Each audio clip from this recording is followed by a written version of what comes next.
Reach your impossible with the AI-powered Legion Pro 7i, Lenovo Legion.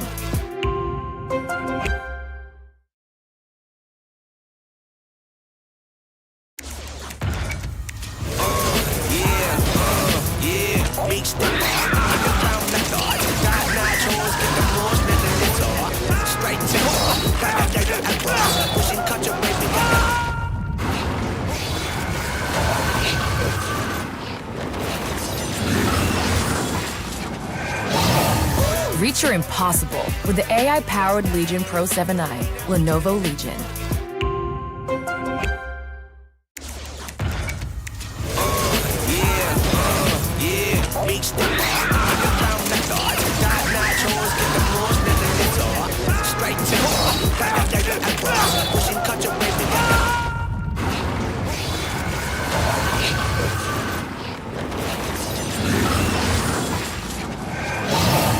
Reach your impossible with the AI-powered Legion Pro 7i, Lenovo Legion.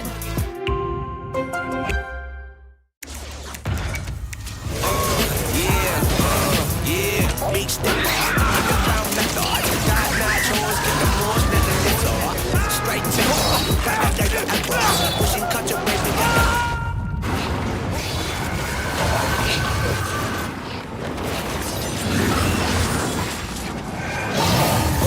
your impossible with the AI-powered Legion Pro 7i, Lenovo Legion.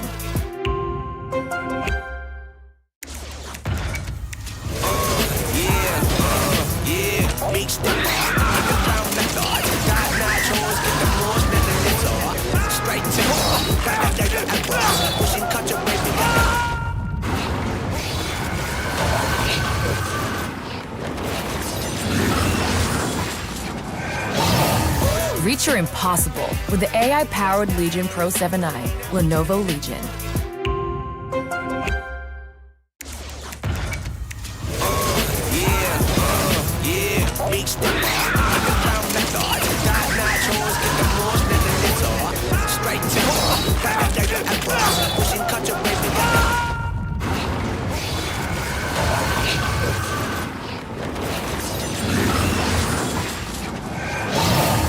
Reach your impossible with the AI-powered Legion Pro 7i, Lenovo Legion.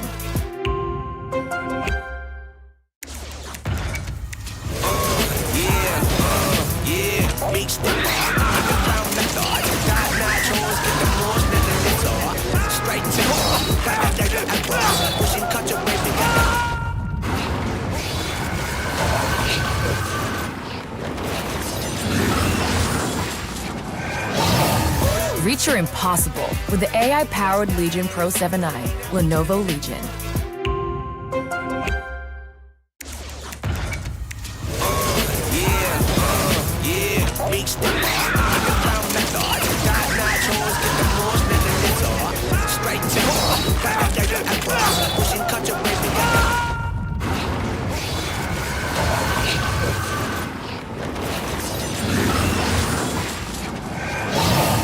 Reach your impossible with the AI-powered Legion Pro 7i, Lenovo Legion.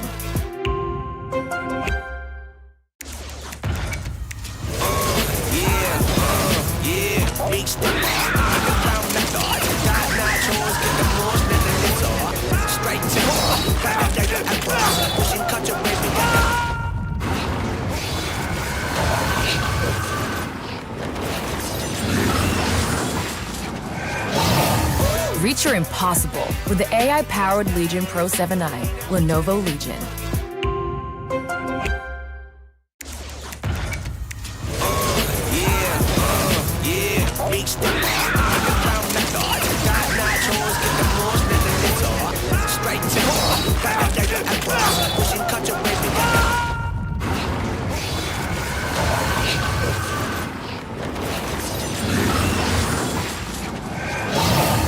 Reach your impossible with the AI-powered Legion Pro 7i, Lenovo Legion.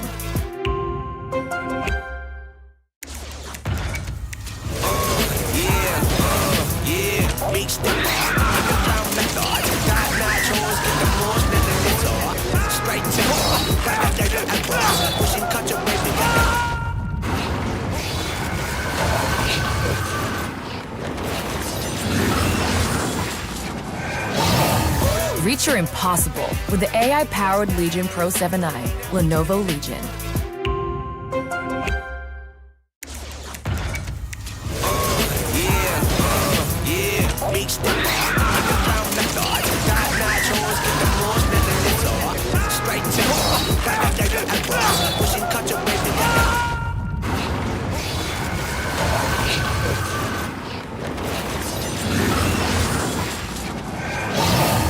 Reach your impossible with the AI-powered Legion Pro 7i, Lenovo Legion.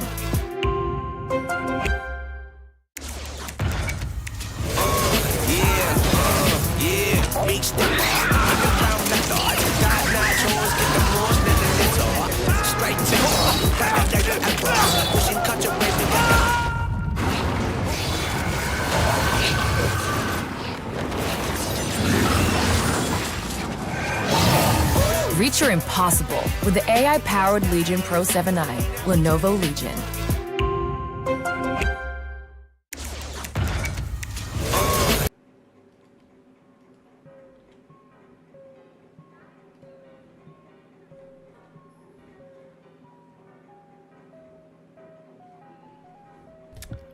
Excuse me, my friends. I once again had a little bit of a hiccup with the mic there. Welcome back once again, folks, to the Lenovo and Intel presents India's Top Gamer featuring Mythpat. This time it was on my mic that I forgot to, undo. My name is Blackjack. Of course, joining me is my co-host Santa, and we are back once again for some Rainbow Six Siege. It is the grand finals, folks. It is indeed quite the game we have ourselves today. Over the weekend, we've seen these teams play their hearts out here at, of course, India's Top Gamer featuring Mythpat, and today we are going to see the best of the tournament players take each other on. Santa, how are we feeling on this fine evening? Feeling amazing. It's slightly raining over here, so quite a cool bit of weather after a lot of hot summer. So very chill, relaxed, whereas in the game, it won't be that kind of chill, relaxed scenario. It's going to be quite hot, a lot of explosions. Particularly, you know what? You already mentioned it yesterday, right? It's a revenge play today. And it's a story that's kind of like, excites me a lot that a team has fought its way from the lower brackets to the grand finals. Like, what else can I say that, you need to get excited about? Oh yeah, absolutely. It is a grudge match between, of course, Team UWU and tStopPeeking.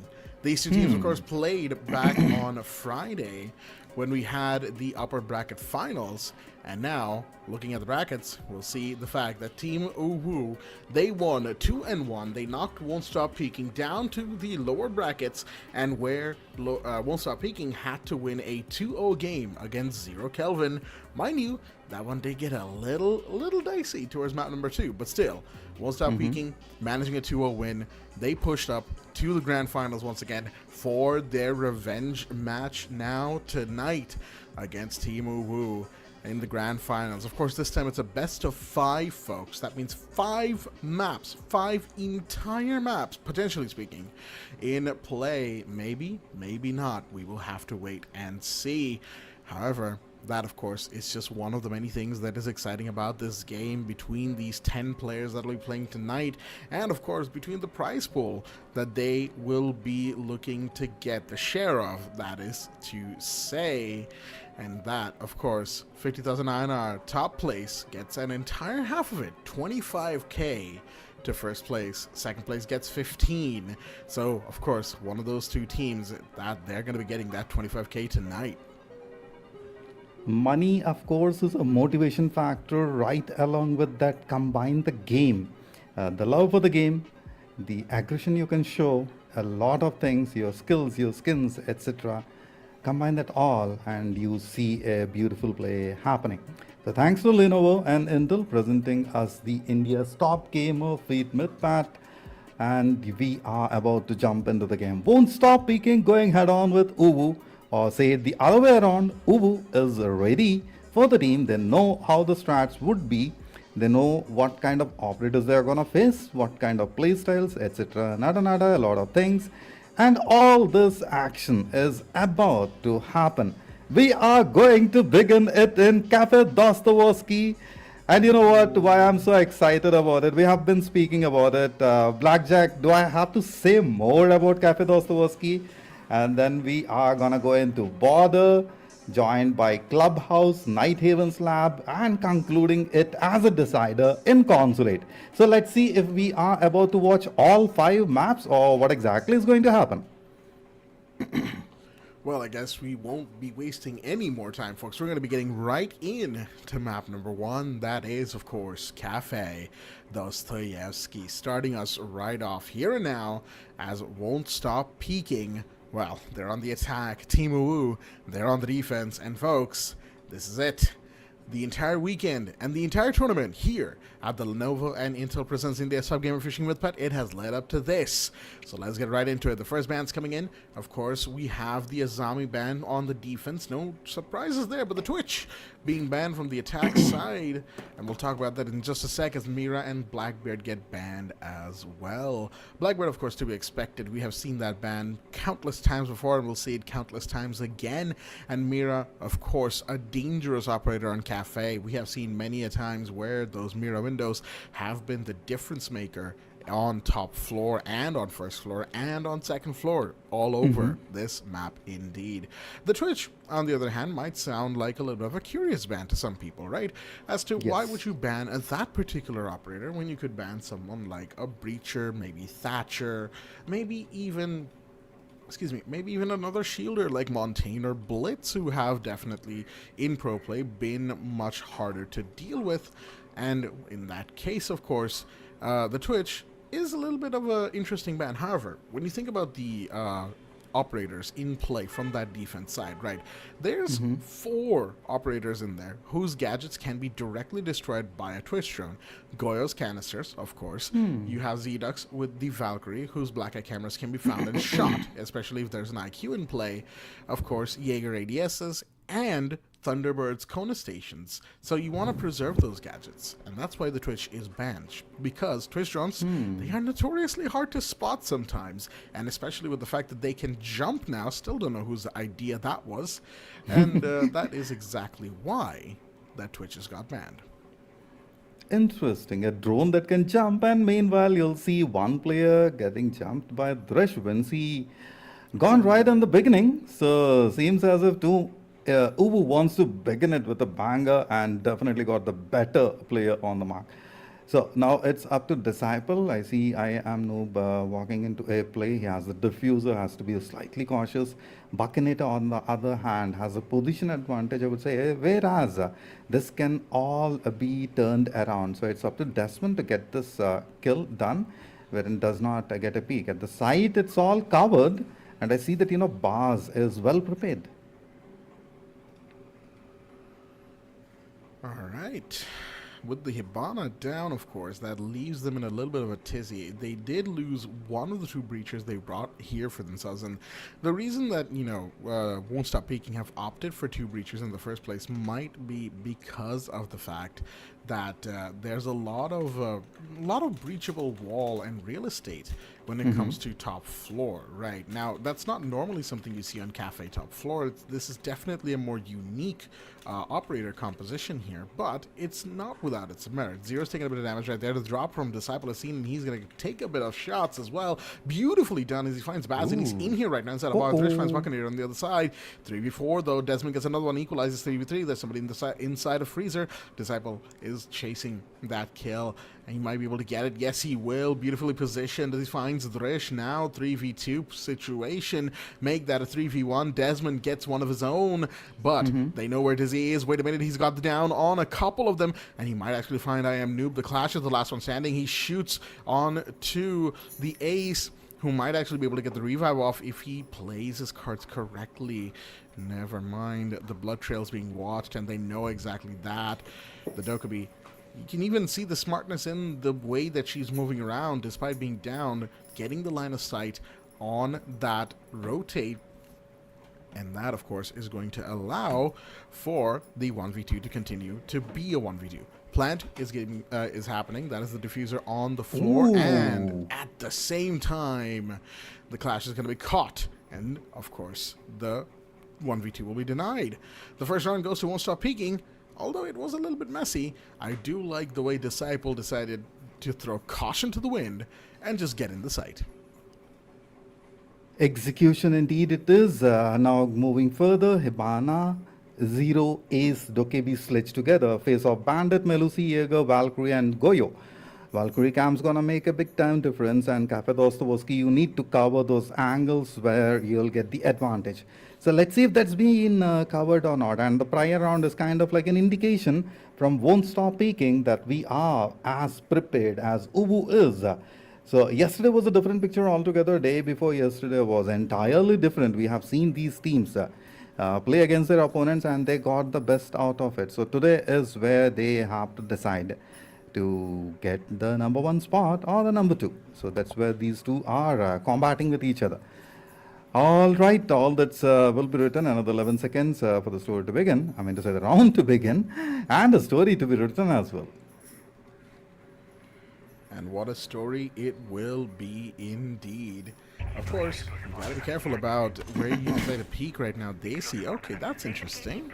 Going for the spawn peek on Ella with the pistol as well. Not something you normally see out of course, Cigar Lounge, otherwise known as Piano Window.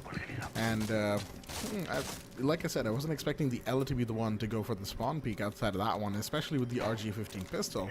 It's not that it's not strong, it definitely is. However, normally you'd see someone with an ACOG doing that, but other than Goyo, none of the defenders here do have an ACOG of their own, so it is what it is. Right now, of course, just going to instead choose to reconsolidate and stay fully alive. That's what matters, right? You don't want to lose your body in the spawn peak. Drish is going to start things off once again.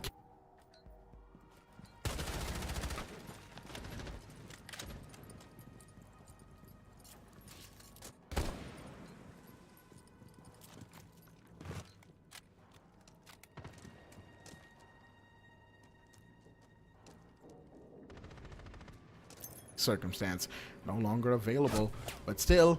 Ooh, Dresh, wait a minute, he's really going off right now. Daisy finds another one, and that's 3 attacker bodies gone before they've even set foot inside the building. A 4th one also about to be popped, and most likely it's a tough 5 on the other side. A DMR for the play. Disciple definitely get a long shot, I would say, and there we go.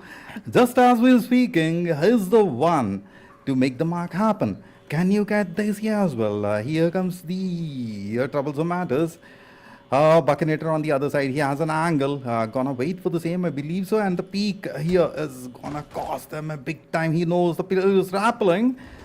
Good rotations, but on the other mark, Dizzy gets the best. Buckinator finds one more. 1v3 scenario. Let's go, Buckinator. Oh no. No Buckinator. I like how you cheered him on at the exact moment that you were about to hand it off. He unfortunately got caught. It is what it is. Things tend to happen. But Team UWU playing a lot more aggressive that round, seeing exactly what it was that tStopPeeking were doing in round number 1, right? And they were like, all right, we'll take a page out of your book, guys. We see the tone and pace you're trying to set for this particular match, and we will, of course, raise the stakes on you. And that worked out pretty well for them. tStopPeeking, of course, a team that has been known over the years to be one of those slightly erratic, chaotic teams that love to turn up the heat very, very quickly, right? Unfortunately, they're not the only team that can do that. And Team UWU once again showing us that they are more than happy to play a much more in-your-face playstyle if need be.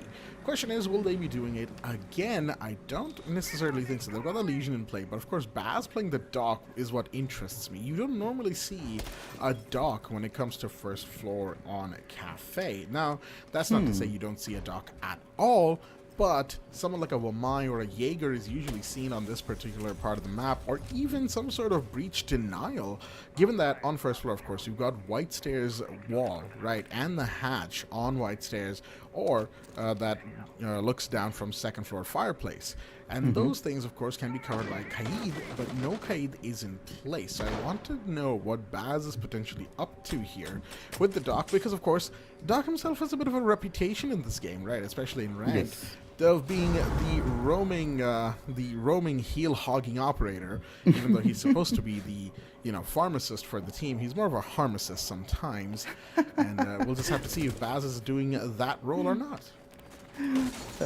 So pharmacist or harmacist? Well mentioned. I like the analogy. So got to see if what's going to happen. Meanwhile, the drone's in play, and the DM. This is what kind of like scares me a little bit, particularly the long combat. But meanwhile, what happened? Buckinator again. It feels as if he's slightly off his game, but not so much. Says I am noob. Gets Thresh immediately. That's a good exchange, I would say, or counter. DZ well prepared, a quick peek. I believe so. It's going to be a headbanger, just waiting, anticipation, building it up. On the other side as well, look how Vinci holds a corner. He knows for sure he can connect those feet shots, but I don't see any player roaming around these staircases. So it's the 1v1 that's most likely on the other front that's happening, and Desmond already took a lot of shots. I mean to say a bit of damage, but DZ gets the best out of it. Disciple was not supposed to go down at this juncture. It's a 3v4, and just like that, a lot of exchanges, a lot of bodies being dropped. Vinci, the last one standing, he has to make this mark in order to take the round further away. But seeming the situation, I mean, looking at the way it's being covered, 1v4, I'm slightly skeptical on this one.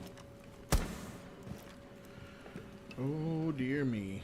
Looks like we have ourselves a situation on the tStopPeeking camp because they have once again lost a ton of bodies. Vinci comes around, finds one. That Zedix to fall, of course, but he has no way to go around and get Desmond, picked back up. That is on the bottom of what we call brown stairs or reception stairs. Actually, that's outside of the reception. Baz will finally confirm that kill, and the moment Vinci drops down those stairs, the Malusi is right there, ready to take his head smooth off, as some parts of the internet like to say. Well done to UWU to take 2 rounds in a row now, as they have given themselves the early lead. But more so, what is good for Team UWU here is that they're really showing tStopPeeking that, yeah, no, you guys are not the only ones who play this way, guys. You've got to switch it up. You have got to think of something different, and you've got to approach us uniquely if you want a chance of taking more rounds, and that's exactly what we're seeing. Valkyrie and Dokkaebi are banned. These are, of course, going to be target bans, kind of, in this particular matchup for this particular map, because Valkyrie, we've seen just how useful she is with those black eye cameras, right? In these 3 rounds, Valkyrie has been there every single time, and she has been useful every single time. And of course, same with Dokkaebi. The only time we didn't see a logic bomb call go out was in round number 3, where Disciple got taken out relatively early, and even then, there's always that danger of, even if a call doesn't go out, she could find a dead defender's phone, use it, and that of course is defender's cameras given away. And once again, those are things you want to avoid when you're on the defense. So, Dokkaebi getting banned, and we have now round number 4 with 2 sites already being done, top floor and first floor. I was about to say basement, but that's something that, me and my friends make mistake a lot, right? Kafe doesn't have a basement, even though first floor does kind of feel like one sometimes. So second floor will now be the site of choice on fireplace and reading. Interesting indeed. Saying so, because the entry points that's being covered and the reinforcements, definitely a big one incoming from UWU. I'm saying incoming because they are the one who was setting the trap, and for anyone who wants to enter, it's going to be a death trap for sure. We saw that happening time and again. Now, tStopPeeking, they are prepared for the same. So these that 90-second mark, right? So that's where we see all that action happening. I am moved, ready for the same. And on the other front, Vinci again attempting a similar approach like on round 1. Seems like this may be a troublesome move for the player because it's already anticipated, and if UWU is well prepared, they would definitely get the body off the mark. So Vinci has to be cautious, and Buckinator not taking the approach that I have seen in the last 2 rounds. Of course, indeed, because the way he's been taken out, particularly the last round, was way too much.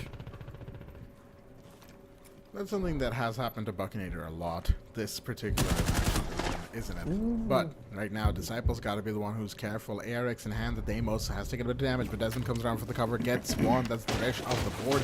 They've got one more to worry about towards the new balcony. Never mind, Buckinator will be the one to get that kill. Beautifully so. Second floor control already taken with a minute 34 on the clock.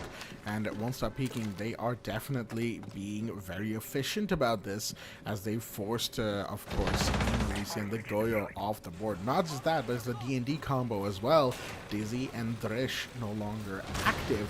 So despite the Goyos and the Goyo canisters, I should say, and the Malusi Banshees that are present all over the map, only those passive utilities will be what is left. Oh, beautiful timing right there from Zedux, pushing alongside Desmond on white stairs. I don't think Desmond knew exactly where Zedux was, and that's going to be his downfall. The buck will be taken off the board. That's a lot of verticality taken away, but not all of it, because you still have Ram and her boogie drones that have no doubt created a ton of space.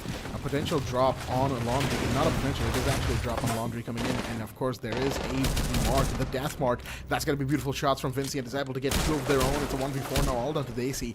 Last one standing. Plant is happening. Vinci is going for it, and the death mark goes out once again. Where is this Capcan? Because he's going to be marked, and he's going to be hunted right now. There we go. Disciple will find him very quickly indeed. And this is where Deimos can be incredibly dangerous in these moments. A lone wolf operator who can hunt you down, find you no matter where you are. All he needs is that initial scan of which defenders are active in the map, and then he is out there like a bloodhound, out for, well, blood. Bloodhounds on the prowl, so be ready, be wary of the same. And the score itself is giving you an indication. 2-2. Equalizer right from the beginning. That to in map number 1. So both the teams have come well prepared against each other. That on Sunday, well rested, well prepared. So I'm kind of like expecting these rounds to go in a similar fashion, like equalizer one after the other. And you know what, Blackshark, I'm kind of like expecting an overtime right in the first map. If it doesn't happen, it doesn't happen. But if it happens, that's a lot of C6 action for all of us to witness and be entertained. 10 seconds left before insertion. So let's get ready. Round number 5. And feels as if Won't Stop Peeking might back this and make it a 3-2. And then a 3-3 combination. That certainly will be kind of ideal for them here, right? Well, ideally they would want to make it 4-2, but realistically, with the way UWU has played so far, I think a 3-3 half is definitely more realistic, right, to be expected here. And that, I think, should be what Won't Stop Peeking hopes for to happen. At the end of the day, of course, it will depend on this round and the next one, how each ends up going. Shots are fired, of course. Vinci on the ace. He's going to be looking for the jammers here on the piano wall. Take them out, and of course, the usual entry-related shenanigans are about to happen.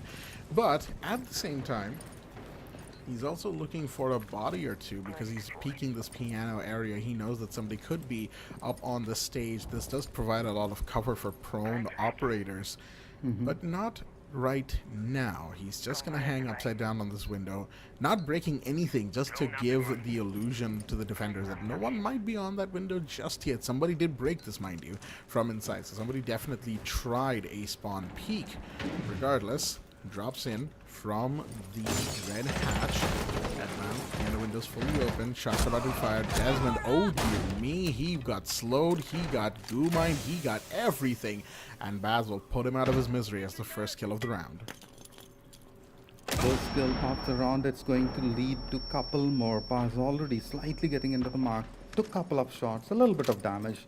I won't say not to worry about because it's a thing to be taken care of.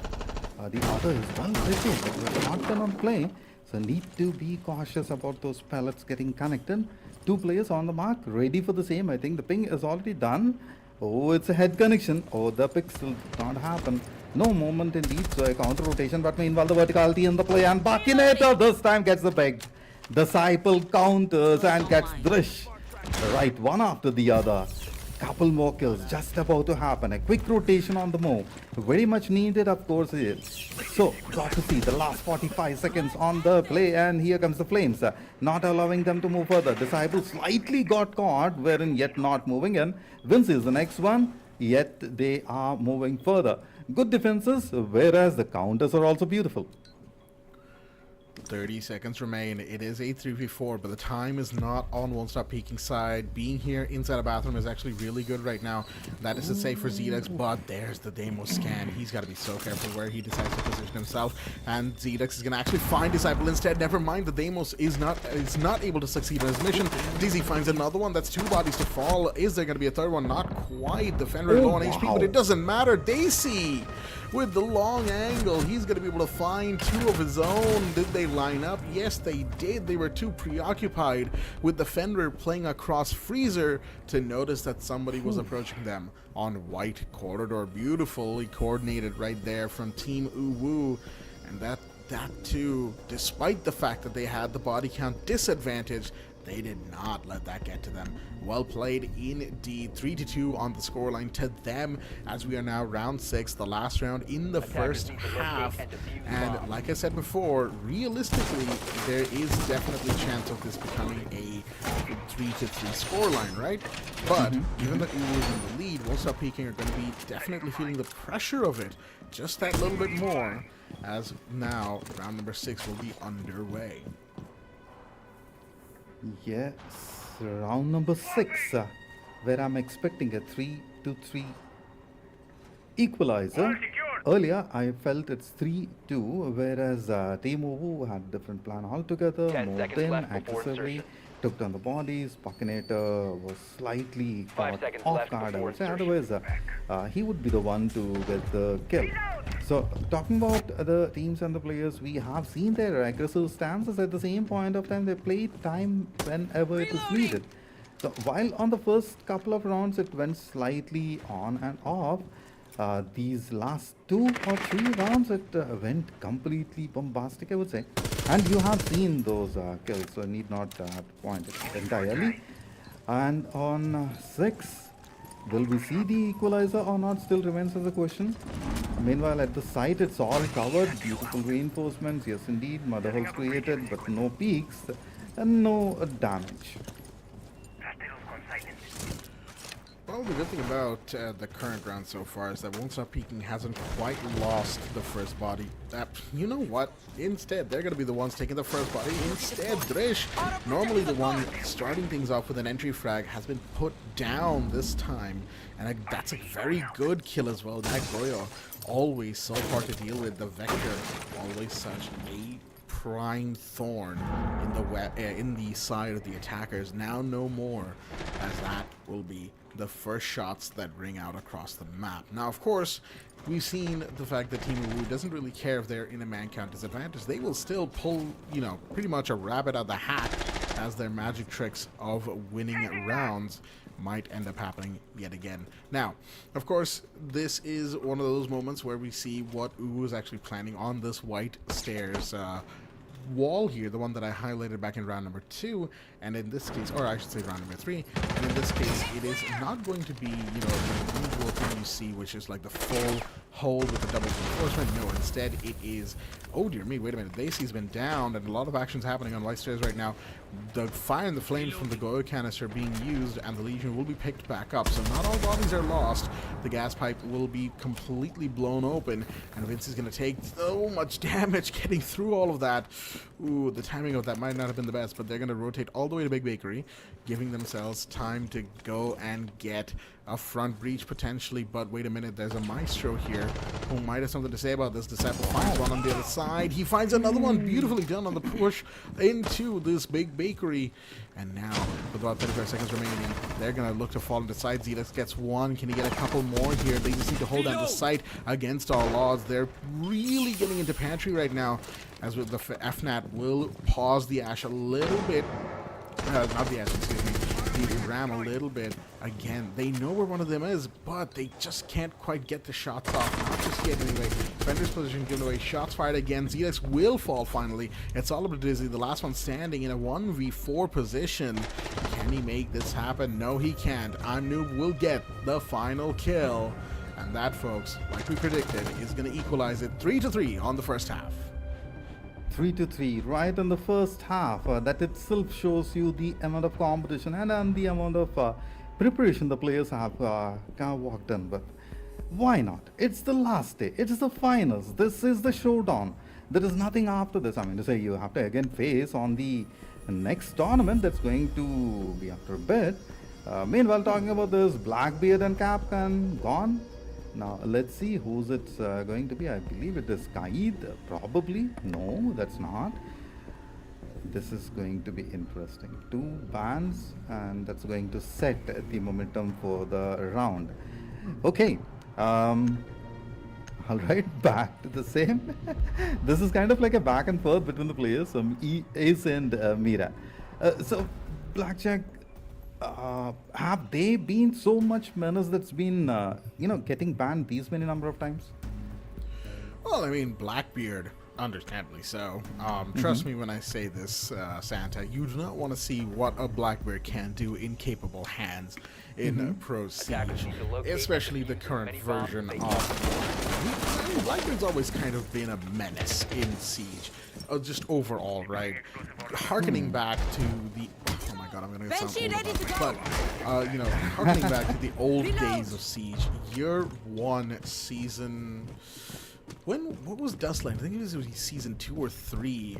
It probably was season 2. The introduction of Border, but most importantly, the introduction of Blackbeard and Valkyrie so many years ago at this point. And of course, that Blackbeard was also a menace, but for very different reasons. That Blackbeard came with the ability to put a face shield on his gun. And that face shield, he had one at the time, used to be 800 HP, if you can believe it. Pretty much indestructible, and made him immune to headshots in a game with one-shot headshots. Again, not sure whose idea that was, but he pretty much broke the game very early on in his favor. And he has had so many nerfs over the years. They gave him 2 shields, both of which were like 150 health, then 100 health, then 50 health, then 60 health, then 50 health again. And he has just kind of been in the dumps. Then they reworked him to what he is right now, a shielder with a face shield still, of course. And that has turned him back into a complete menace for Rainbow Six Siege. So him getting banned is very much in the cards. Drish is going to find the first kill this time around once again. Vinci off the board. And of course, it's the Ash who gets the first kill, the entry kill, so to speak. And of course, you know what? I understand that one. Who will... the operator pick, I should say. Ash is a very good entry fragger. And of course, Drish is a very good entry fragger as well. Really quick before I, of course, hand it off for the particular round, I will say the Kapkan ban interests me. Because Kapkan wasn't really picked a whole lot in the first half, and I'm not sure if Team UWU has a particular vendetta against that operator, because you normally don't get to see him banned like this, but hey, it's their decision, and if it works, it works. It works, and they got to make it work. The last 90 seconds about to move in, already a lot of utilities being used against each other. Meanwhile, you'll see a couple more. What I'm expecting and what I'm seeing is 2 different things. So that's kind of like, oh, there we go. That's the thing that's needed. So Drish had the angle, but Disciple was the one to take care of. Noob immediately countering it. Goes for a big one. And this he had a very good angle. But right now, I am Noob so low on health. So can I take a direct stance? And meanwhile, Desmond equalizing the scenario. It's a 3v3. Whereas I am Noob is low on health. So I'm kind of like expecting kind of a scenario from where won't stop peeking wouldn't be that aggressive as it is.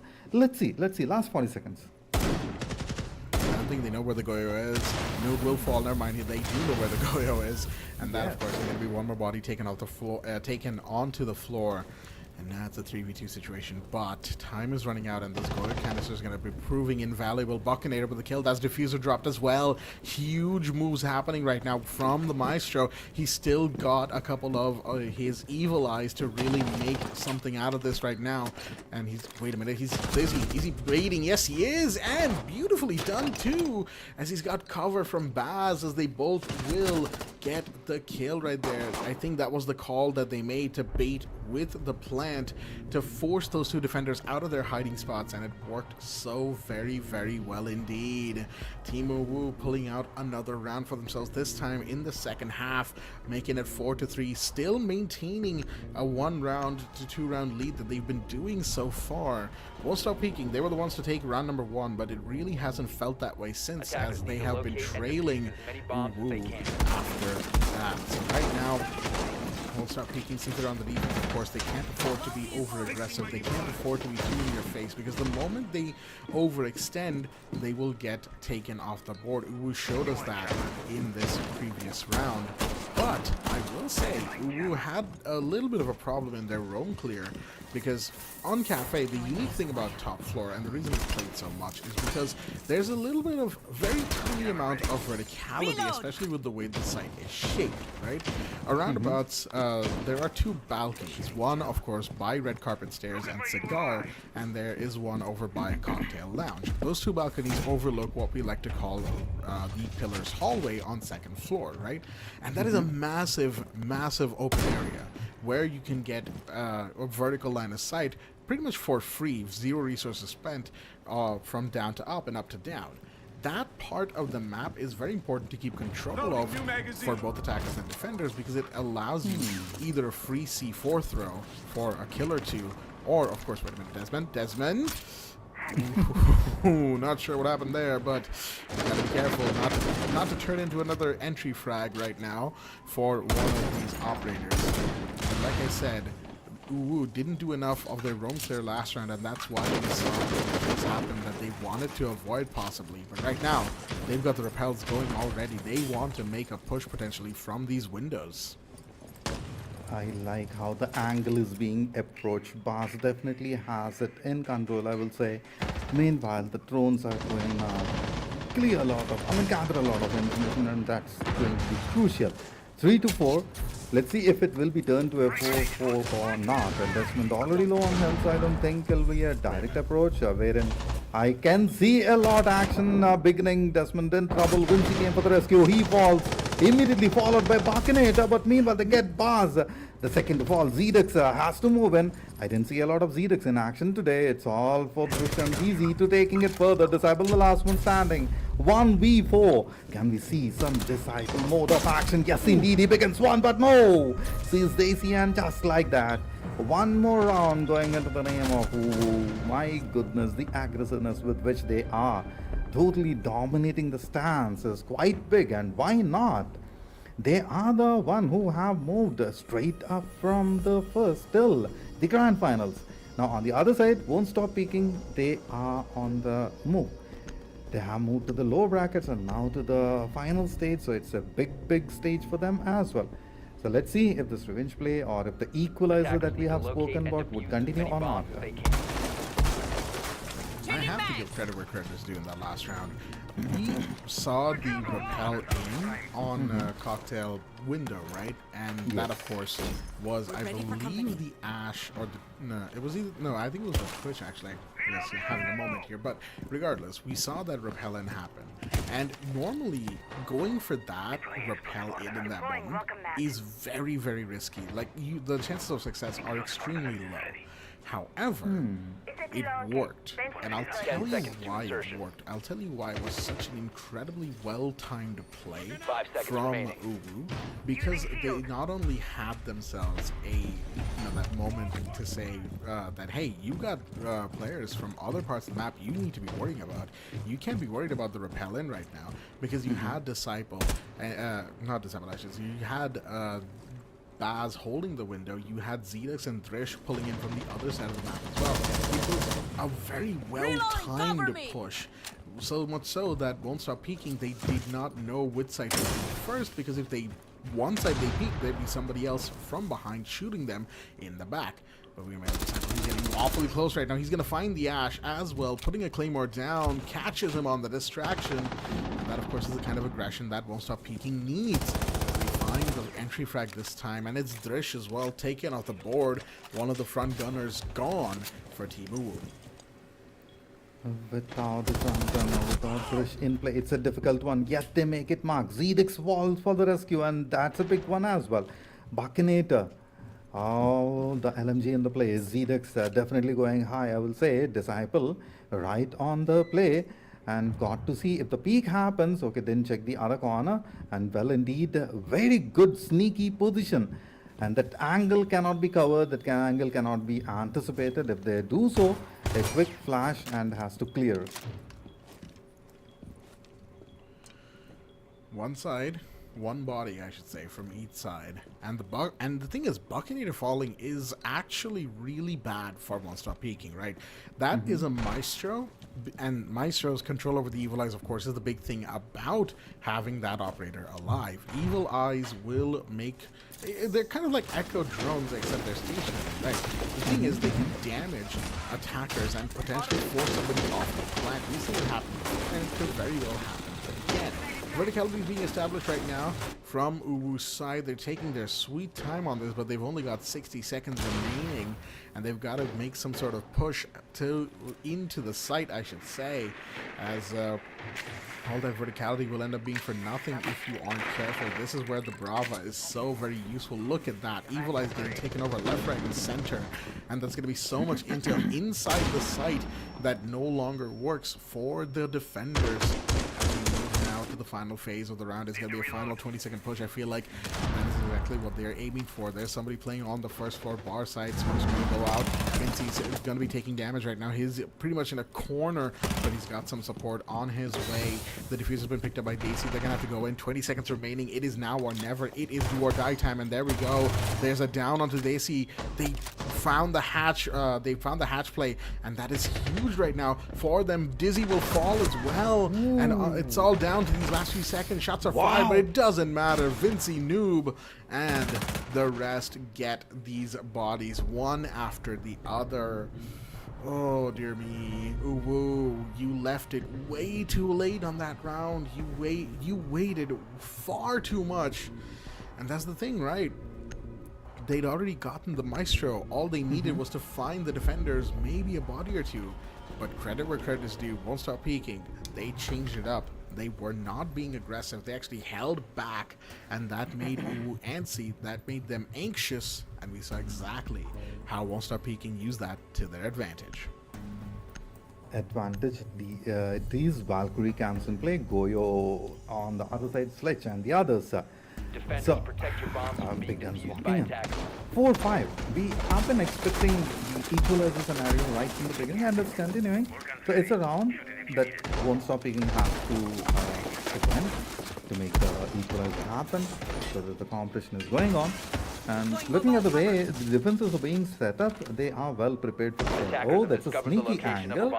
For sure. I don't think it would be expected out of UWU. Wherein if UWU has done their homework against Won't Stop Peeking with these angles being covered, which we have discussed yesterday, day before particularly, yesterday a little bit, because the play style is kind of like being predictable at this juncture. So UWU is well prepared for the same. Got to see if that C4, that was a single C4, which I want to see, the explosion, the boom, let it happen, Won't Stop Peeking. Airdrop planted. Alright. Moment of quiet here.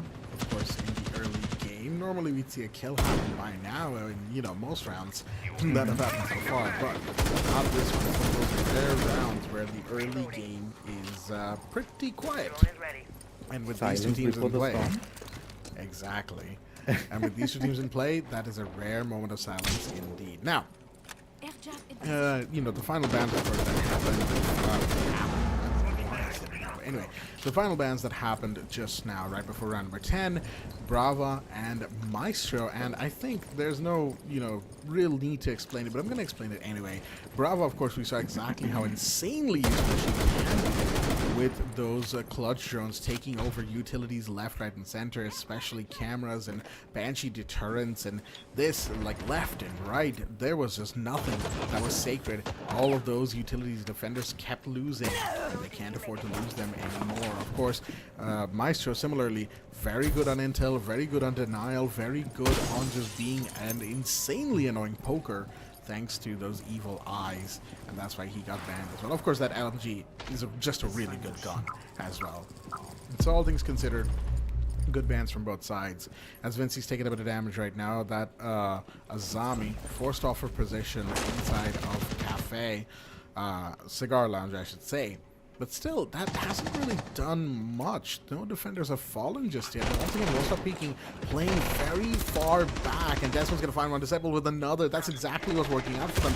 They are playing off of each other really, really well, but wait a minute, two bodies to fall as the D&D, that is Daisy and Dizzy, getting a couple of kills of their own, but the red pings is the Valkyrie cameras that are giving away so much intel right now, and that might be their downfall if they are not careful. This Capitown White Stairs window has been very, very good into them. Desmond finds the head, and that's going to be one more for this Frost. At the moment, the 9mm C1 ready to pop off again, but it's now going to be Azami's turn, potentially speaking, as he's got a very interesting position here. Desmond comes around with a triple, and now it's all down to Dresh, who gets one of his own, but the Maverick is alone, and he's going to be found. Desmond with the 4K, beautifully done. That's going to allow Won't Stop Peeking one more rounds, folks. This is just map number 1, but it already feels like we are map 4 in a humdinger of a game.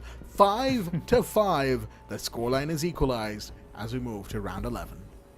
We both already mentioned this. It will be an equalizer sort of scenario right from the beginning, and this is map number 1, wherein all players have come prepared and they have the energy. If it is like map 2, map 3, we may not see a similar kind of like equalizer one round after the other. I mean, it is possible. If we talk about the probability, it wouldn't be that high. So this is the map where they have to do it. And Kafe Dostoyevsky, why not? The best map where you can go head on to each other. A lot of areas to cover with, the angles are known, the entry points are well done. This is also one of the reasons why I really like this map a lot. And the positions, the cigar launch, let's take that. You know, how colorful it is. Like, I personally feel as if, I'm not casting. I'm just there, sitting, relaxing for an evening, maybe with a coffee, maybe with some other beverage. I don't know. I don't want to talk about that. So just chill, relaxing in the map. And what does these operators do? Boom, explosion, destruction. And then it moves further. Alright, that's a different part altogether. Now, can we see a 6-5? Because the way Won't Stop Peeking is approaching the entire scenario, definitely the aggression is there, and that's been there right from the beginning. Be it the attackers, be it from the defenders. I mean, I'm only referring Won't Stop Peeking. And talking about the same, the pancake is in place, but not gonna give a lot of room to work with. Fortunately, it did defend a little bit, but look at the aggression with which Dresh is moving further. He is in for the blood, the bloodhound, of course, I would say. Moment of quietness as well, alongside a lot of potential when it comes to this top floor clear, and that's exactly what you need to do. The side being on second floor, reading room and fireplace hallway, of course, means that you gotta approach top floor first. You gotta get that verticality, and that's exactly what they're looking to get.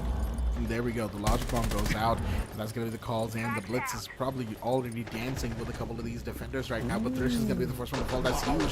Vinci falls on the other side, Daisy with the 1, and the SMG-12 is gonna find Desmond on the other side. Daisy, double kill to this player right now, and he's looking for more as the blitz is really just being a nuisance for the time being. Zedex falls on the other side, and there we go, the flash and the pistol comes in. Baz with another one. It's now down to the 1v3, all up to the lone fender inside of sight. Pretty much all the action happened on top floor because 4 defenders were playing above, and I think only Desmond was caught on the rotate back to sight. Didn't really work out for him, and the logic bomb is pretty much giving away his position. The verticality is in play as well because they're breaking the floor above him. But they couldn't quite get the angle onto Buckinator. I don't think they know exactly which corner he's in as the pings are out. But as he shoots through the wall, his position is truly given away, and he's now low on health. Well, not low. He's hit up a little bit. He's tagged, as they say. But he's going to choose to go the long way around. The hallway's been watched, mind you. And there we go. Baz will come around. Get that kill. Oh, dear me. That, unfortunately, was not the hold that Won't Stop Peeking needed to, really invest on the way that they did. And UWU, just beautiful droning, beautiful communication and coordination. They timed it, I wouldn't say perfectly, because they still lost a couple of bodies that they themselves would probably tell you that, yeah, we shouldn't have. But it is what it is. 6-5 is the scoreline. They are on map point, but they are also on the round of ones for map number 1. That is to say, 1 round for Team UWU to take Kafe and take us to map number 2 on a 7-5 scoreline and a 1-0 to start things off. Or 1 round for Won't Stop Peeking to take us into the first potential overtime of the weekend, folks. Which is it gonna be? Let's find out. Overtime. That's what I wanna have. grand final, so why not? Let's have a couple of overtimes and see more C's action. All right, having said that, here comes the preparation phase where both teams getting ready, and I see good reinforcement happening. So Won't Stop Peeking has to really work over here, because this round is going to tilt the entire equation. So let's begin the show. 3 minutes on the clock. Who's going to be the first blood? I feel as if Vincy's position might get compromised, is slightly going to the frontal. Now have to see on the other side, Paz has the position along with Zedix moving in. He already emptied his mag, but no damage. So those are like fluke shots being connected, maybe trying to, flush out a player from one to the other. Have to see the banks in position as well. 3 moving from the same entry point. That's not looking good, and they have a bit of opposition right waiting around 6. Okay, interesting use of the Cabana over there on the Small Bakery wall, and Dizzy is already in here with the Blitz. Alright, Small Bakery taking control of pretty much. Smoke grenades are going to go out. That's going to keep the cover going on this part of the map. Of course, keep the defenders guessing as to who is where right now. And Buckinator meanwhile getting seen, but that's not going to matter. He's going to get the C4 instead. That's a big kill, but on red corridor right now, Drish will take Disciple down 1 for 1 as Noob will find Daisy on the other side. The Lion off the board. Did they try to get in from Big Bakery? Will they breach with the ace? It certainly seems like it. However, that might not have worked out in their favor. Minute 40 on the clock, and a lot of action happening early on. And the Warden here, of course, one you gotta watch out for, since he can counter smokes all over the place. Desmond and Drish will trade, but Zedix finds another one on the other side. Valkyrie Camera is going to give away the position of the Gridlock. Baz has to be careful about this. He doesn't know that his position is given away, and he's pretty much being live pinged. He's going to peek and actually going to get the kill on Vincy instead. It doesn't matter if you're pinged. If you can't make the shot, it won't work. Oh, the shotgun as well. He peeks the corner. He gets the kill. They deny overtime, folks, and that is going to be map number 1. Team UWU will start things off with a beautiful win on Kafe Dostoyevsky, 7-5 in their favor as they take that first map lead. I'm disappointed. Not because of the performance. I wanted to see that overtime action going on. The back and forth, right? That's where the competition, the edge, where we feel like, this is the grand finals. This is the matches that we want to look at. So, hence, anyways, this is map number 1, and Kafe Dostoyevsky definitely has given us the action that we have been waiting for, and particularly the way the grand final stage we have to look forward for. So thanks to both the teams, all the players involved from UWU as well as from Won't Stop Peeking, amazingly executed. I won't speak a lot about the strategy because I don't want to give away much. There are a few more maps we have to look forward for. So I'll keep it all together and we'll speak more about the strategies, planning, etc. that went into the play that caused all this. Well, I'll tell you what right now, Team UWU, I think, definitely has the right idea when it comes to facing Won't Stop Peeking, right? That is to say, from the standpoint of an approach on how you should be approaching a team like Won't Stop Peeking. This is, of course, something that harkens back to what I used to say back in around 2023, the last few times I casted Indian Rainbow Six, and it hasn't really changed too much since. That is to say, Won't Stop Peeking's overall play style. And that is, of course, something to kind of keep in mind when it comes to this particular team, that their playstyle really just depends on how they're feeling in that particular round. Now, of course, that might sound kind of vague, kind of not really helpful, so to speak, but that is kind of the point, right? Won't Stop Peeking, they're not here to help you. They will not give you a predictable pattern to play around. They will change it up on a fly, on pretty much a dime turn, and that you have to be ready for whenever it happens. You have to be ready to adapt. And Team UWU definitely had moments where they were caught off guard by those heel turns from Won't Stop Peeking, especially on the defense of Won't Stop Peeking in the second half, where they would randomly go from being very aggressive in-your-face defenders to very passive, turtling up in the site, and Team UWU almost had no idea how to counter that for a good moment, and that is of course what caused the 5-5 equalizer. For a hot moment, it even looked like we could be going to overtime. So, you know, that is something that UWU definitely catches on to quickly enough. But for them, I think for them at the same time, one thing they need to kind of focus on is their angles, right? Not their flank watch per se, but the off angles whenever they're deciding to push a particular part of the map. I have praised their droning and coordination quite a bit in this map 1 of Kafe so far, and there were moments where it seemed to kind of fall apart a little bit the moment that somebody got pushed from a part of the map that they weren't expecting. So a couple of things here and there, but of course it's only map number 1 and it's a best of 5, isn't it, Santa? So of course there's plenty of time to really dig in to what can and can't be, and then for the teams to improve. And of course we'll see those improvements as the maps continue. Of course, map number 2 is Border, folks, and that is another big one, as Border, similar to Kafe, is actually kind of a smaller map compared to other maps we have in the pool of competitive Rainbow Six. With all that said, of course, let's have a look at the statistics from map 1 Kafe, and you can see quite a number of them being on double digits here.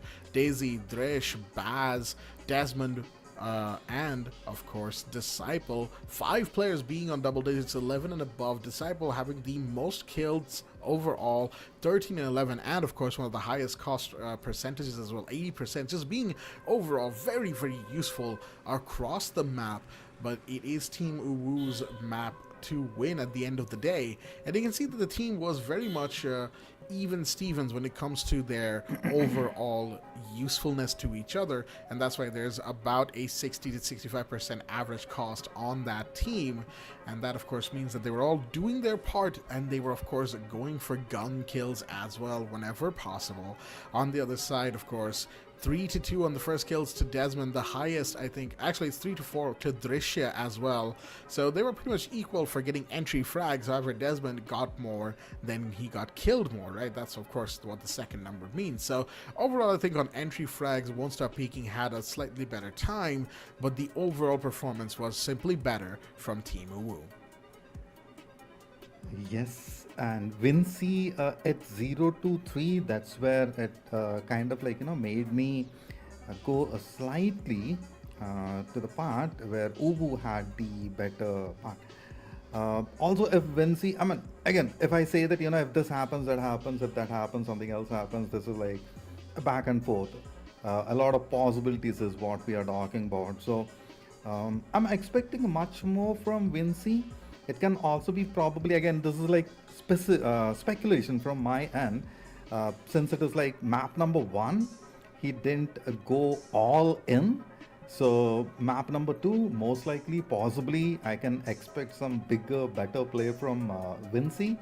So got to see, wait for the same. So ladies and gentlemen, as of now, fill up your coffee, fill up your popcorn, be ready, because map number 2 is going to be bigger, better, and it is Border.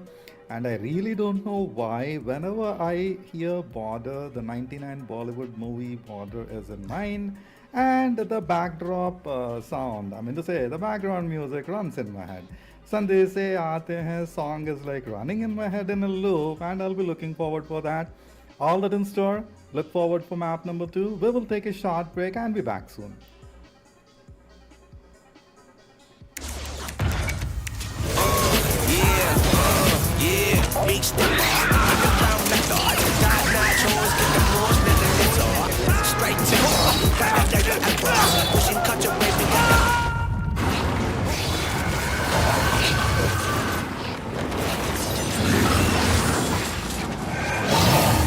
Reach your impossible with the AI-powered Legion Pro 7i, Lenovo Legion.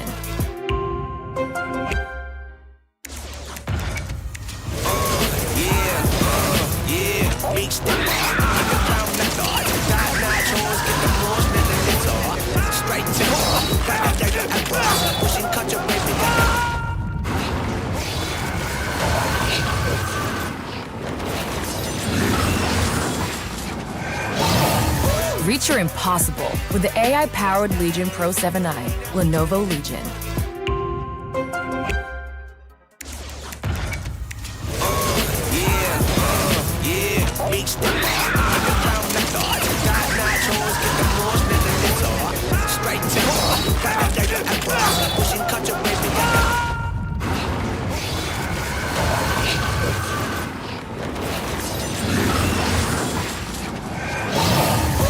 Reach your impossible with the AI-powered Legion Pro 7i, Lenovo Legion.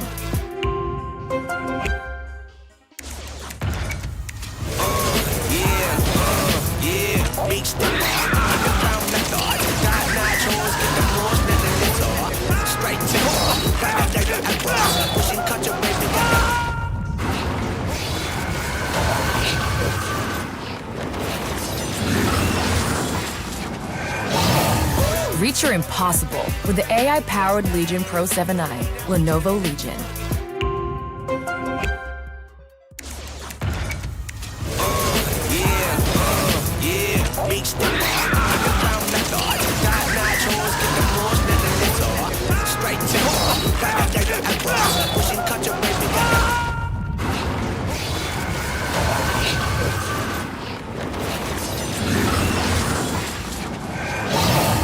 Reach your impossible with the AI-powered Legion Pro 7i, Lenovo Legion.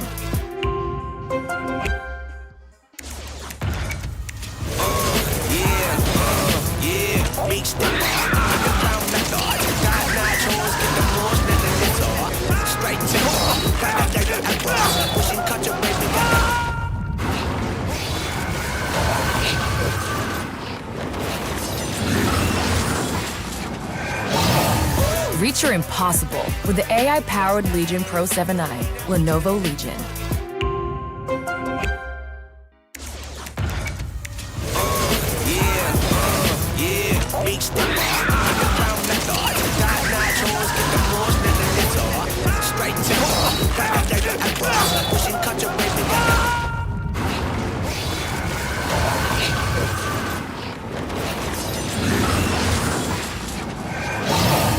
Reach your impossible with the AI-powered Legion Pro 7i, Lenovo Legion.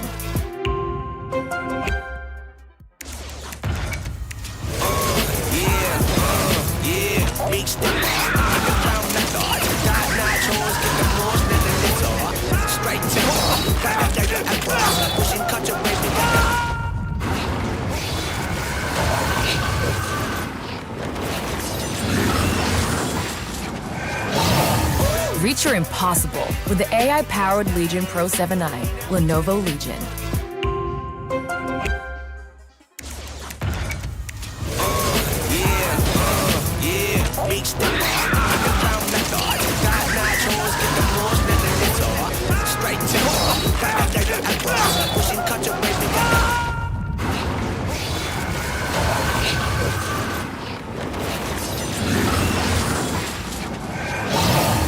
Reach your impossible with the AI-powered Legion Pro 7i, Lenovo Legion.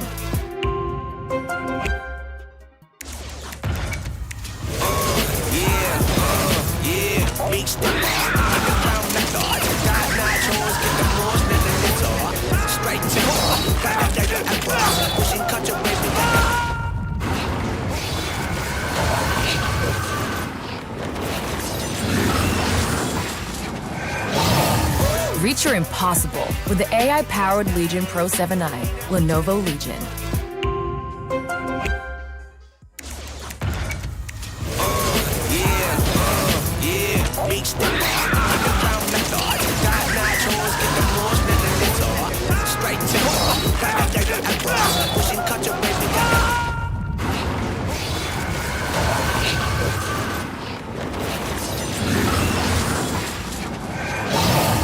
Reach your impossible with the AI-powered Legion Pro 7i, Lenovo Legion.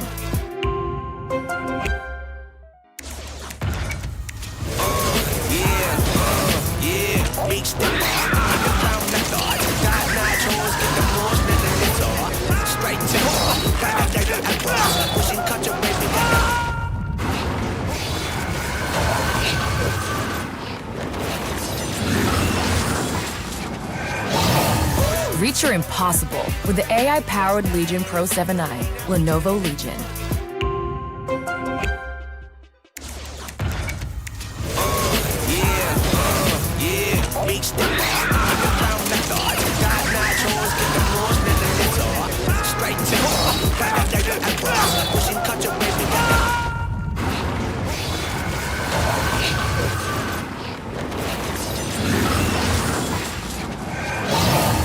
Reach Reach your impossible with the AI-powered Legion Pro 7i, Lenovo Legion.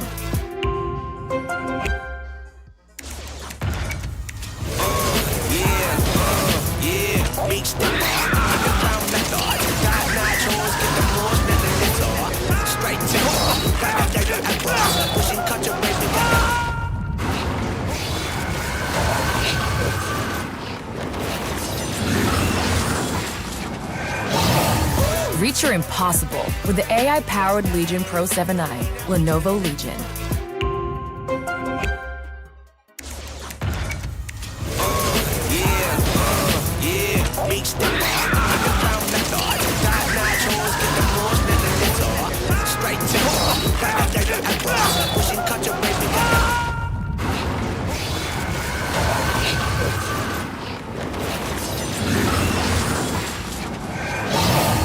Reach your impossible with the AI-powered Legion Pro 7i, Lenovo Legion.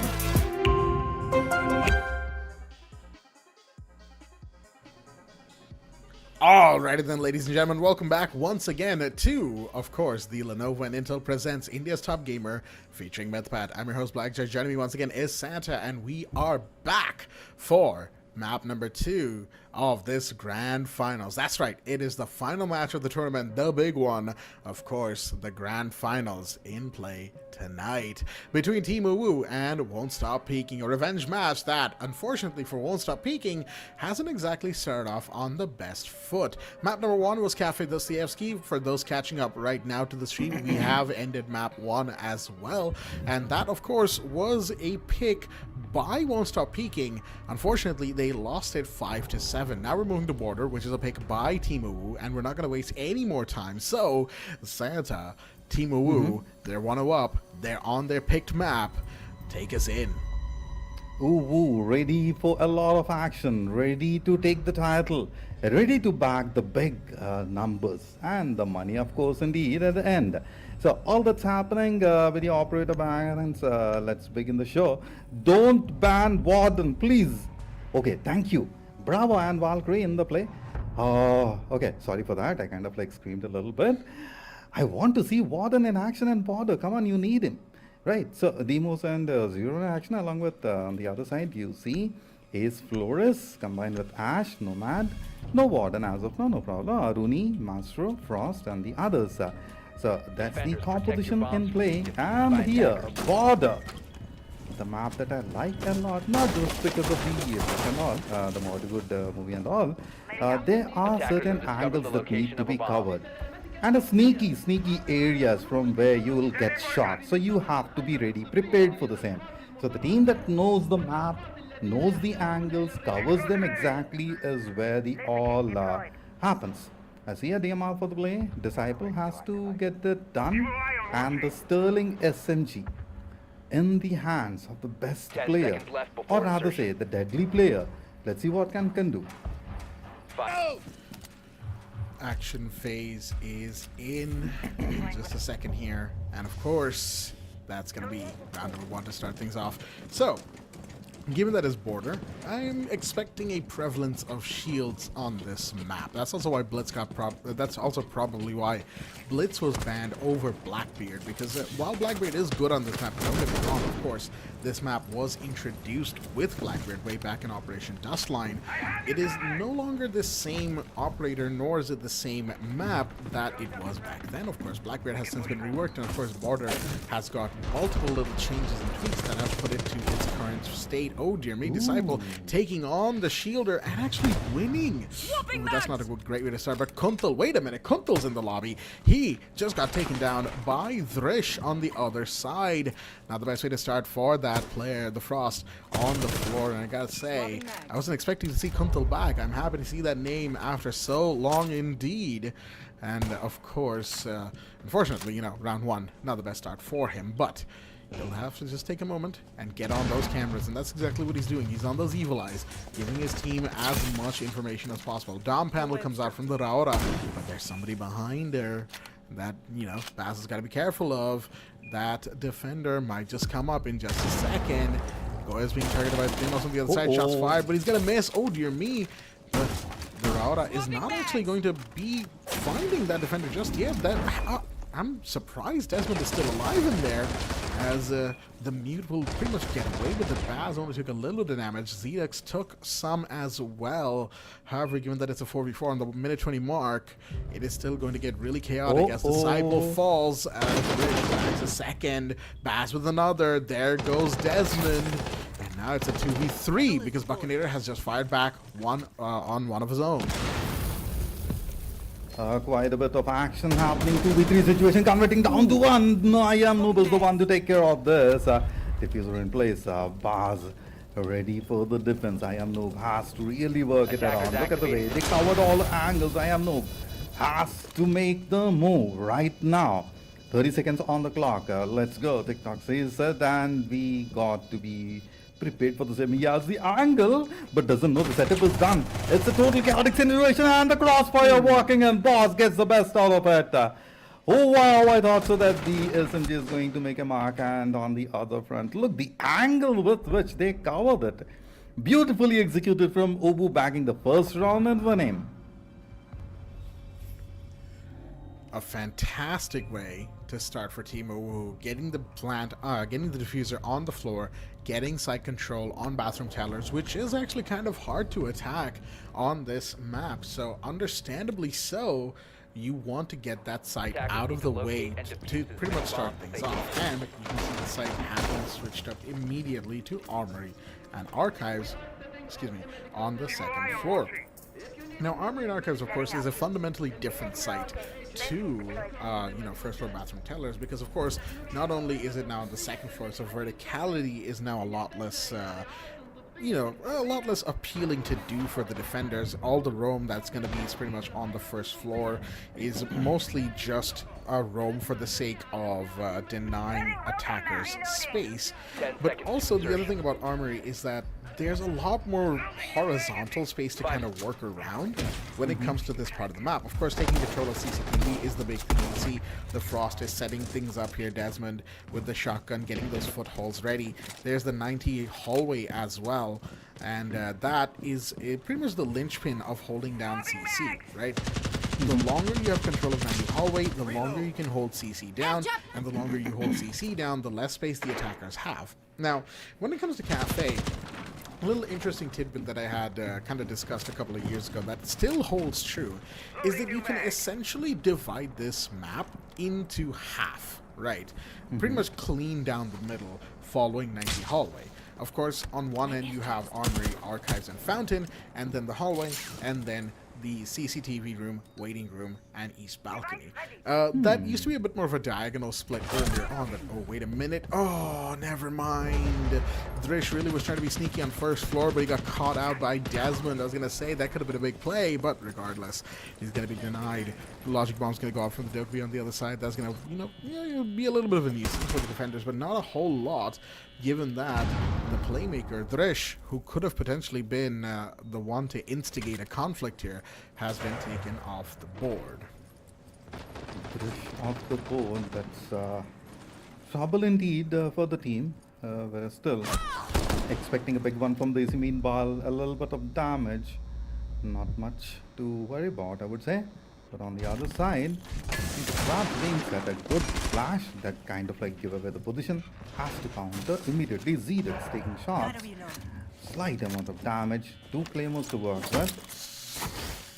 Ooh, this is trouble indeed. DMR, I am moved well prepared, is the one to get a beautiful kill on the prior round. That kind of like countered a lot of situation. So on this round, it has to be 1-1 on the board. The won't stop peeking, might get into a slight bit of trouble. Maybe this is way too early for me to say that. At the same point of time, the way with which Ubu has been moving further, they have been making the mark, and that's what I mentioned. Zedux, that too with a side arm. Oh, let's go. Let's go. They are into the group. And that's exactly why you want to be so very careful of that game. Wait a minute, Dokbi's on the floor. So is Zedux. Kuntal has come around. Big stuff happening thanks to, of course, that player. And there we go, Baz on the floor. It's now all up to DZ, the last one standing, but He's no slouch. That operator is no slouch. It's a Blackbeard as well. And of course, given that he's running Iron Sights, means that the BB is going to have the fastest ADS time for any possible version of Blackbeard and his gun that you can run. But moment here. Oh, shots fired. Kuntal's low on health, and there we go. Dizzy, despite getting that first kill, the timer is going to run its course. There was only so much he could do, and that will allow the side of Won't Stop Peeking to take their first round as well. Starting things off very competitively, similar to map number 1. Both teams are 1-to-1 equalized going into round 3, but I will say once again, Won't Stop Peeking, they turned up the heat in that previous round, and they are on the defense, of course, so it makes sense that they will do so. Now, of course, the big thing about Border, I almost said Cafe, my mind is still back there, but the big thing about Border is that it is a little bit on the attacker side, right? At least attacker favored in terms of the rounds that have happened on it over the years of Rainbow Six competitive. So all things considered, the fact that Won't Stop Peeking is defense first, and they picked defense first, mind you, so they will want to get as many rounds here as possible and then go on to the attack with a big, at least a 4-2 round differential, ideally 5-1, of course, but again, I'm trying to be realistic here in their favor. And if they get even a 4-2 or even a 3-3, they've got a good chance in the second half of making this map Attackers are heading out similar to to how we saw happen for Team UWU in map number 1. But we'll have to just wait and see whether or not that comes to fruition. Interesting indeed it will be if the same case happens, and I would definitely like to look forward for the same, because that's where the competition is going to go up to the next level. So let's take it to the next level. ZDX are definitely going to make a best one, I would say, but none to keep on the other corner. He has flushed the player, so it's up to Bas, or no, it's Drish who's gonna get the kill. So if the rotation is happening the way that I have thought so, but Desmond was ready for the same. As soon as Drish moved in, the Sterling SMG made its connection. Well, he took a little bit, and Buckinator on the other side was prepared as well. He took a little bit of damage, not too much to worry at this juncture. The drone's in place. This is going to leave a little bit. Yes, got the corner covered, and immediately you see DZ moving in, gets Kuntal off. That needs to be taken care of. A 4v4 situation. All right, a body for a body once again, and Drish being the first one to fall. Not exactly the best situation to be in if you are, of course, on the Team UWU camp. You never want to lose your Ash in these early engagements, but it is what it is. Frost being targeted by the Deimos, of course, that means that Desmond will have to scurry for his life, as ZDX will be on the prowl. And that's the thing about the death mark that ZDX. No, that is the thing about the death mark that Deimos puts on you, right? You have to be careful because one, yes, it does force him into his secondary. That secondary is an incredibly powerful pistol that can also break walls and break open soft surfaces and pretty much just destroy things left and right.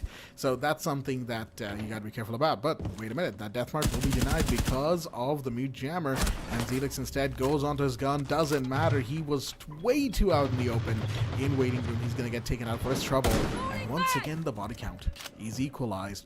40 seconds remain on the clock right now, and it's all up to UWU's push. They need to do something about this, and they are going to, as the Goya canister does get popped. 30 seconds remain, and it's going to be very tight here. Noob finds another one. They see to fall. This Goya's being such a menace right now, just sitting inside of the bathroom. They haven't gotten the hatch open. They haven't done much of anything. Baz finds one, but 15 seconds. They need to get in the window. They need to vault in. They need to get something going, but no. That's going to be the down on one and the kill on the other. Noob with a multi-kill this round. Beautifully done by the Goyo. And that's going to allow for Won't Stop Peeking to take round number 2. SMG's roaring big in the hands of Won't Stop Peeking. They have done it time and again. And with Kuntal in the play in map number 2, it's like a fresh energy walking in. The similar kind of signs we have seen when ZDX replaced a player and moved in. on the prior days. So it's kind of like a situation to work with. So won't stop peaking. Well prepared, came in with a banger and making it happen. So the aggressiveness, definitely indeed it is, and as rightly mentioned by Blackjack earlier, they take it to like 4-2 sort of situation. Once the site switches, it's going to be bigger, better Attackers from need to there locate on. and defeat So I'm the waiting for bomb. the attacker end to move in for won't stop peaking. As of now, 2-1 on the board, round number 4. I'm sort of expecting this could be the round where it will be equalized, particularly the way UWU has approached earlier. And got to just wait and see. As of now, good reinforcements. And I'm sure UWU has a plan to move in and strategically Bomb located by dismantle all attackers. of the reinforcements and then take the body count up. Jammer ready to activate. Deimos being banned, of course, makes perfect 10 sense. seconds to We insertion. saw just how much of a nuisance that Team UWU was 5 putting seconds that left. Deimos to use, right? Especially Zedux. I mean, sure, Zedux didn't get too many kills with the Deimos, but the point of the matter is he was forcing defenders out of their comfortable positions, out of where they needed to be, and getting them into, more vulnerable areas of the map where they could then be aggressed upon by other attackers. That's one of the things about Deimos, is that sure, his death mark is meant to be a way to get a solo kill, but at the same time, it doesn't have to be if you play your cards correctly. That's why Deimos got banned right there. And Maestro, I mean, we do get it. His evil eyes have just been such a prevalent tool in this entire matchup so far already. And that's why the Maestro finds himself getting banned more often than not. Now, I will say though, the Ying pick from Baz is interesting here. There is no Warden from Won't Stop Peaking, so of course that there's a bit of safety in the fact that they don't have to deal with getting countered hard, at least not yet, especially given the site is on customs inspection, right? But what matters once again, because it's border, is that verticality. A lot of soft floors need to be taken control of, and that is going to allow you for site-wide control as well on this part of the map. We have the finger boost coming in, which means that there is going to be a push on top floor. Kuntal's got to be careful about this, as he is one of the players on that top floor, but also on front door. Wait a minute, we have ourselves an Ace who's really getting close to the site. He's peeking customs door. Nubu's taking a ton of damage on the other side. He's got to be careful about this as we get under the minute-and-a-half mark. A minute and a half, the 90 seconds where the action takes to the next level. I am noob, ready for the same, I believe so. Peeking around with the SMG in hand, that makes a big time banger. Oh, the verticality in place, and just like that, Disciple gets past and in equalizer immediately. He was well prepared at the same point of time, the counter, and the equalizer kind of like startled him a little bit, I would say. Got to be if the next one to fall, would it be Buckinator? Because the position that which is holding at this point, kind of like going to be slightly difficult. In between, the move from UWU, kind of leaving a mark. A lot of areas to cover with. Checking it around the last 40 seconds, have to move in. Drish has the diffuser, has to move in his IP door, getting the big one, Kuntal. That's DZ, and the carrier is down as well. It's a 4-2 scenario, a 3-1 about to occur. Zedix the last one with an LMG. He has to get it up, but he's not left any chance. I am noob, closing it off on style. Big bangers from Won't Stop Peaking, one after the other. 3-1.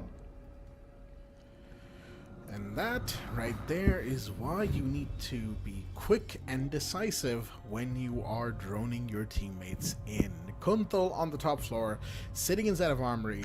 When it comes to top floor clears, Armory is one of the first places you should always check. Now, of course, someone could then say, but what if Kuntal had rotated in Attackers need to later locate on? and It doesn't defeat. matter. Have a drone in there at all times. Armory is a very important part of the map. Someone can get in through Metal Stairs, someone can get in through, of course, Fountain and Archives. It can happen at any point. I will 100% give you that.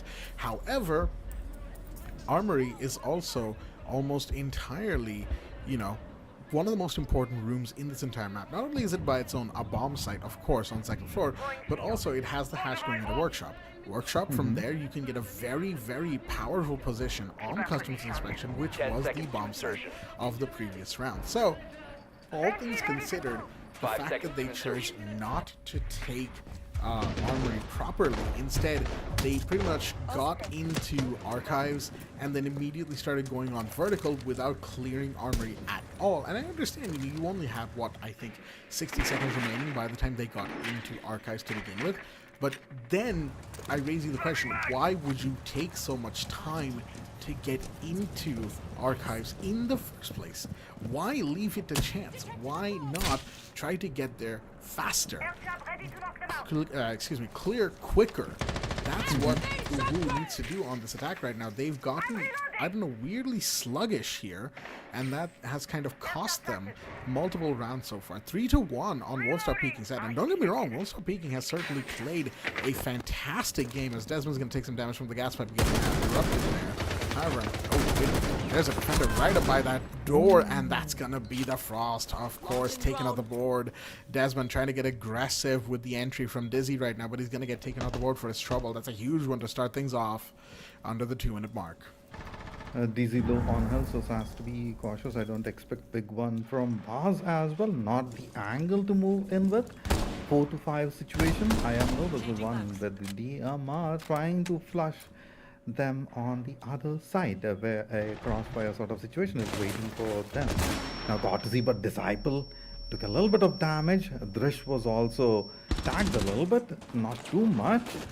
Yet reload ready for the same. Disciple knows for sure another approach would happen, and at this juncture, oh no, Kuntal, troublesome. This is 3-5 situation. Most likely the numbers on the board would be 3-2 if one more fellow falls down, and if it is Buckinator, we kind of like can go on the prowl.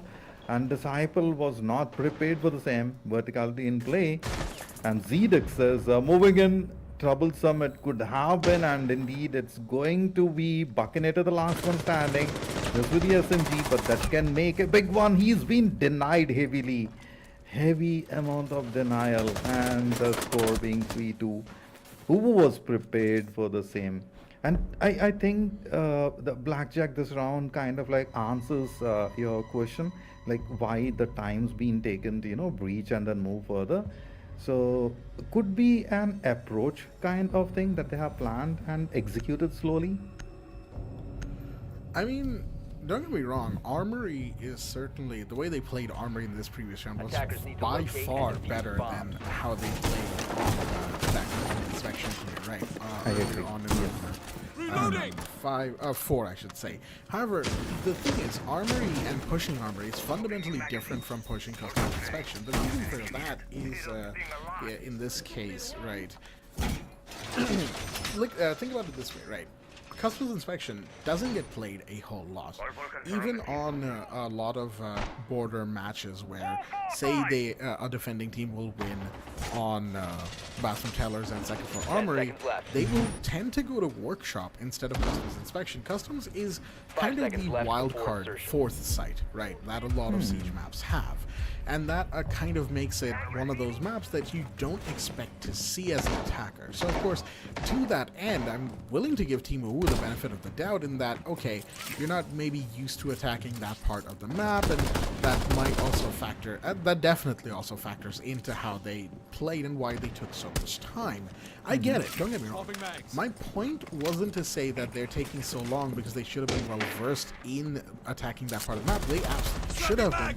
But what the other thing is, and we'll get back to that in just a second, as the bomb is already pushed into CCTV right now, into waiting room, he's going to have a little bit of action potentially coming in as he peeks the hallway right now. He knows that there's players on 90. He knows that there's somebody on the east balcony. Look at that hole that he's got himself. And of course, there we go. That's going to be the skeleton key coming in, giving him the room to peek. That's the shots fired onto Disciple. Noob has also taken damage, but the drones are what's important here. They are giving him so much intel to work with. And once again, Noob taking damage. There comes the global Dokkaebi call, and that's going to be Vast to take the kill onto Noob. Oh dear me. That is going to be the big one to start things off. But Disciple comes around, finding Zedix with the C4. Beautifully done to take the clap back. As we have, once again, the minute 45 mark crossed. One more C4 to work. Let's see. One more explosion. Make the body fly. Would it be Daisy who's gonna walk in, but Desmond in between? Slightly took a bit of damage, and that's a huge one. Have to be slightly cautious. I'm certain he's well prepared for the same. As of now, 4-4 turning down 4-3. Desmond definitely got the big one. 4-3. Let's see. Will you be able to back the score as 4-2? Because that's where the map can get into your control. A quick peek, a quick denial, a lot of damage, and been handled. DZ, of course, indeed was ready for the same, I believe so. Disciple on the other side, well prepared, moving in. They are on the hunt, waiting for the same. It's a quick feeling setup, I would say. Drish on the other side took a little bit, not too much, and would be, a verticality kind of thing, because the way they are approaching the last moment of breach. And 30 seconds, I would say, because these 10 seconds not going to create a lot more action. You know for sure that angle needs to be covered. Bars might get into a bit of trouble. A lot of rotation happening. Drish on the other side holds the position that is needed. Won't stop peeking. Well prepared. It's a round written into the name. Just that, no room of error. Disciple's going to fall as we have the final 10 seconds coming in. Desmond gets one on the other side. Wait a minute, the plant is happening. Daisy's going to be on the cover. It's a triple kill Desmond, but the plant is not denied. The Nomad is just sitting there in the corner. The gun is seen, and there we go. Desmond with the quad kill will be the one to take that advantage and press it against the side of Team UWU. Well played indeed. They won't stop peaking as they have had a very good first half, all things considered. 4-2 in their favor, and of course this round gave us a very, very good showing of why Mira is banned so constantly across all the maps of competitive Rainbow Six. As of course you saw, all of our viewers at home, the two mirror windows on top floor with the presence of the Mira and the Fender in Fountain pretty much single-handedly killed all momentum that Team UWU were trying to build up there, right? UWU had gotten, I believe, the first kill, or at least they had forced defenders. Yeah, they had actually gotten the first kill, right? They got Noob off of the east stairs, and then, of course, they forced all the defenders out of CCTV waiting room and east balcony. However, they could not push into Archives and Fountain because there were two mirror windows, one in the Fountain office side looking out onto the double door of hallway, and the other one in Archives, or I should say looking into Archives. That was, yet again, something to be really, really weary about. Now, why would that be the case, of course, would be the next logical question, and the answer is simple. You don't know if someone's behind a mirror window. When you're an attacker looking at a mirror window that's facing you, it's a black mirror for a reason. You can't see through it. It's a one-way mirror. The defender on the other side can see you, you can't see them. So the usual assumption is going to be that there's somebody behind that, right? True. And the moment they see you, they're going to peek you. You're not going to have any knowledge of if they're going to peek, if they're not, how are they going to peek? Is it going to be a crouch? Is it going to be a standing? And that will immediately turn things into a very ugly situation for you as an attacker.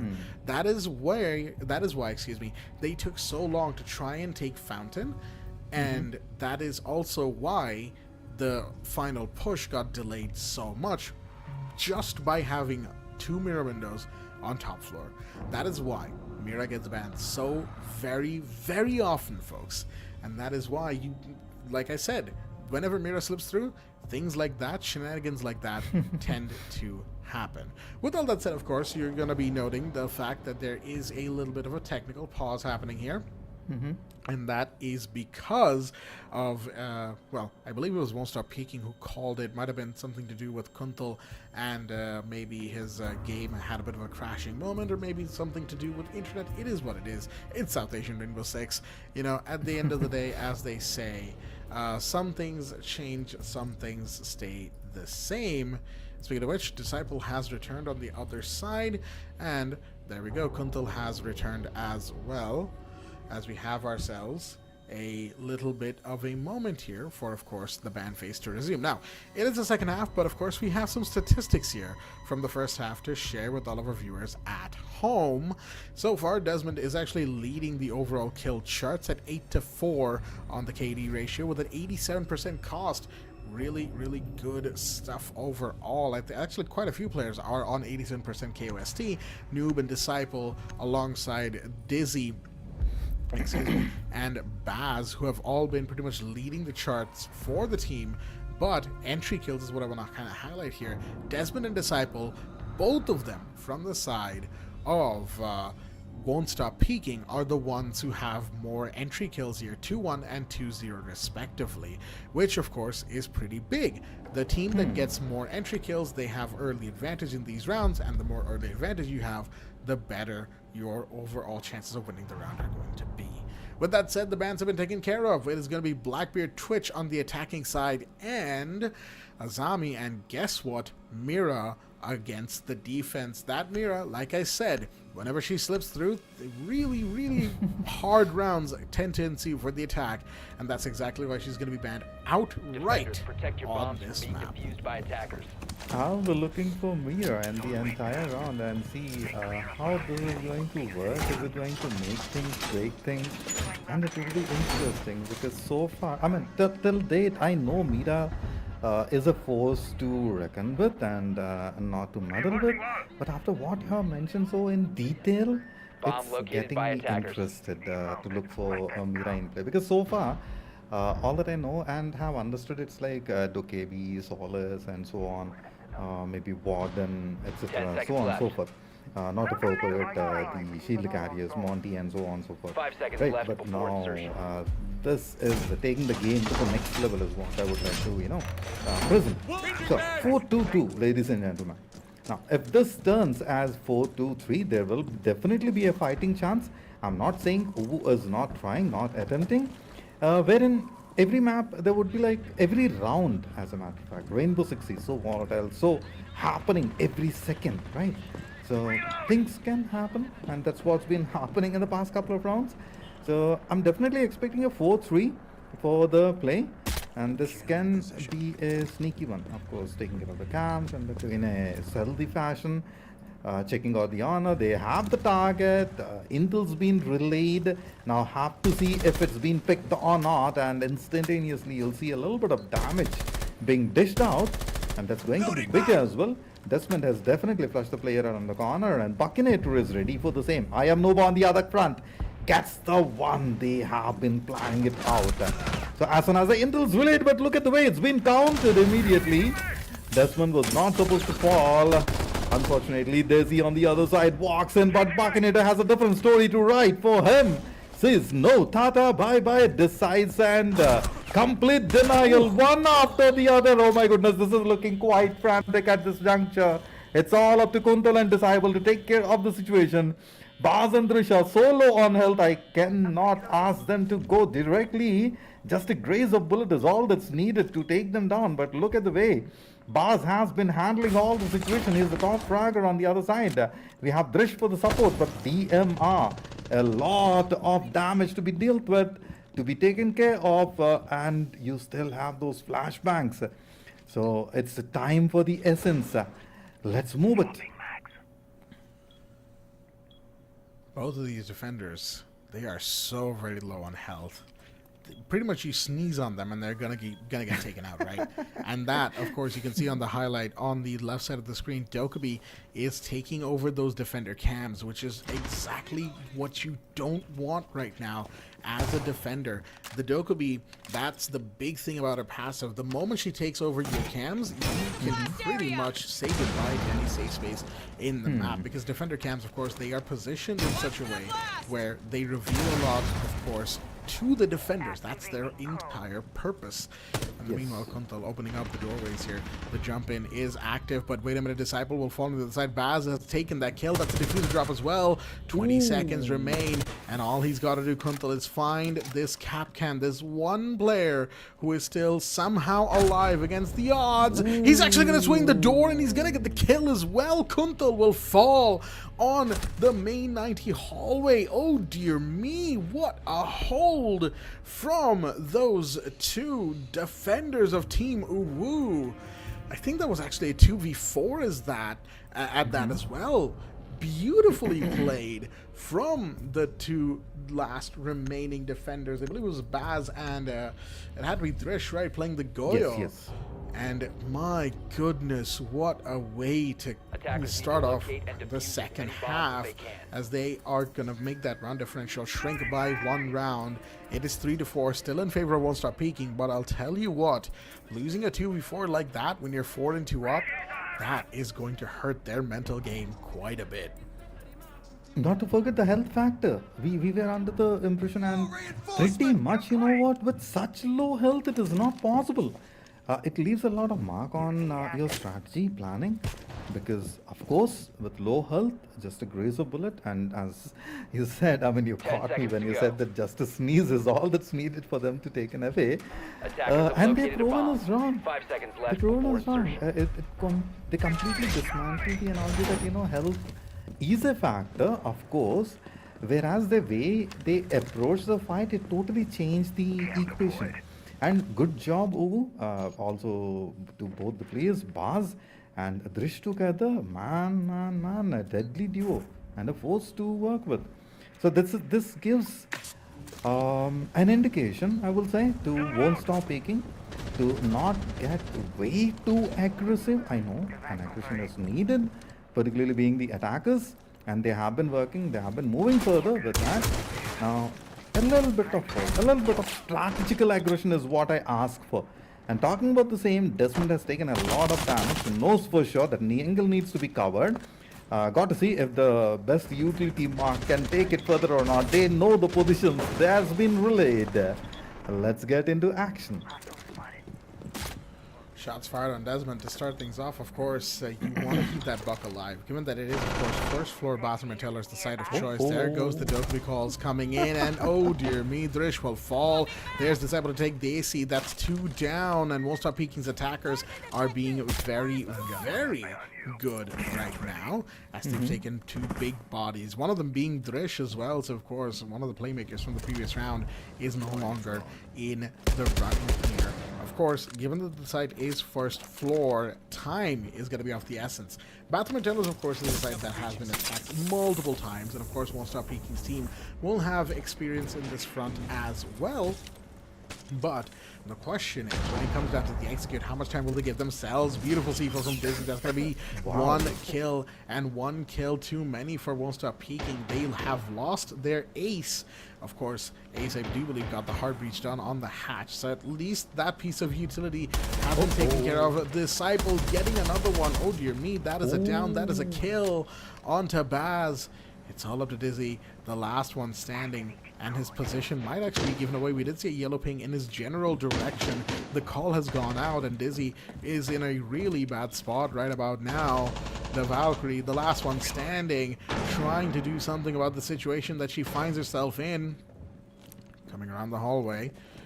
He's the only one in this position right now to make something of a difference, but never mind. Kuntal comes around with a big aggressive swing on that bathroom door.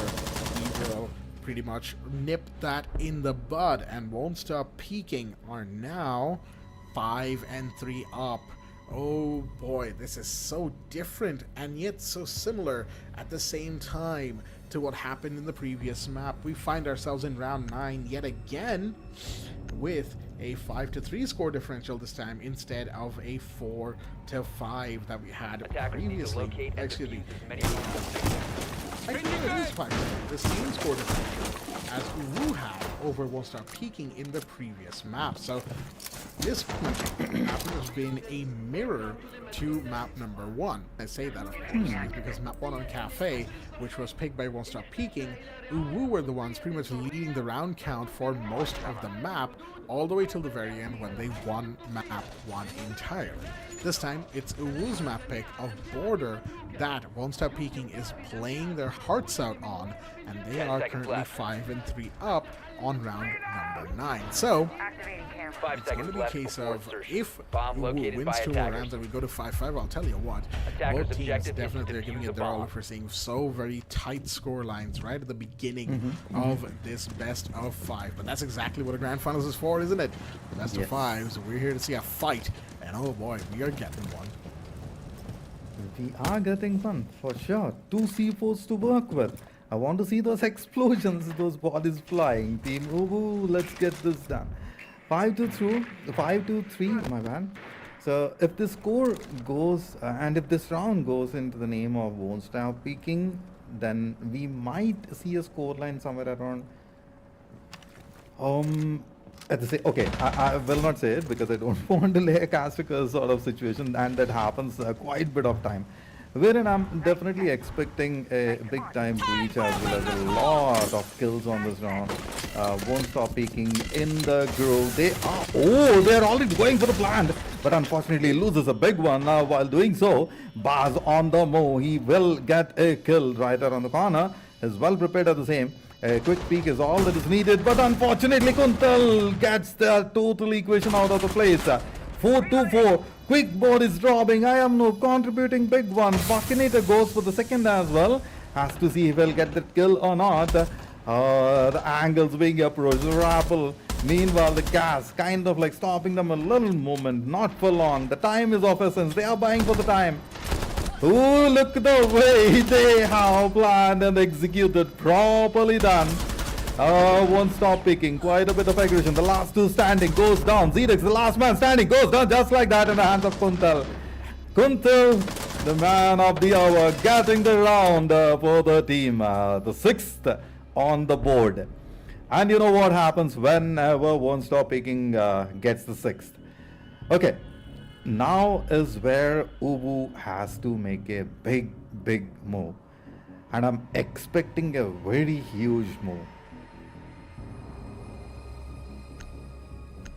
6-3, the scoreline, but of course we're not done yet. UWU still has something to show for right here and now, and they are going to be trying to do exactly that as we have the final bans coming in. Valkyrie and Dokkaebi for the final bans on this particular map of Border. Map number 2, I'll tell you what, is certainly quite different and quite similar, as I said previously. But we're not done yet. Second floor armor is the site of choice here and now. And we'll just have to wait and see how this particular section of the map, how this particular round plays out. Now then, looking at UWU's defense, I have to say this much, is that they've kind of pretty much fallen into Won't Stop Peeking's hands time and time again. Now, what do I mean by that? I've mentioned before, this was in Kafe, where Won't Stop Peeking's defense was erratic, it was chaotic, it was hard to pin down, right? Now, pretty much double that and push that onto their attacking half here on Border. On the defense, of course, they played a very good, smart game where they knew when to peek and when to actually hold off. And on the attack here, they have done something similar. They've gotten their drones and coordinations on point. Their op selection has been fantastic. I love the fact that we're seeing Zero being brought out by Buckinator as well. That extra bit of intel is always good to have. And of course, when you have a gunner like Kuntal, who's as experienced with Rainbow Six as he is, you're going to have a good time. You need to just play around that gunner. You need to just make sure you either keep him alive or you give him the opportunities to really frag out of his mind. And that is exactly what Kuntal can do for your team. So that is what they're doing. They're playing around each other's strengths beautifully so. And we have seen that give them so much value for that exact reason. The entrance coming in right now on to Tyler's side. Desmond's really low on health. He's actually going to get taken down as he wasn't quite in a good position to get the gunfight. Shots fired now, this time from the waiting room. Dizzy will fall to Buckinator on the other side. More shots are taken towards that attacker, and that, in the meanwhile, is going to be Buckinator to fall. There's a glue mine in his shin, but looks like Kuntal just does not care. If he gave a damn, he would have stopped a while ago, but he doesn't. And that's going to be the fall of the Legion. Noob with a beautiful shot onto Desi. It's 6-3, and now it's a 3v2. And guess what? Baz has to be careful about how he decides to peek this, as they need to conserve health and waste time as much as possible. Time is of essence. Gonna play for the same. Got to see if 6-4 is on the mark or not. Baz and Zedix in troublesome position. I am no falls, a very big one is being contested. Oh, that's a troublesome matter for I am no to move further. Gets a bit of support, but that's been taken off. Disciple has to move right along with I am Noob and to get these boys on the mark, but he's the one being taken out. Disciple, the last one standing, walks in. That's a flash on the face. Disciple versus Zedix. Both have proven themselves deadly so far in the maps. Both holding the essential corner. But look, immediately Disciple says that I know for sure you're gonna come for the hunt, and this is where I'll wait for you. But that's an off angle. I cannot anticipate this. It's turning around. The Ash knows where the Frost is. The drone might have seen her, or at least gotten the, sound cue of the movement that Zedix was doing, but the Legion Mine is going to give away that position as well. 20 seconds remaining. He's baiting with the plant. There you go. He really wants to kill, because of course in a 1v1 situation, you cannot afford to go for the plant. You cannot afford to stick it, as he's going to still try. Ooh. And beautifully done! He's going to get the bait successfully. So that drone, the Frost did not know where the drone was, unfortunately. And that is going to be Won't Stop Peeking, who will actually take the victory in map number 2, equalizing the map count here and now. 7-3, the scoreline as well. That is a much bigger round differential than it was on map number 1, which was a 7-5 to Team UWU. So folks, guess what? We are absolutely now confirmed going to map number 4 at the very, very least. And we might even see some more action. Excuse me, we might even see some map 5 action happening if things keep going the way that they are. That is something that, well, I'm not going to promise outright, of course. As I said before, I am not very good with predictions, folks. Those two words are actually kind of similar now that I think about it. Okay, I'm waffling now. Anyway, point notwithstanding, the prediction for map 5 is, of course, for later. We now have map 4 on our hands. And, of course, if I glance at my notes here, I'm doing more than glancing. It is Nighthaven Labs. So what might have at one point been some people's prediction of a 3-0, well, that's not going to be the case anymore. It has to be a 3-1 win at the very least, if either of these teams wishes to avoid going to map 5, which is Consulate, the decider map. With all that said, though, I gotta say, map 2, it gave us a lot to kind of chew on. And on one end, this point I kind of did start talking about when it comes to the attack half for the attack half for Team UWU in the first half. That is the first 6 rounds. Then the thing about their attack half is that Team UWU were consistent, yes, but they were also consistently getting caught off guard by the defensive side. Won't Stop Peeking, like I said, they're erratic, they're chaotic, and that is by nature, by design. They love playing that way, and they will absolutely keep doing it until you read into them, and they will switch it up once more time. That is the thing that kind of Team UWU needs to learn here from map number 2 here. They could not adapt in time in a lot of circumstances, and that first floor customs push pretty much defines it, right? That we saw before. I gave them a lot of flack for it, and I will, kind of elaborate on that, of course. But before I do, Santa, what are your closing thoughts for map number 2 here? I'll add to what you mentioned, because you pretty much covered everything, and there is really nothing that I would like to contradict on. Hashtag adaptability is the word, not just here. Hashtag. Okay. All right. So we'll talk more about it. Baz 13-7. What a contribution, of course. I have to, give a shout out to the player. And a lot of times this guy has been there around the map.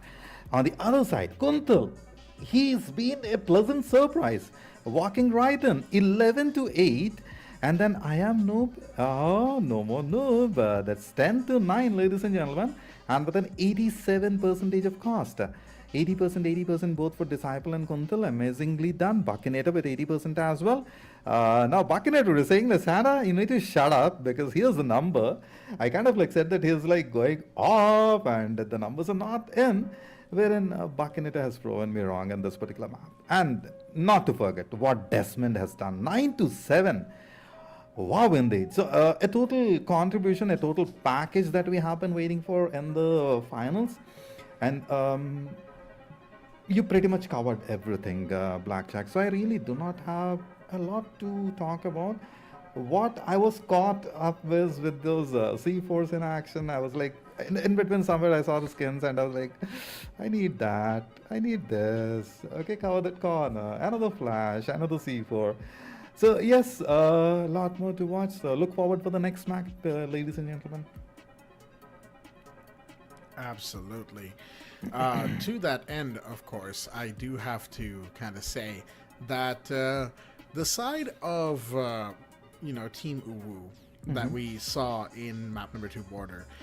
This is kind of the point that I was kind of raising earlier, and I think I'll go kind of in depth while we wait for the call from production.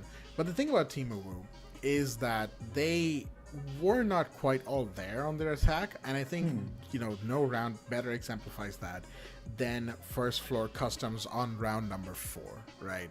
And the main reason I say that is because they took a lot of time, way too much time, to get control on Second Floor. And the reason that's important is because Second Floor, again on border, massively important for vertical, right? They took too long to drone, they didn't drone it up properly, and Kuntal got very clear entry on Armory, and he just got those kills, right?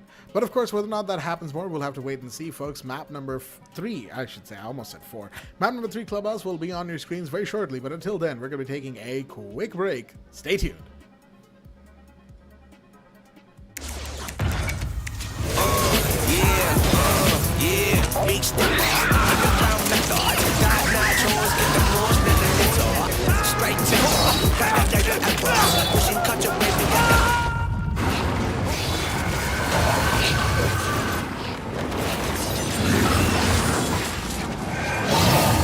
Reach your impossible with the AI-powered Legion Pro 7i, Lenovo Legion.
Reach your impossible with the AI-powered Legion Pro 7i, Lenovo Legion.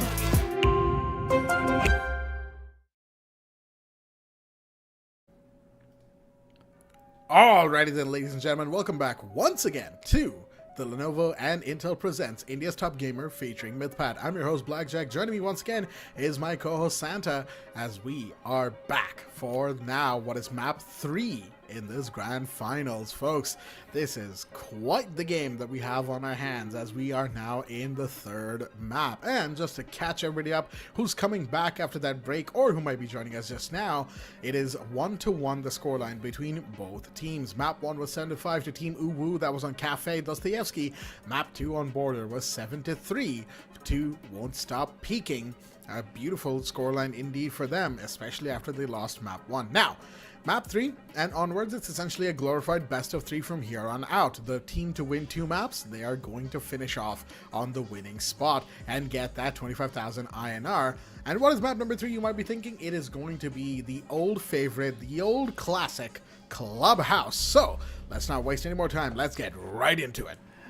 Clubhouse, where you have certain angles from where a lot of off peaks can happen, so that needs to be covered. These are the angles that I kind of like look forward for.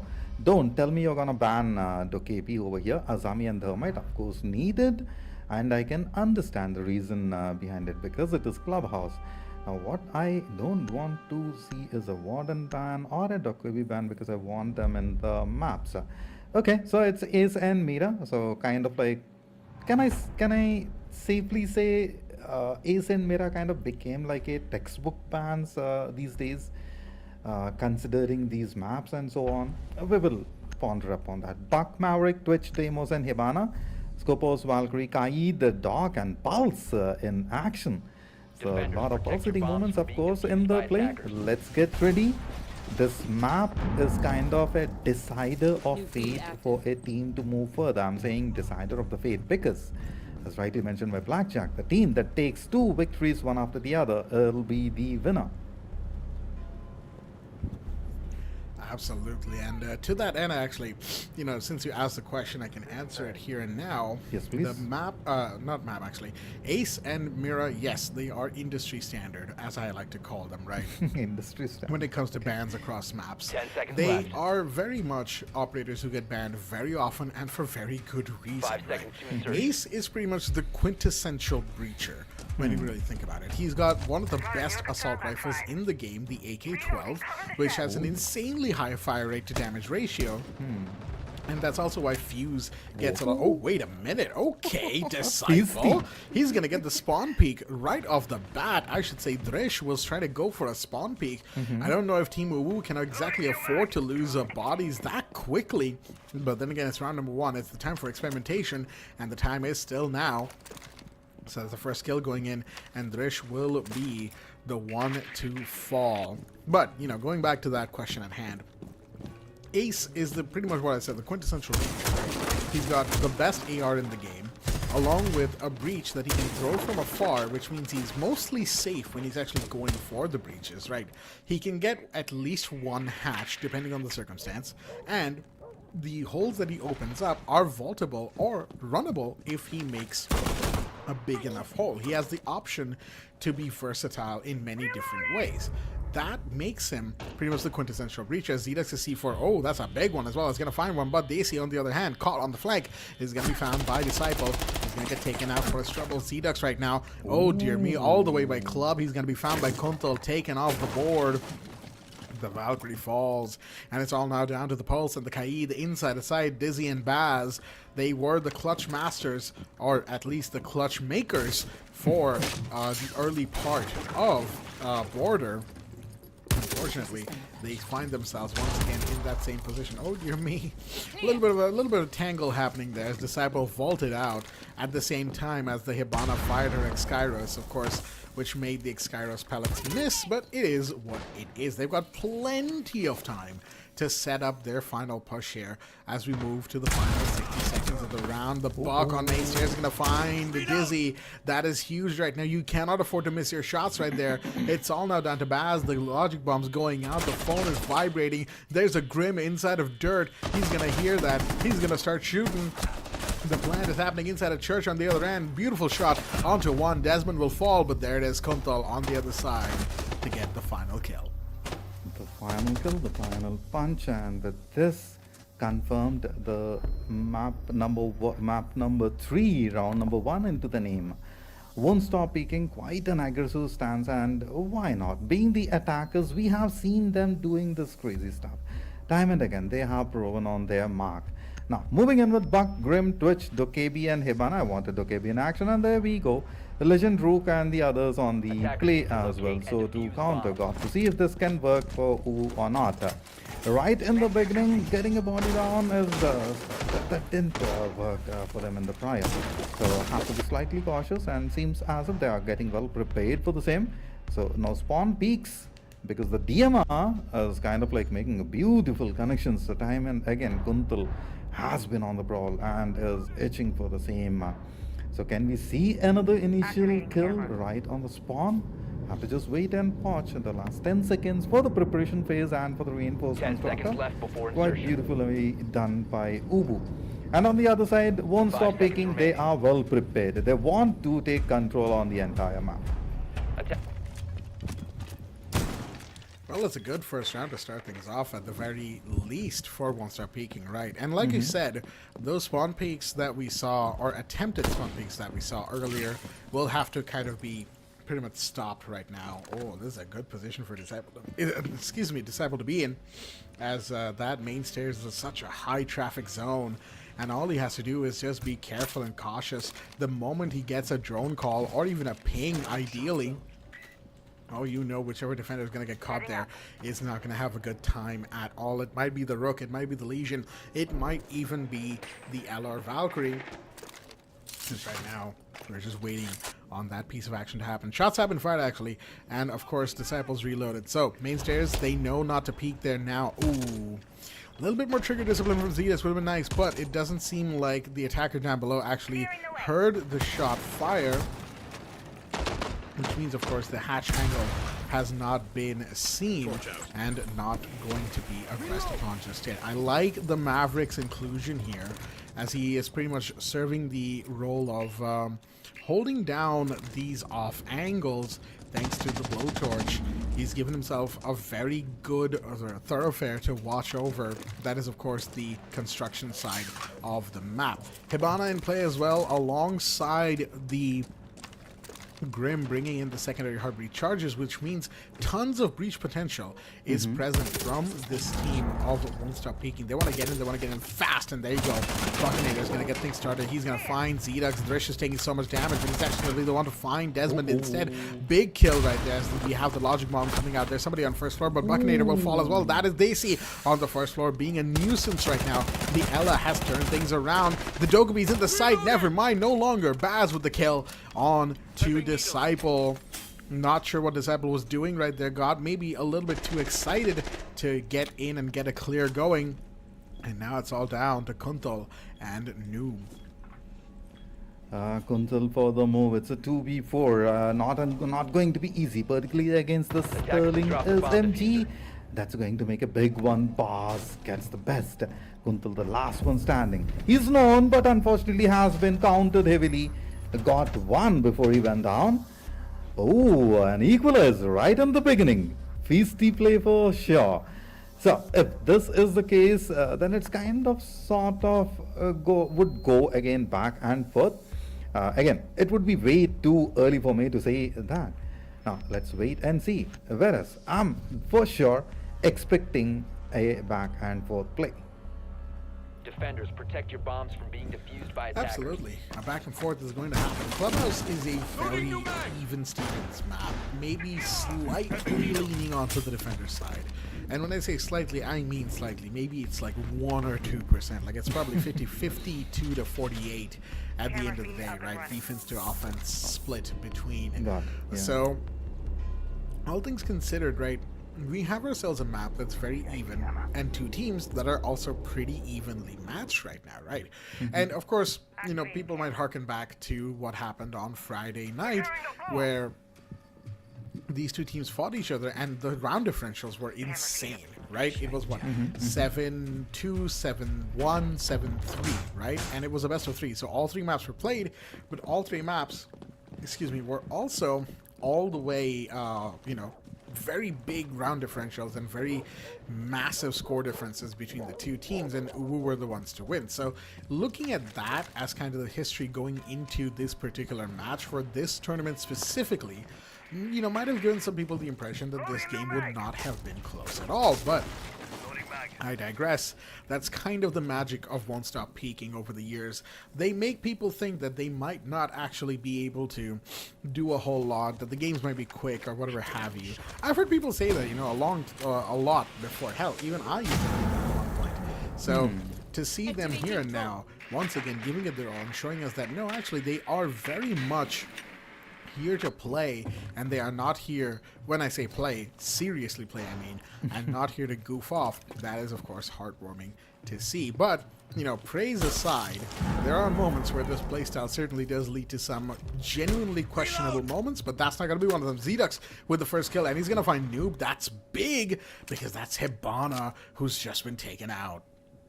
With Hibana off the play, it's not going to be easy, and that's a big one for sure. Disciple is well prepared, and Buckinator has to get 2 kills. With that FAMAS in hand, I have seen him done some crazy stuff. So will he be ready for the same or not? Time would definitely answer the same. The gas pack has been covered, so not a damage from that end. Corners being checked, no entry points, that's been denied. And yes, here's the mark from where it can turn up the heat a little bit, what I mean to say. Shots being fired, no connections, no damage, is ready. The shotgun on the other side can make a big time difference. Disciple slightly getting into it, trouble don't matter, but the DMR, oh no! Oh, he got the best out of it. Zedix on the other hand took a lot of damage. It's a 3v5. The round is completely tilting into the name of UWU, who is well prepared. Now, they can bag it unless Buckinator does something crazy over here, right along with Desmond. And not to forget Kuntal, who has taken a lot of bodies off the mark. Nothing from the vent, and no can do, has to go down. But as soon as you fall down, there are 2 players ready for the same. But prior to that, Zedix gets a big one. And Buckinator was not supposed to go that easily. It's all up to Kuntal and Desmond. But seems as if that's not going to happen. Pass for the play right along with Zedix. Totally dismantling the entire play. And what a round to go with.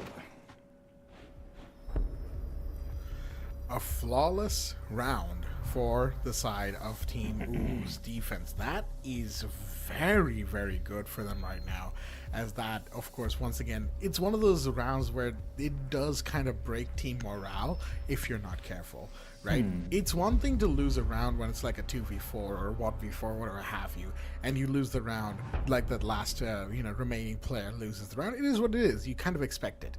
But when you have a flawless round taken against you, that's when you really start to think like, oh my god, did we really play that badly in that round? Like, excuse me, voice crack, not sure what happened, but did we really play that badly in that round? Was it really that one-sided? Those questions start to get in your head, and the moment that happens, as the team that got the flawless, they know that they are in the enemy's head right now, right? And that's what tStopPeeking kind of needs to be very wary of, be very careful of. If they have Team Uwu's, accomplishments kind of sitting in their head, festering as the knowledge of like, okay, we really need to kind of figure things out here, then they will start making mistakes. They'll start getting nervous. And that is what Team Uwu pretty much wants right now. But with all that said, of course, we're moving into round number 4. The final bans for the first half have been done. It is Valkyrie and Dokkaebi. No real surprises right there. Dokkaebi has been a nuisance regardless of the fact that tStopPeeking have lost more rounds than won. Those logic bomb calls are still so very annoying to deal with. And on the other side, Valkyrie, for pretty much the same reason, those black eye cameras, you don't want to have to pick IQ constantly just to, counter Valkyrie, and it does get annoying after a point to get constantly pinged from a camera you can't see, because it's about 3 pixels wide. So, Valkyrie is going to be banned here, and we're going to be moving on to round number 4. Round number 4, and can we see an equalizer like a 2-2, or would it again delve into the name of Uwu, who is bagging one after the other, and they are feisty, they are ready for it. Why not? They have worked a lot to get the score and to move so far into the tournament. Unbeatable, and they want to make it continue, possibly so. And if tStopPeeking would allow it or not is a different picture altogether. Disciple already took a lot of damage, so kind of like not expecting big. But then again, we have seen what happened when particularly the Deadly Duo was so low on health and still they bagged the victory. So why not? Let not be a dust factor and see. Even before I could complete, Disciple says that health is not the factor when you have an angle and when you have the better approach on your opponent. So let's go. I'm expecting one more kill from Disciple because he holds the angle and seems as if Uwu is about to fall for this trap. Just might. Whoa, wait a minute, Baz. There we go. The Scopo's getting a big one, and that's a run out as well. He's going to get the door of garage barricaded just in time. Grish will find one. There's Disciple on the board as well. It's body after body, but Noob comes around getting Drish. Much needed kill right there for tStopPeeking as they have shut down that roaming Frost. However, Baz on the Scopos is still out there. That's what you gotta be careful of. Scopos is insanely good at these mid to late round flanks, especially if that second shell is still active. As right now we have the Grim Beast coming out. Of course, well, Mine Magnets are there to stop that from being too much of a nuisance, but guess what? He's got canister after canister after canister. Disney on this side, where he will just rotate, get one, get two! Ooh. Huge kills right now, and he's gonna hear the entry from the window. He's gonna get the final kill as well. Beautifully played by the Bandit to hold down the site. It didn't matter. I was hyping up Scopos. I should have been hyping up the Bandit, the man with the car batteries and a history that he loves to tell. But with that said, folks, that is now 3-1, and Team Uwu have a pretty solid lead right now. Solid lead, yes it is. Maverick, Hibana, Zero, Ash together. Who round to be looked forward for? And I'm kind of like, I was expecting an equalizing sort of situation, whereas Uwu is prepared for something else in the play. They want to close it off as early as possible, possibly so. Maybe again, way too early for me to say that. So 3-1, and looking at the way and with the momentum with which Uwu is moving further, it's safe to say the score can be 4-1. Okay, that's where in the next set is possible or not. Let's wait and watch for the same. Now, talking about tStopPeeking, from the attacking end, a bit of miscalculations, I would say, or rather, not checking the angles that should be covered. That's where a lot of play kind of like went off the mark. So, this car, I mean to say, from I am noob, I'm expecting two big kills, but wait a minute. That was not in. A quick spawn, peek, and immediately taking two off the play. The third one was about to go off, but a counter, and it's a 3v4 situation. Okay, I gotta say, Drish has been going for a lot of spawn peaks in this map. Right? I think it's part of the UWU team plan here that, you know what? Alright, time to throw caution to the wind, guys. We gotta play tStopPeeking at the game. And that's exactly what they're doing. Mind you, they haven't even completely finished their site setup. You can see here now, Daisy's coming around, getting those rotates in play, putting those FNATs in, and that is because they weren't even in the site. They were playing very far off site just to get those early picks. And they have done beautifully so at that. However, Baz will fall on the other side, but guess what? There's somebody on the prowl who's gonna get taken down. Kuntal gets the refrag, but he's so very low on health right now. And that's going to be, of course, a deciding factor in which gunfights he decides to take. Don't get me wrong, health for a lot of this matchup hasn't really mattered for both of these teams, but it also has at the same time, because right now you can see Kuntal is staying on that drone. He's going to be the one giving the intel, and Noob, who's got the health to contest. No, how do you miss that? Of all things, a frost mat sitting in the open right by the door of Cash Room is what puts Noob down to barely 15 health remaining. Oh dear me, that is a massive mix-up right there. And it's not the kind of mix-up you can afford right now, because Noob is now pretty much going to be forced to, you know, limp and struggle across the map. That status effect on top of the Nomad's name is what is denoting that for now.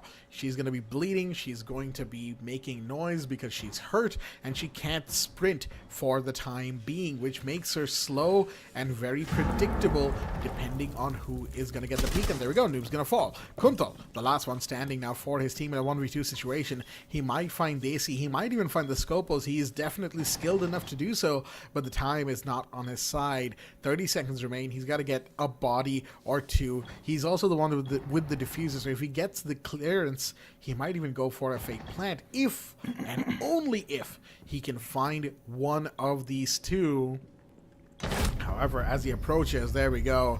It's open season, baby. Zedux will be the one to take that kill. The Scopos will happily finish off the Maverick, I should say. And that, folks, is a 4-1. Team UWU on Clubhouse so far. I'll tell you what. Earlier on, when the map began, I mentioned how Clubhouse does tend to lean to the defense by maybe a percentage point or two in the round differentials. Well, right now, it is definitely favoring the defense of UWU, because UWU, they are, well, you know what they say, right? Fortune, it favors the brave. Defenders, protect your bombs from being defused Fortune by favors attackers. the brave, and that's been showing off in the play, in the execution. As of now, score being 1-4. And safely can say it will be 1-5 as well. Just have to wait for a little while and you'll see that getting unfolded. So what's up with tStopPeeking? Why not backing the round? So a question that's lingering in my head.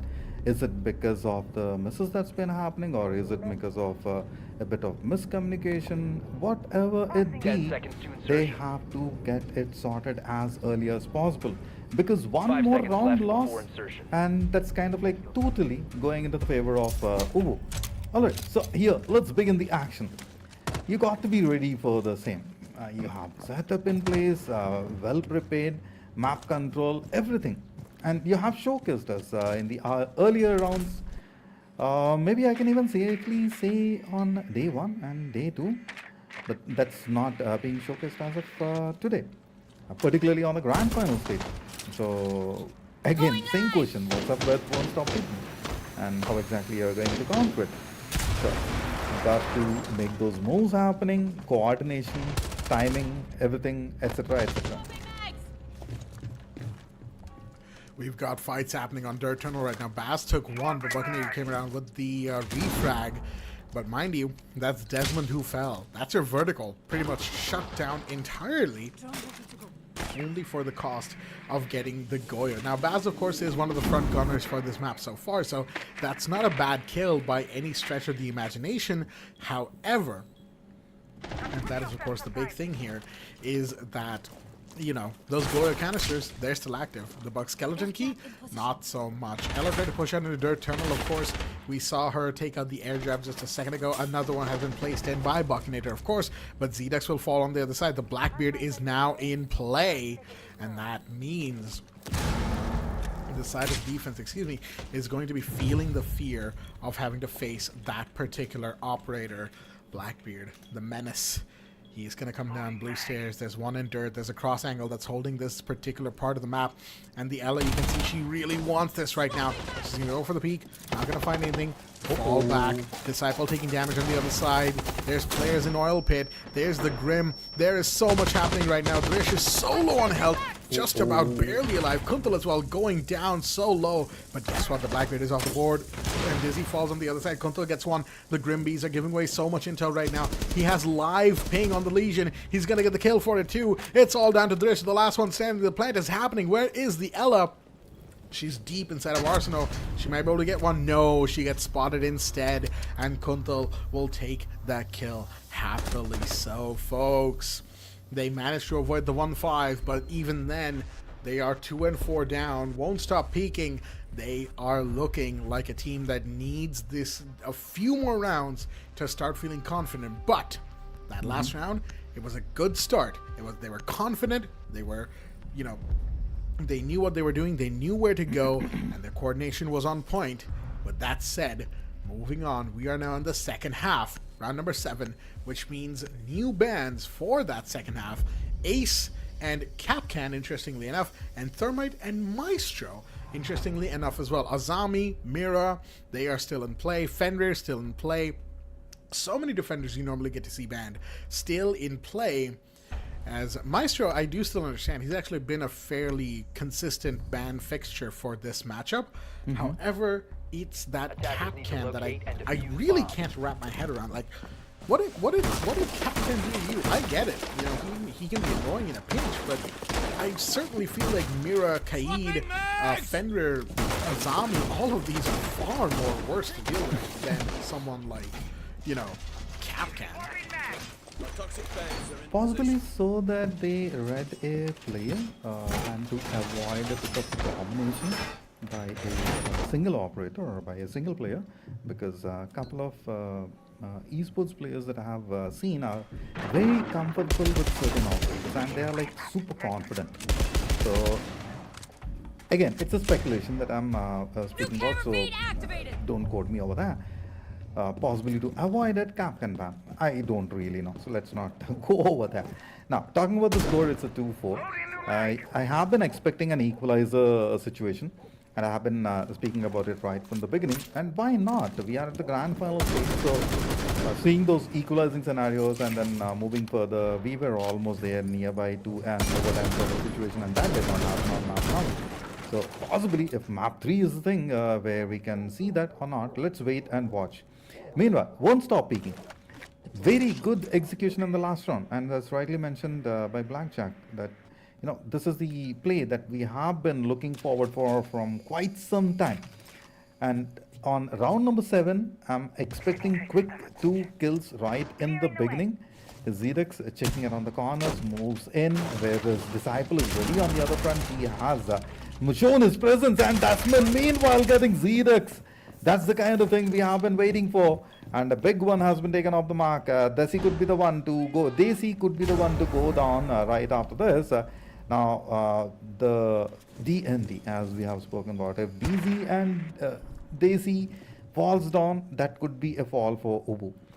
And Won't Stop Peaking will definitely capitalize on the situation. That Deimos falling first is certainly something that Team Uwu will not be happy about. Zedex, in this moment, well, he's going to have to just sit this one out. Get on the drones, give intel to the team. That's all he can really do right now, while marinating with the choices that he made that led to him being taken out by this smoke. And that's the kind of interesting bit there as well. The fact that it was a Smoke, probably up on main stairs, who got that kill to begin with. Now, of course, Smoke does like to play that position in this map, and we've seen it happen before, but at the same time, Deimos, of all characters, getting taken out by someone Smoke playing that part of the map is certainly unusual, to say the least. With all that said, of course, that's just one kill. We're not going to wax poetic about that for too long. 45 seconds remain as Team UWU is starting to kind of fall into the trap that they had in Border as well on their attack rounds, which is they're taking too long.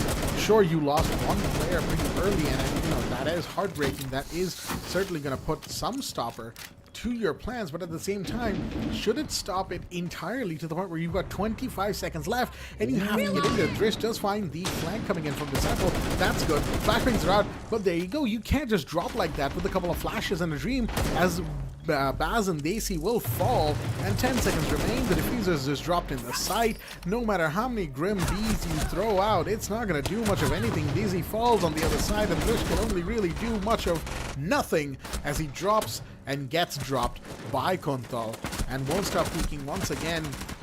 They had such a comfortable time just sitting inside of the site. Sure, Disciple went for a flank that didn't really work out, but other than that, what else was there to do? Team UWU, they just weren't active on the map. That kind of scared me a little bit, because the way the approach has been done and the total aggression being portrayed on the other side, and not much of attack that we have expected. So things to work with for sure. Won't stop peeking, being defenders. Again, when it comes to won't stop peeking, I really forgot the fact that whether it be defense, whether it be the attacking end, they are in their own groove, they are in their own play, and they take it further.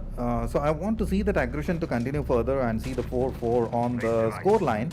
And now you have two C4s to work with.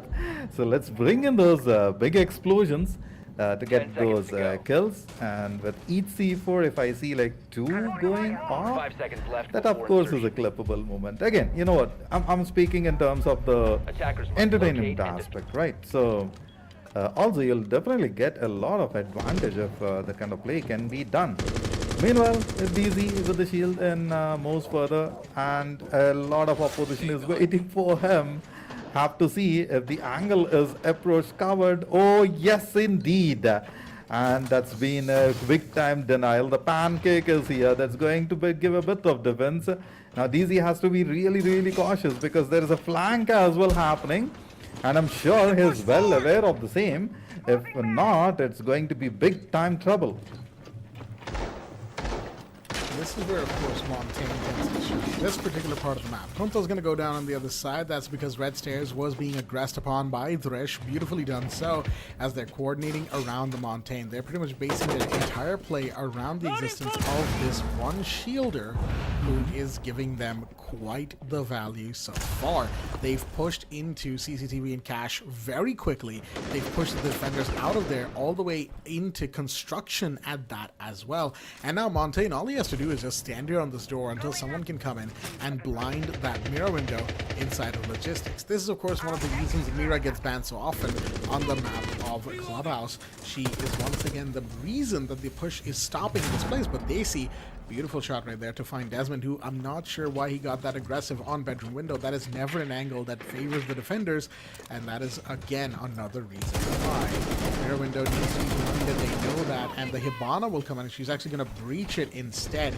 That will allow for a longer line of sight. Disciple and Noob will fall on the other end, because guess what? They are in the site right now, and it's all up to the Frost to get one, and she does so, but can she get any more? No, because someone's in the bathroom using the mirror window against her. That's going to be Daisy, to take that kill. And guess what? The attack of Team UWU, so very solid this time around. Much better on the coordination, much better on the overall play. And that is what we like to see. 5-3. 5-3, and needless to say, it can even go for 6-3 with the momentum that's been taken away from Won't Stop Peeking. So just a quick turn of things and you see Attackers this need to happening, the locate change and in the defuse as score. many bombs as they can. Oh my goodness, so UWU is very well prepared for this sort of opposition. They have anticipated it and they executed the plan they came up with. So a good play compared to the prior and very well executed. And that execution is where it all changes up. And if you remember, we have spoken a little bit about hashtag adaptability, and seems as if Team UWU is portraying it completely. And this adaptability is where it will entirely change the scenario, the score, etc., etc. 10 seconds to So go. let's see if that 6-3 can happen, or if Won't Stop Peeking can turn things around and make it 4-5. Now, Disciple moving in with the SMG, will you be able to get a kill right in the beginning is a question that I'm kind of like thinking, but I don't see any counter flank on the other side. It's quite early into the map, so the breach on the other side is quite successful, moving in, trying to gain some more room. Have to see. I'm slightly confused with this approach. Ready for company. Well, I mean, it's, you know, I gotta say, from the side of Team UWU, I think it's just a case of not repeating what they did the last round, right? Even though it's gonna be pretty similar, Montaigne's still gonna be trying to push CC to win. Cashroom is just here, he's gonna try red stairs instead, and now they're gonna be very careful of somebody being on the lower blue stairs, the stock stairs as it's called, and the drone's gonna go in there as well, but they gotta be careful of top floor here. Fenrir is watching from above red, and that is why the Monty is trying to push this part of the map. There is a Fenrir mine, excuse me, FNet as it's called, on top of these stairs, and that's what the Twitch is coming in for. There you go, taking it out, and that is going to force the Fenrir back, properly so, and he even threw a second one just to keep his position. He really fought for it, but he's going to have to run back now, and the rotate is covered from below from a vertical angle as well. Baz in the meanwhile taking a little bit of time because he got again F-natted, but again it doesn't really matter too much as they've got plenty of space. Minute 30 on the clock and they're already taking care of this top floor CCTV and cash room side, which means they're good on time actually. Last round they were very fast, very efficient. This round a little bit slower, a little bit more deliberate. At the same time, it's effective, and that is what really matters here. I'm interested in the defender who's prone right under the gym window. That is not something you see every day, and that's going to be a jump out as well from the Frost. Somebody hold that window. No, the Ash almost had it. All she had to do was keep watching that angle. Noob C4 is going to find Daisy on the other side. Never mind. And Zedex will fall. Looks like this push, because it was largely the same as the last round, it's been read into and denied by Won't Stop Peeking's defense. But it's still not over yet. There's two players, the D&D combo, who could make something big out of this situation. Impact grenades coming out to really stop this Monty, but Drish comes around from the other side. He's got two big kills of his own. That's going to allow him to not only stay active, but allow the side of UWU to feel like they still have a chance. They're maybe going to try and go to logistics here, and that could be the play to be made. The smoke gas canisters are giving them plenty of room, and there you go. The Monty is in, but Drish finds one. Can he find another one in logistics? He's going to try his Zardis, and he will do so. It's a quad kill to Drish. He needs to ace right now. He's got the time, maybe, possibly. He sees the Frost. You saw him! No! I don't think he actually did see him. The pistol might have actually blinded him to where the Frost was, and he didn't realize that the Frost had went prone in that moment. Oh, that was so close. That could have been an ace clutch in the last possible second for Drish. But it is what it is, folks, as Won't Stop Peeking will get away with that by the skin of their teeth. And it will be a 4-5 as we have the final bans for Clubhouse. Ooh, quite a bit of excitement, and it caught me. I went a little breathless the way it's been executed, and why not? Why not? We are at the grand final stage, and it has to be bigger, better, more action. I wanted some C4s, I saw some C4s explosions, and I'm happy about it. Maverick in play, cams and positions, let's go. Would Stop Peeking is very well prepared to make it 5-5, equalizing the score. Now, have to see if the preparations can work for the team or not. Whereas in round number 10, I'm definitely expecting a 5-5 on the score. How exactly it would happen, the players have to say it. And you know what? I see 3 C4s. I'm getting more excited. Now, Desmond and Disciple very well prepared, has a very good angles on the area, and you know what? It's not going to be an easy breach for 10 sure. seconds left. Ubu has to really work hard to make it happen. 5 And seconds you remaining. know what? Drish, DZ, and Desi together, that could be the composition which Attackers can are work moving for. out. You have a lot of utilities to make it happen. Those flashes, those charges, etc. Let's see them moving in. This time, no Montaigne. It's going to be the Blitz instead in play. Excuse me, in play from Dizzy. And that, of course, is the Shielder still. And look at this Azami setup right now. You really cannot get into Deep Arsenal without being completely taken off guard. The Blitz is going to push in hard, but never mind. He's going to fall. Desmond gets taken down by Thresh, but Kuntal, he's just sitting in the corner. He doesn't have to move because, again, that setup I highlighted. Zedix comes around. He does finally get the Azami out of that corner, but still, how much is that worth? They did so much just to rush in through Oil Pit and Blue Generator, only to then be stopped in their tracks. The diffuser dropped, and it is all Sweeping for now looking aces once again, potentially, for the side of Won't Stop Peeking's defense. All they had to do was sit there and wait. All they had to do, pretty much, was sit there and wait. And they will be able to get another round, maybe, if they play their cards right. There's still 3 operators remaining, mind you. Baz, Zedux, and Desi, they're still active. And all they have to do is get a hatch open or two and into the site. There's somebody in Oil Pit. Shots are fired. That's going to be the Deimos here. Zedux, who will be able to maybe be a bit of a distraction, but there's also someone top blue. With the minute 25 remaining, there's really no other choice they have but to go for gunfights right now. There's no vertical potential. They pretty much gambled it all on the rush through blue, and unfortunately it failed. They're still trying to go for that same part of the map, which I don't know how advisable it is, but at the same time, if they're able to, well then go for it. But never mind, Disciple and Buccaneer get 2 each, and that is going to now leave Daisy, the last one standing. He gets the down on 1 through Dirt Tunnel. But guess what? The fire extinguisher has been popped, which allows them to get into safety. And now they know. 50 seconds remain, and they see all he can really do is kind of get a body, maybe 2. And all he needs is that, of course. The clutch is still there. It's still possible. But the Maverick is going to push in. He's inside sight now. Deep Arsenal through the boxes. He sees the Kaid. Now that that position is given away, he's going to try and find the other one. He was also expecting a rotate, but the rotate's happening on the other side. Unbeknownst to him, he's going into the hallway. He'll see the Valkyrie get the down, get the kill. But guess what? Disciple has been picked back up in the meanwhile, which means it's still a 2v1 situation. Daisy gets the other one. Oh dear me, shots are fired. They are missed. The TCSG is powerful, but you have to be...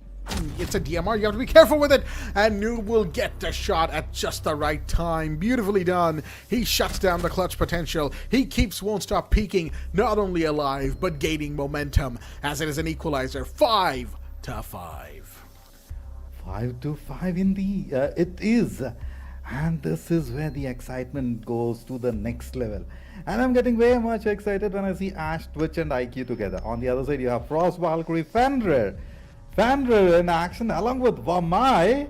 Oh my goodness. Ladies and gentlemen, be ready. This round is going to be even more explosive. Round number 11. Now, let me tell you this. Whoever bags the victory has definitely the very huge advantage, I would say, because, you know, the moment the 6th is in, that's kind of where the momentum changes. And if it happens for Won't Stop Peeking, they are not gonna back out. And the way Disciple has been taking things around, and look at the number of kills from Kuntal, 12. And he has been making it time and again. A fresh change for sure for the play. And Drish on the other side is the one with the 12. So these two guys have been, completely taking it further for their respective teams. Talking about the others, Buckinator in with 8, Disciple with 7. So a lot of play happening, kind of like an equalizer play happening from Baz, Drish, and Daisy. Zedix as well contributing as much as possible.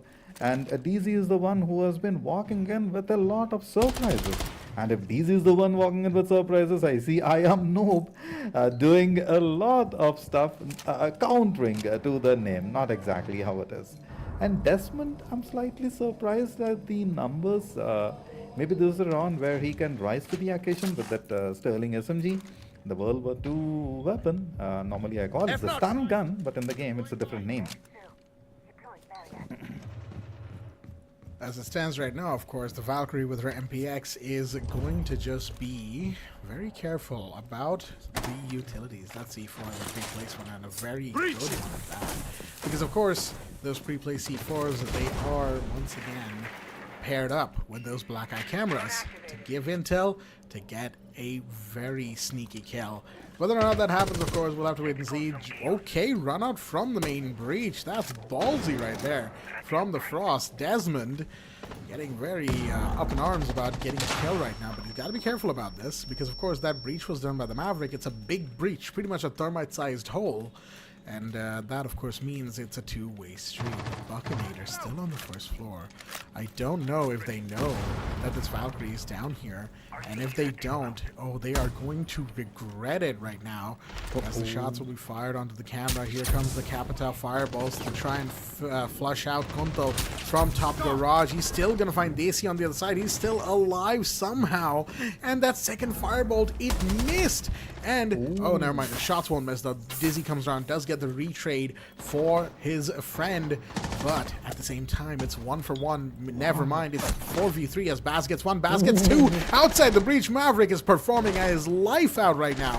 As Thrish is approaching fast from the other side, Noob does find Dizzy on 1. But guess what? The Wamai will go down. It's all up to this last one, this last defender, Buccinator. Can he make this the 6-5 that his team needs? He finds the Twitch. He's got the cameras. Gonna deny the play as well. Deagle in head. He might actually do it. Never mind. Bass just about gets away with it.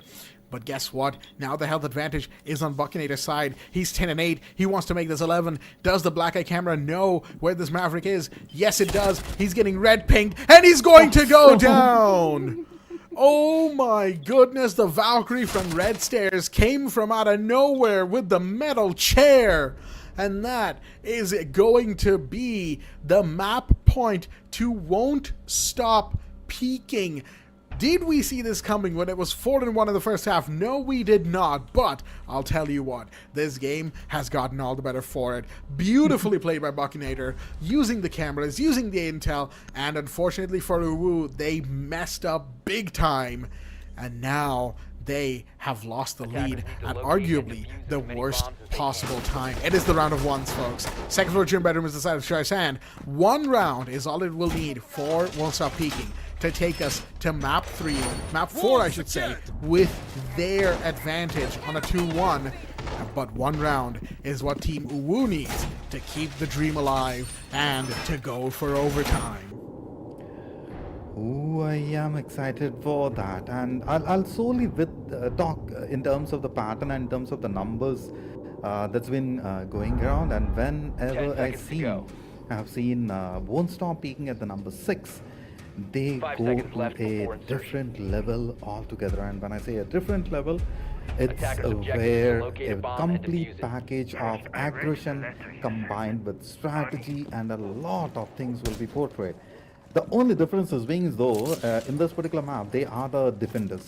Now, that's where I'm slightly off the mark with my calculation, and, you know, I can't really portray the fact if they can back the victory.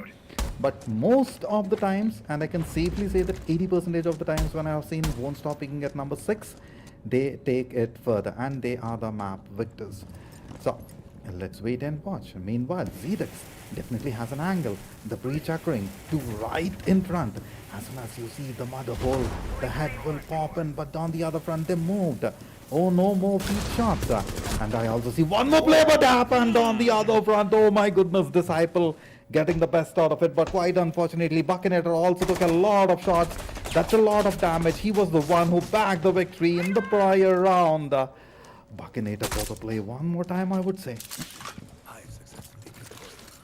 Oh dear me, Zedex. That unfortunately is just an unfortunate Anyway, that is an unfortunate situation to be in. Noob will find Dizzy on the other side, and it's kind of all falling apart right now. Shots are fired as Daisy is now less than half health as well because of the mute on main stairs. The smoke, I should say. Desmond does fall to Thrish on the other side, and Baz comes around. He takes the smoke out of the equation. They've taken control of main stairs. They want to get into the site as fast as humanly possible.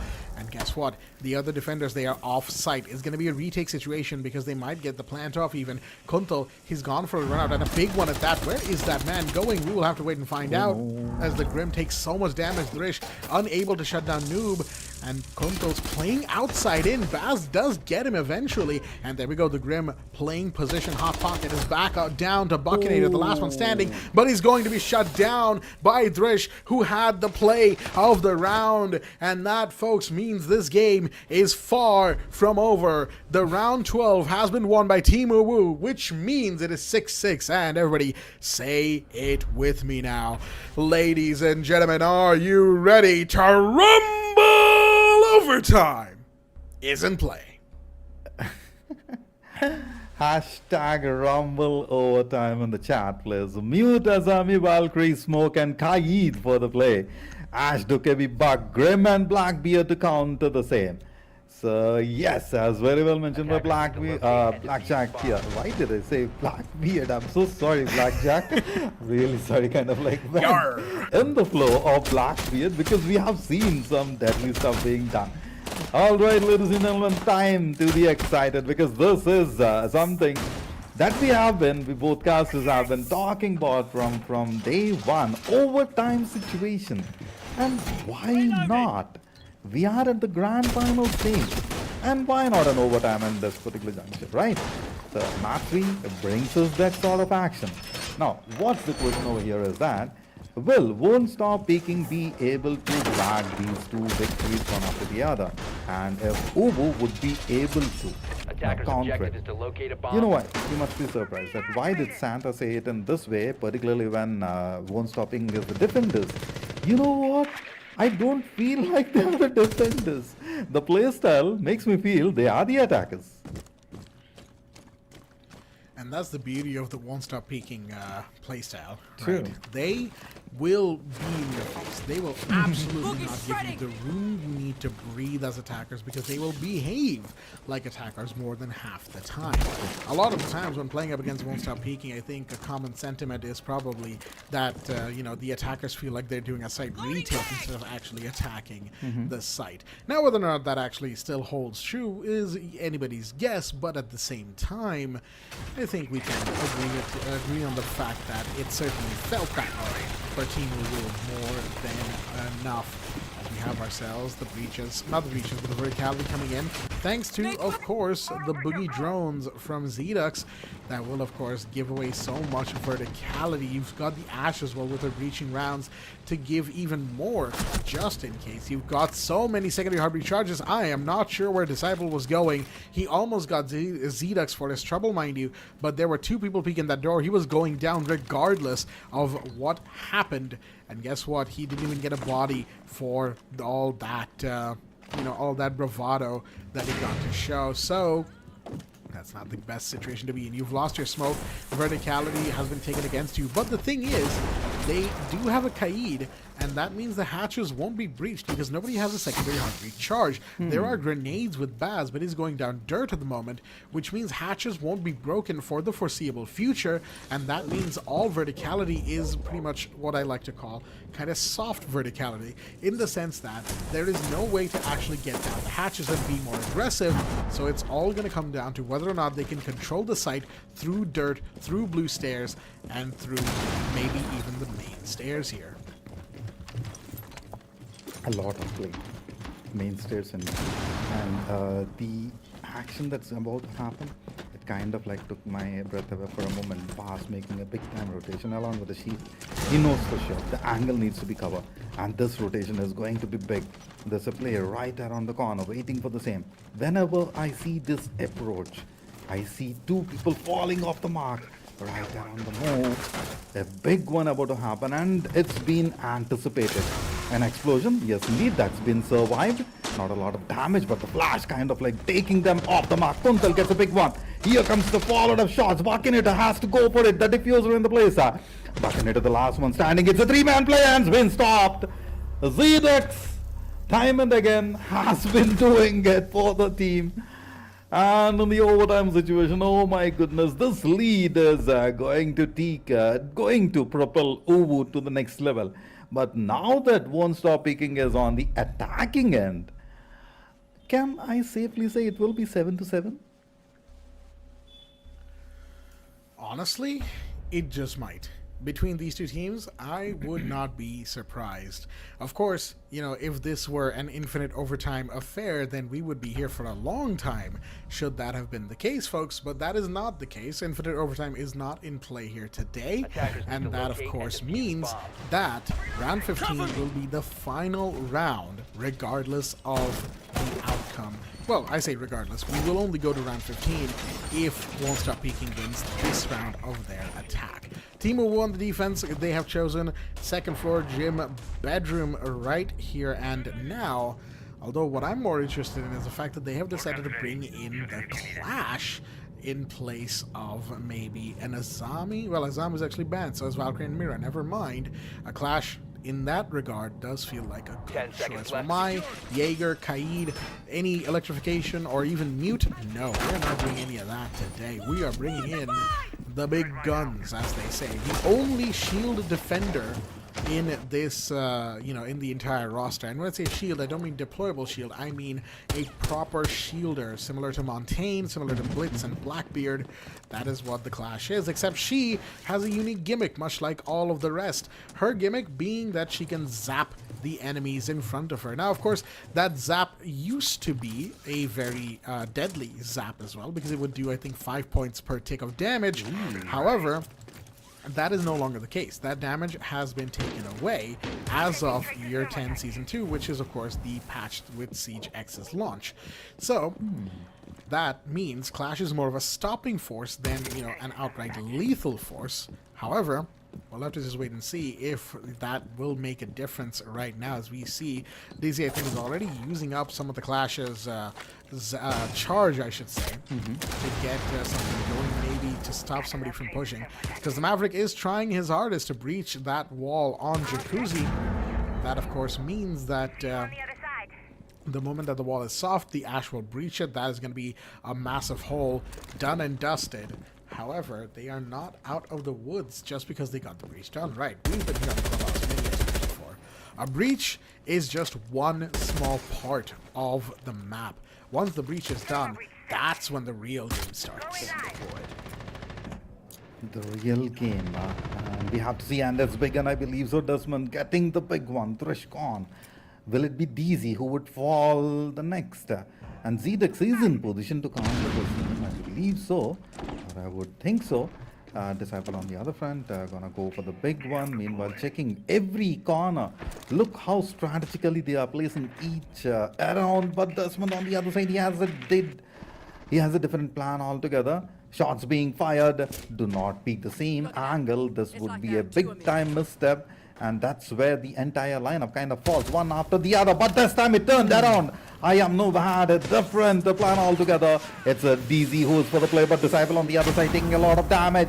ZDX also about to fall down. Daisy on the other front moving in. Oh my goodness, that's a big one on the mark. The last two standing. Can we see them being fallen down? But ZDX has a different plan. Takes one after the other. I am Noob stops him on the track, and DZ the last one standing. 4v1 being stopped by Kuntal.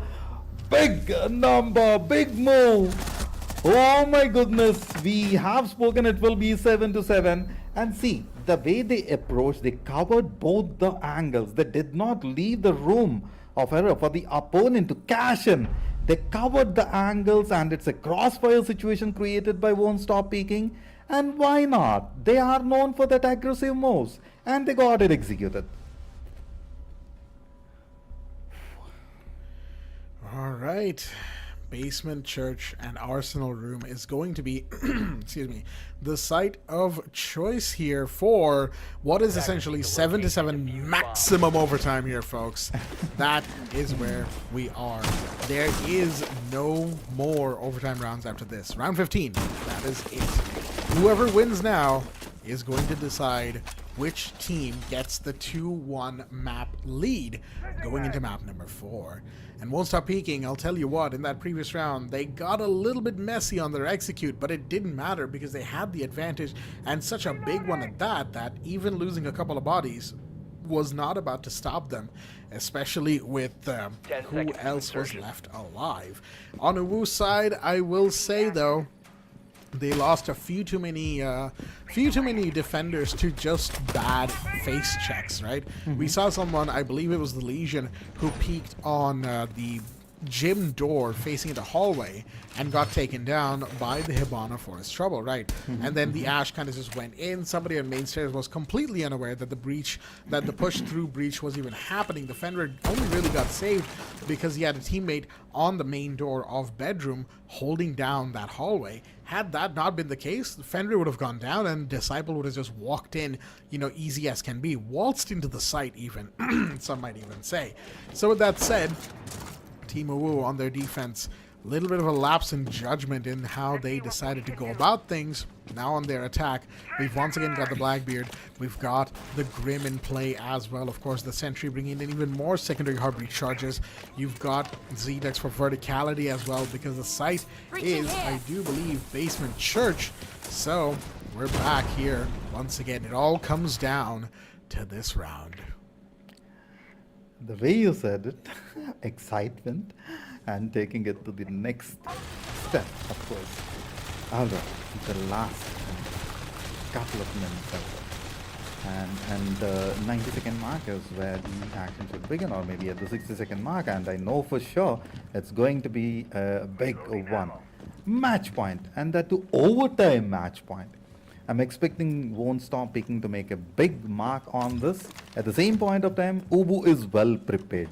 So the Titans going head on with each other. So checking every corner possible. Desi for sure knows that, you know, there will be a peak, there will be a player that's gonna walk into, and very well prepared but quite premature shots. No connections, no damage. It's not going to happen from this approach, but is well prepared. That's a cheeky angle. Oh, well prepared, ready for the same. And a 1 C4 to work with. Meanwhile, Daisy definitely making it in. DZ on the other side has an angle as well. Now, got to see from the other front if Won't Stop Peeking would be well prepared for this breach or not. And from the basement, another approach. This is going to cost them big time. There are 3 bodies right in front. Even if one misses, the other would make a mark. And the smoke in place. Meanwhile, DZ walks in. Disciple, that's a big one, of course. I am Noob has to rise up to the situation. Has the angle. And he knows for sure. One is about to move and passes slightly low. No more condition from that end. 25 seconds on the clock. You have to move. You have to move. And that's where it's kind of like tilting into the name of UWU.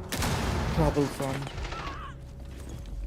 Daisy will fall on the other side. 15 seconds unless they've got to get in here. And no, Buckinator with a beautiful angle on the prone. He's holding down boxes as if his life depends on it. Who's got the diffuser? It's Sentry, but he's got a Goom on his shin. Bass comes around, gets one, but 3 seconds remain. He's got to go for the lamp, and he will do so. But guess what? Kuntal comes around the back with the flank. Successfully so. And Won't Stop Peeking after a fight that was pretty much the equivalent of a knuckle-dragging one all the way to the very end.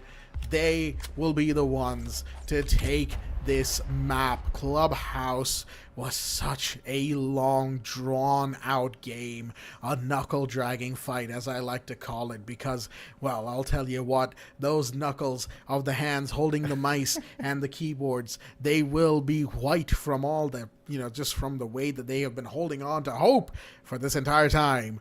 Won't Stop Peeking are going to be the ones who win things out at the end of the day, and I will say this before, and I have said this before, I will say it again. Won't Stop Peeking. The main reason they won, of course, is due to some fantastic, you know, fantastic marksmanship. Yes. Fantastic positioning. Yes. But Team UWU, they keep falling prey to this one problem that they have had since the very, very beginning of their attack rounds. I've seen it in Border, I've seen it on Kafe, and I saw it at that last round once again. All bodies were alive. They couldn't find a single defender, and at the end of the round, with 40 seconds and less remaining, they decided to push. They decided to finally set themselves up for a push, and it simply was not enough. They didn't give themselves enough time. They didn't give themselves enough room. They did not have an entry when they needed it, and they paid the ultimate price for it, losing out on the map. And now it's 2-1 in favor of Won't Stop Peeking. And I'll tell you what, when map 1 we had ourselves the 1-0 for the side of Team UWU. I don't think anybody really predicted that we'd have 2 maps back to back by Won't Stop Peeking. Maybe, it would be a back and forth per map, but that's not going to be. It is a 2-1 to Won't Stop Peeking, and they actually, given that it is a 2-1, they have now what is essentially earned map point here, and they only need to win map 4. That is Nighthaven Labs. If they are able to do so, it will be a 3-1 and a decisive victory in their favor. If not, we will end this best of 5 on a glorified best of 1 on the final decider map of Consulate. Will that happen? Will that not? We'll, of course, wait and see. Of course, we've got a few end of game statistics to go over, as we always do. And speaking of which, let's have a look at that. And I'll tell you what, Santa, I am so very excited for what they have in store for us. Oh, yes, sir. I have to totally agree with you. 14-13 from Buckinator, 7-12 for Kuntal. Oh, man, cost is somewhere percentage here and there, but the numbers, big ones on the board. 17-10 for Drishya, 13-9 for Baz, 12-12 for Zedux. Went back and forth, so I can't really complain for Zedux. He gave his best of the best. 9-8, 6-11, and on the other side, Desmond, while the numbers are low, but I have seen a lot of times the contribution from our Desmond, and which has kind of boiled on the play for the other teammates. And on the other side, not to forget what I Am Noob has done in the map. Time and again he came in for the rescue along with Disciple, though the numbers are 8-15 and 7-11. I have seen, and we have seen what these two guys have done for the team. So the carriers, I would say, Kuntal, Buckinator has definitely, risen the bar to the next level. And there's a lot of heat that they have brought it in. So yes, we can expect bigger, better, explosive play right after this. Now, I have been telling this, explosive play before the round began, before the map began, and you saw what happened, right? And I can very, very safely say that map number 4 is going to bring so much action.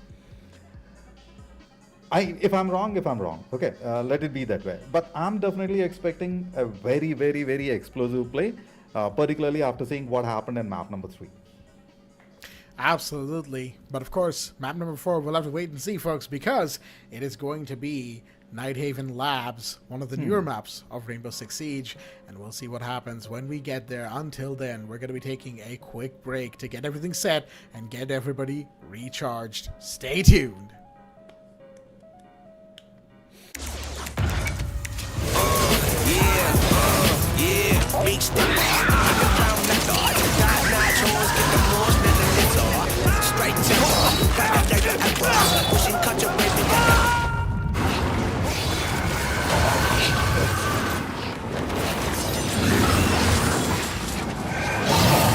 Reach your impossible with the AI-powered Legion Pro 7i, Lenovo Legion.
Reach your impossible with the AI-powered Legion Pro 7i, Lenovo Legion.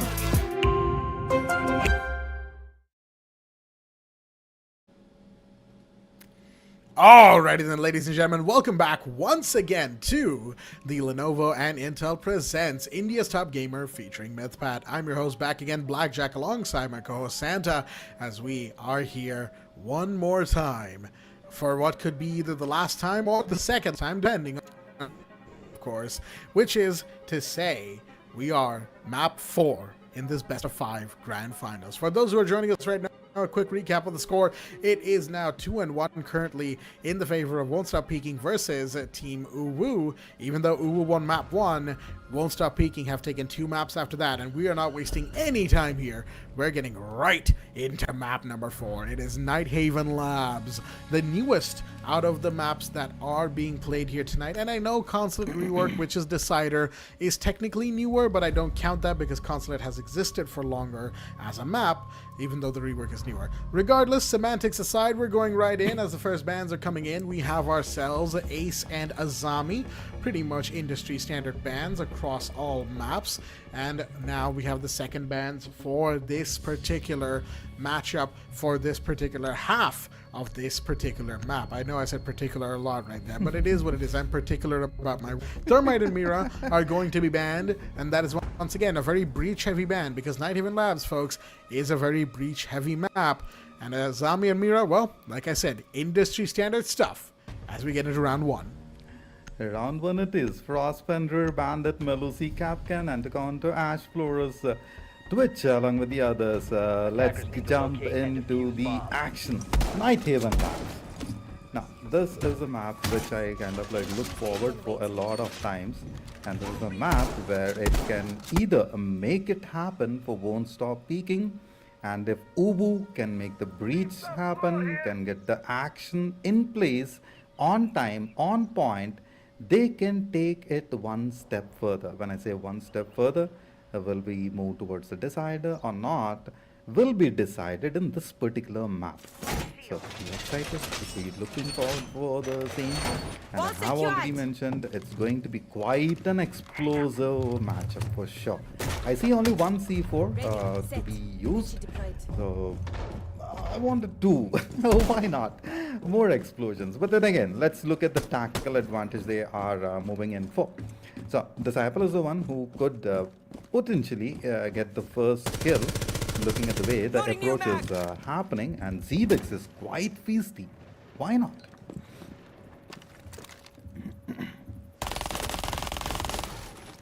Once again, we start off with a pretty overall, pretty simple op selection. Site is going to be basement to start things off, of course.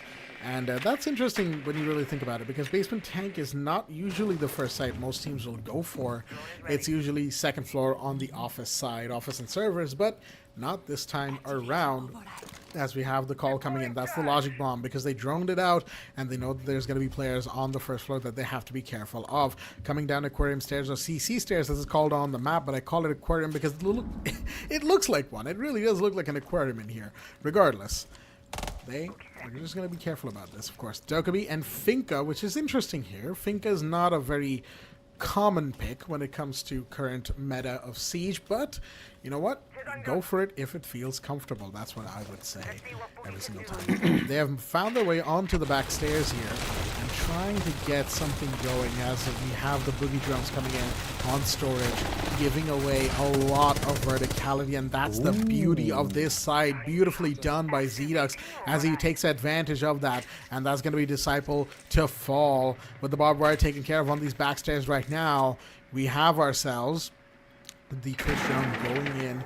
He's going to see where the frost is. A little bit of a missed jump there, which means the drone does get taken out. But with 1:10 remaining, plenty of time for Team UWU this time around to go for some sort of big play. Now, the thing is, they do have a Fuse who has used up both exothermic, I say exothermic, not exothermic, both secondary heartbeat charges on the top, on the main breach of the map, which is understandable. You'd want more, but the flashbangs go out. That's going to distract the Valkyrie right there. Buccinator is going to be just facing away on the wall right now as Kunto falls on the other side. They're giving themselves time here, and there we go. Baz is trying to go for the plan, but they didn't have the cover. Nobody's watching that part of the map from the stairs that are present over there, and that's exactly why the diffuser has been dropped inside the site. Desmond falls on the other end as it's a 4v2, but make that a 1v4, make that a 0v4. Dizzy comes around with the final kill as well. Little bit of a scare, admittedly, with the fuse going down in a situation where, you know, could have been avoided, but it is what it is. Round 1 goes to Team UWU as they start off strong. Fabulous opening is what I'll say, and Team UWU is very well prepared for it. Why not? Being the attackers, they have prepared for this for the same. Pardon me, the excitement caught my words a little bit. So UWU is definitely gunning forward for the second victory as well, and I can very well expect the same from the team, and why not? Now, what can change things around is the play by either Kuntal or from Buccinator. They are the two I'm counting a lot to get the victory from Won't Stop Peeking. Now, let's see if that can happen or not. Meanwhile, the preparations is in place, and I see a lot of reinforcements being done, right, making the second floor as the centric point, and one already covering the first floor central as well. That needs to be covered. Now, the execution or the entry from UWU is where it can turn things around, and whether they will be able to, you know, make a quick breach or not remains in the hands. Two flashes to work with, and again, no C4s on this particular round, most likely. But the explosives for sure in play. I'm reloading. I'm interested in the pick of the gridlock right there, of course. As a lot of people would probably say, or some people I would say, would probably, you know, point out that, hey, you could just get Nomad for the flank watch if you're really that worried about it. But at the same time, the gridlock has proven to be pretty good at oh my goodness, the clothesline right there. Kuntal, he was just trying to get to a safe spot after getting droned out. And Drish, he was like, all right, you know what? I know where you're going. You're probably going to get in the hallway, so I'm just going to pre-fire that angle. And guess what? Pretty much like an MMA fighter, he got his arm outstretched and got his face Kuntal got his face smashed into the giant biceps of the gridlock right there.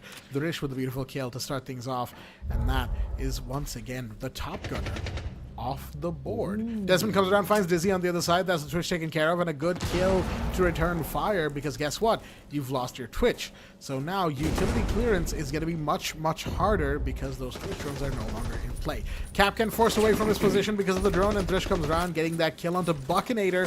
Double kill for the gridlock right now, and it's less track stingers, more bullets stinging for these defenders, as we have more tracks as being sent out left and right to deny them opening, deny them position, and that's exactly what's happening. Banshee Deterrent is slowing down a Flores on the other side of the map, who's trying to get in through IT room, and right now, see, the thing is, right, they've gotten control of Connector, they've gotten control of IT, but Thrish will fall. That's a big one for Desmond right now.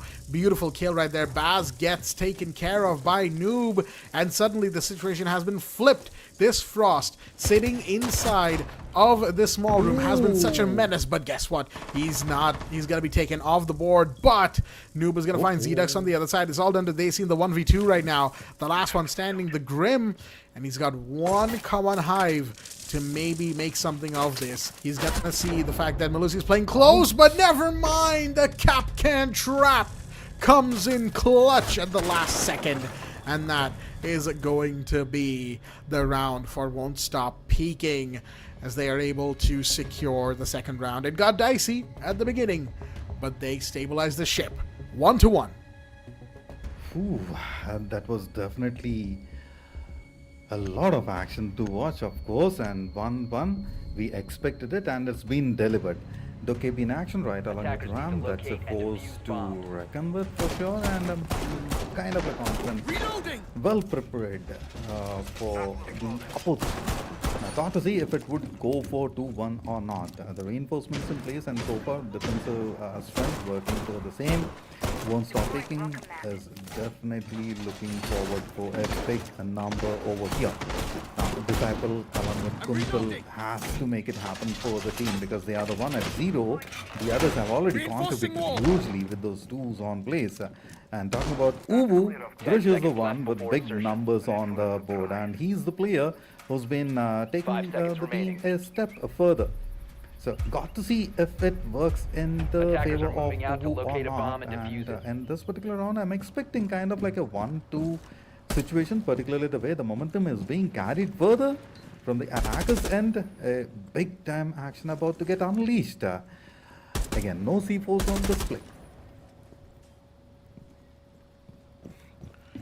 Once again, we have a fuse in play as well. Basement side being the site of choice this time for team Won't Stop Peeking.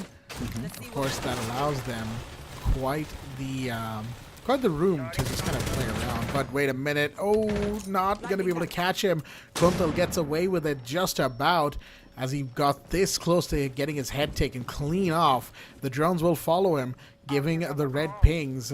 And there we go. The logic bomb comes out as well. So the calls are out, and that means the Legion has to be careful with his positioning. You have an impact from below. That's actually going to stop the boogie drone, and that is good use of utility right there. You need to be able to stop the boogie drone if possible, because that will deny verticality for the ram. But guess what? She's got more drones doing the job that she always loves to see. And with that, we've got the roof being opened up above these defenders who have been forced back into the site. But Won't Stop Peeking might actually revert to that other strategy that they keep in their back pocket, which is to play it safe and stay in the site, forcing Team UWU to come to them. Yes, sir, indeed. Has to make them come towards their way. And this angle that Zedek's been approaching time and again, it's been predicted. Now, this time around, it can turn things against him.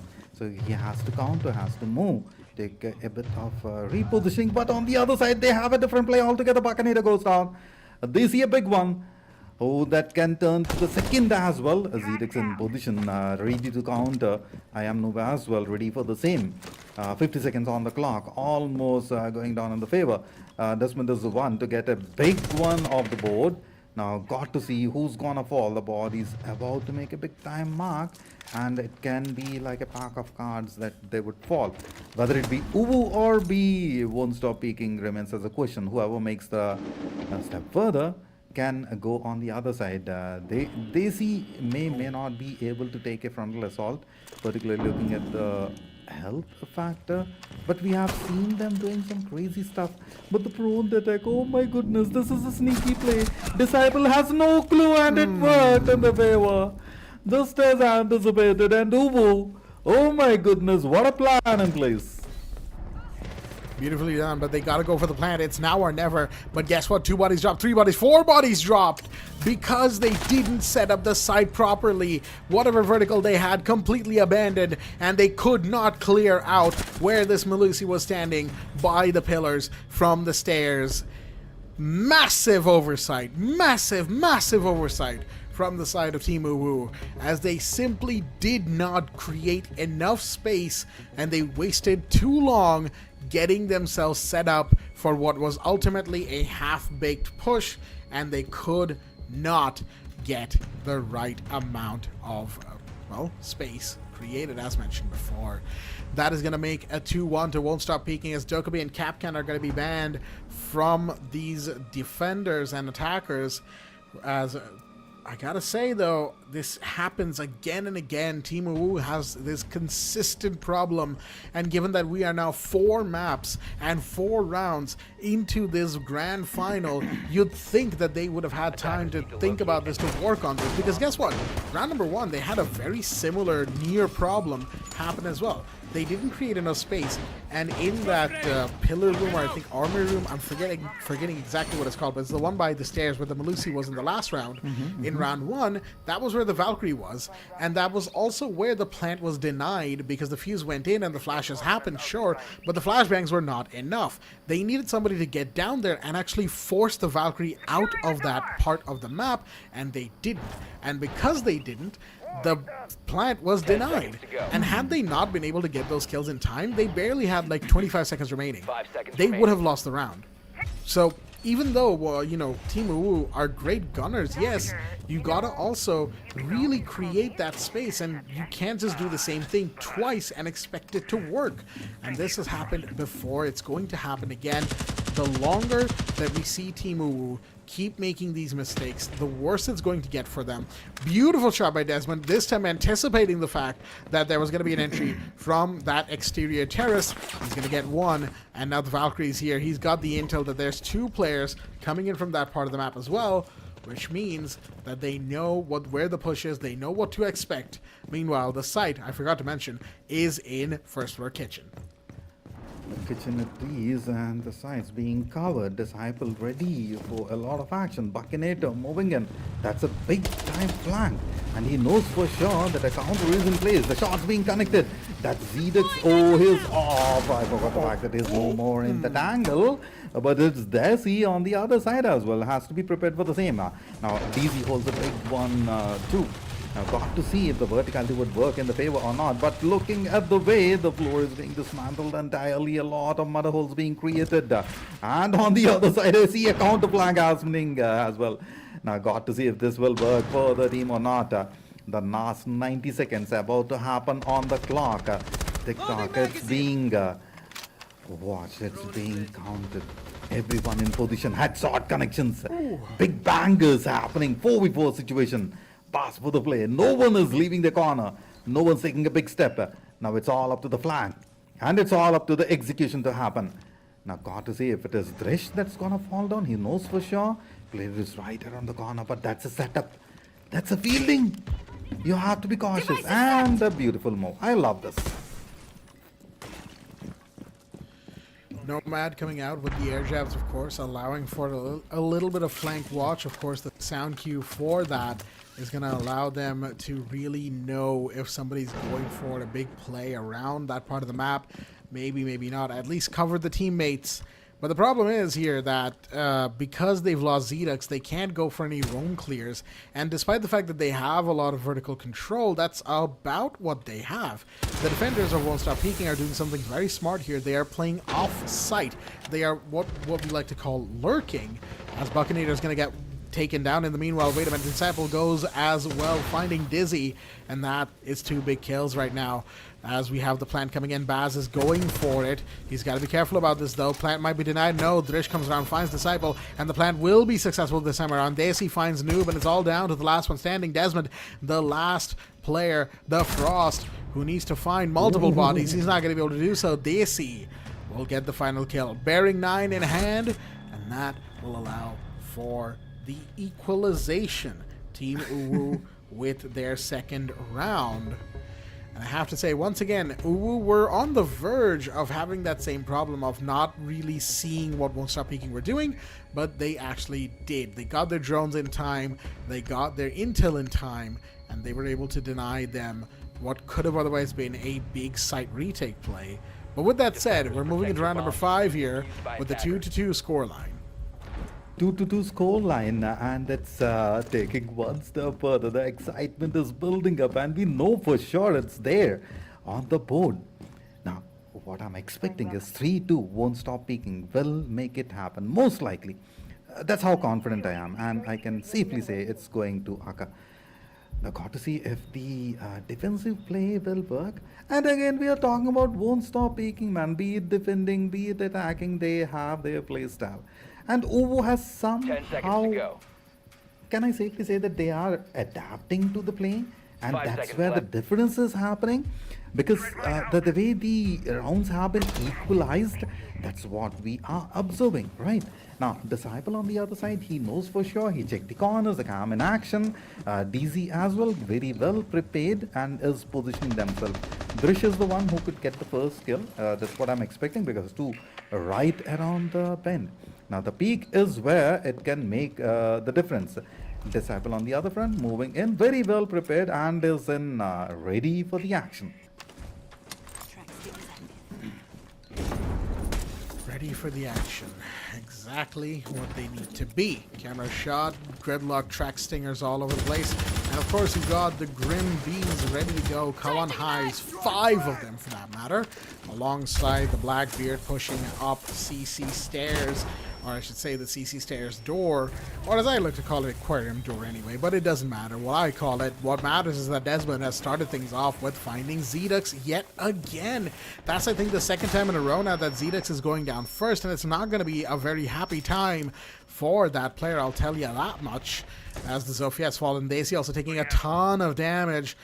That Grim needs to stay alive. Kawan Hives are going out, of course, but that's not really going to do much of anything if there's no one to actually contest with all that knowledge. You have the Warden with the C4 ready to toss, and the moment that C4 goes out, it's either going to catch someone or it won't. There's no in-between. And you can see Buckinator, he's waiting for the call. He's waiting for somebody to say, hey, go for it. And the moment he does, well, guess what? That will be a big kill indeed. But wait a minute, we've got a peek coming in from Disciple. Double as they get the Blackbeard and they get the Gridlock. Bass comes around to find Noob on the other side. That's one down. But realistically, you've lost so many bodies, all for the price of getting one Fenrir whose FNets are still active. 2, at the very least, are still active around the map. So realistically, you haven't gotten much of anything done, and Team UWU are looking much worse for wear. Buckinator with a shot. He's going to find Daisy. He pretty much baited him with the Kawan Hives because Daisy thought, hey, I've got the live location. He's just sitting there. No, he's not. He's got a shield in front of him. And Baz will find Disciple, but he's also the last one standing. 40 seconds remain, as he might go for a play, he might not. There's somebody prone that's in the side, of course, but with the shot of him, making that shot as he enters, we've got the flashbang coming in. The Legion peeks out. He's going to get taken out. It's a 2v1 now. Baz could actually make something of this if he knows where to play his cards. That's the most important thing right here, right now. He doesn't know where these final 2 are. Being slowed down by the Banshee, of course, that's going to give away his position. He might actually go for a peek. He does do so, but he doesn't know that there's somebody behind the table there. He gets the frost. It's a quad kill, but no! He is denied. Buckinator, he just sat there. He was prone behind this table. I don't know why I said prone with so much force, but he was prone right behind the table, waiting. The patience required to not just immediately peek. Beautifully done right there. Won't stop peeking. Their hopes are alive because they keep the lead.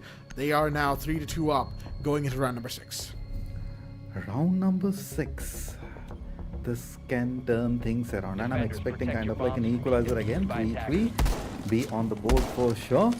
Now, if UWU can make it happen or not is a question, and they are very well prepared. Look at the numbers, 5-5 each by both DC as well as Drish, and the other D walking in as well. Baz also contributing 5.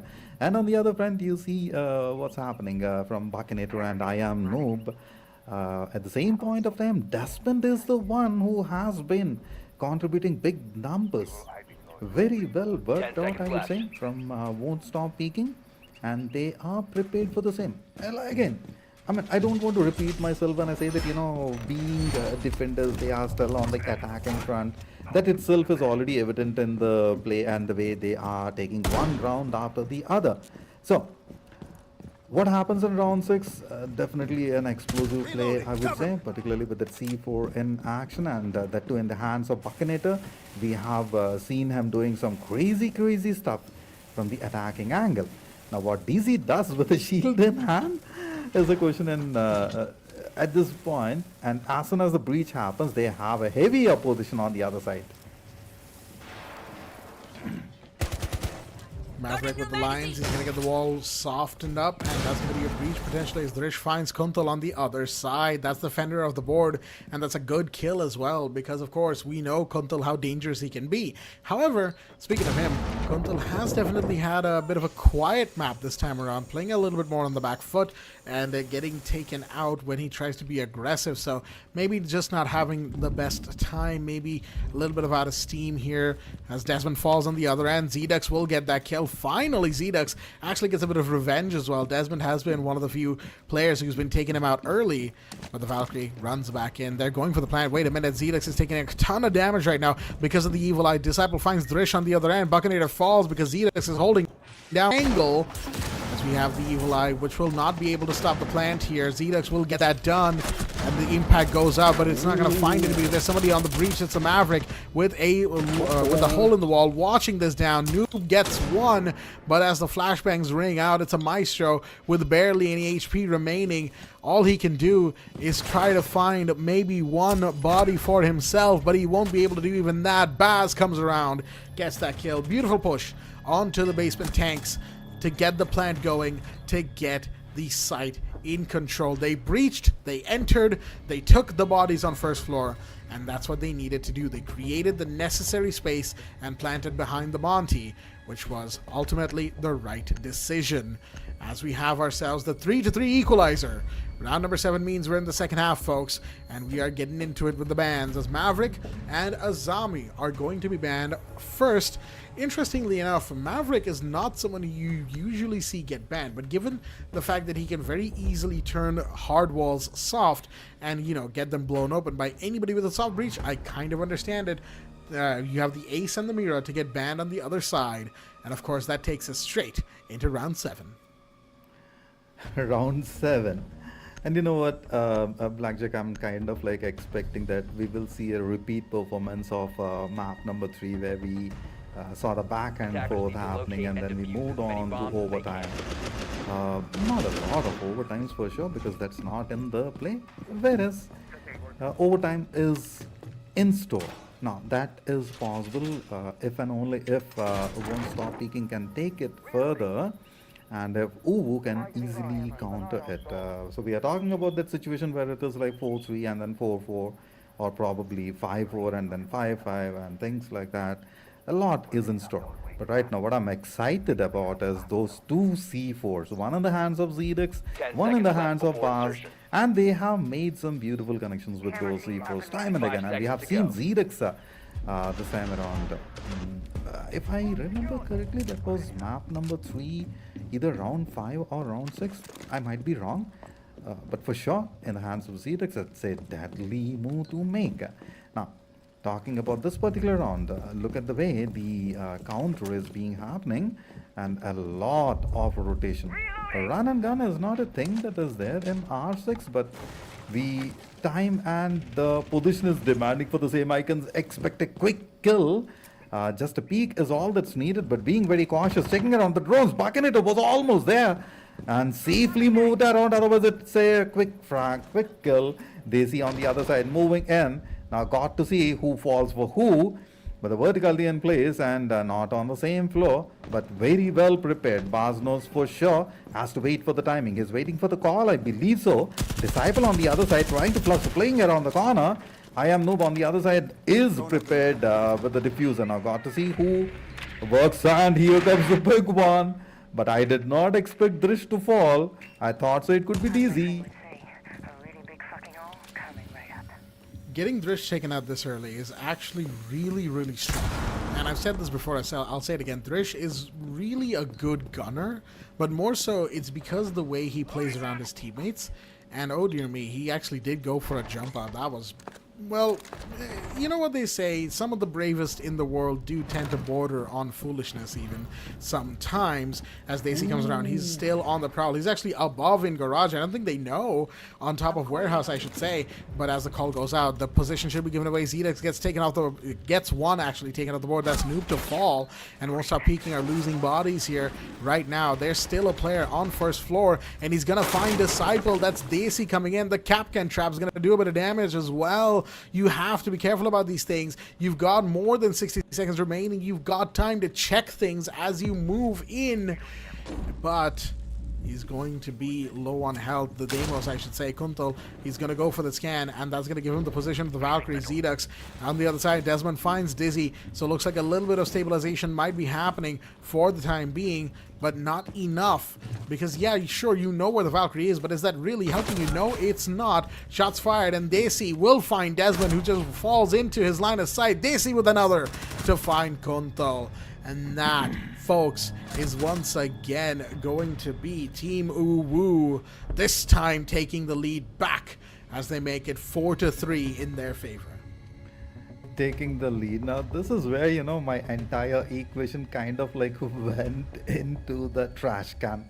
Because what I expected is a win from Won't Stop Peeking, particularly the way they have been moving further. Now, all these will happen. We are talking about the game of Rainbow Six Siege, where, you know, a lot of things can turn the other way around, particularly with the game style, particularly with gameplay. And the strategy that has been deployed by Team UWU, my goodness, man, mind-blowing, of course, indeed. And what I expected is slightly different from what I saw on the screen. But nevertheless, we can expect more and we can talk more about it. Now, still, I'm hoping to see that 4-4-2 happen, and Won't Stop Peeking might make it possible. Got to see for the time factor. And again, I need to see those explosions of C4s. Come on, please. Give us that opportunity to those clips. Blackjack, could you please recommend it? I mean, you know, getting a C4 kill, it's always a 50-50. It's pretty much a coin toss, right? So I think, you know, I hope we get to see more. That's certainly always exciting, especially C4 double kills and triple kills even. But of course, that might be asking for too much. Let's just hope and see. Let's just wait and see if we can get the first kill of a C4, and then we'll go on from there. With that said, site is on second floor once again, to be expected, as we have the thermite in play from Noob. But of course, the more important thing is the Bandit, which Zedux is bringing in fairly regularly here. Bandit being, of course, a main fixture is not surprising. Drish finds one, but gets found immediately by Desmond. It's a back-to-back kill situation, as Kuntal was the one who got killed first. The entry frag really isn't going his way, looks like. But it is what it is. And right now, it's a matter of whether or not the breach gets open for the side of the attack. They've got the overall wherewithal of the Bandit, you know, kind of holding that down, of course, but there's also a Tubarao, who they need to be careful of. Zetas finds Desmond on the other side. That's a good kill right there, but Dizzy fell, mind you, and that's not something they are going to like. There is somebody on the flank. I don't think the Blackbeard knows. He does not, and Daisy comes around, finding Disciple. That's going to be a big kill, but there's an attacker trying to push him out now. It is, I believe, Buckinator. Actually, it could be Noob as well, but it doesn't matter who it is because there's two defenders peeking this. But wait a minute, Zedux comes around, and Noob comes around as well, getting one and the other. It's a 1v1 now!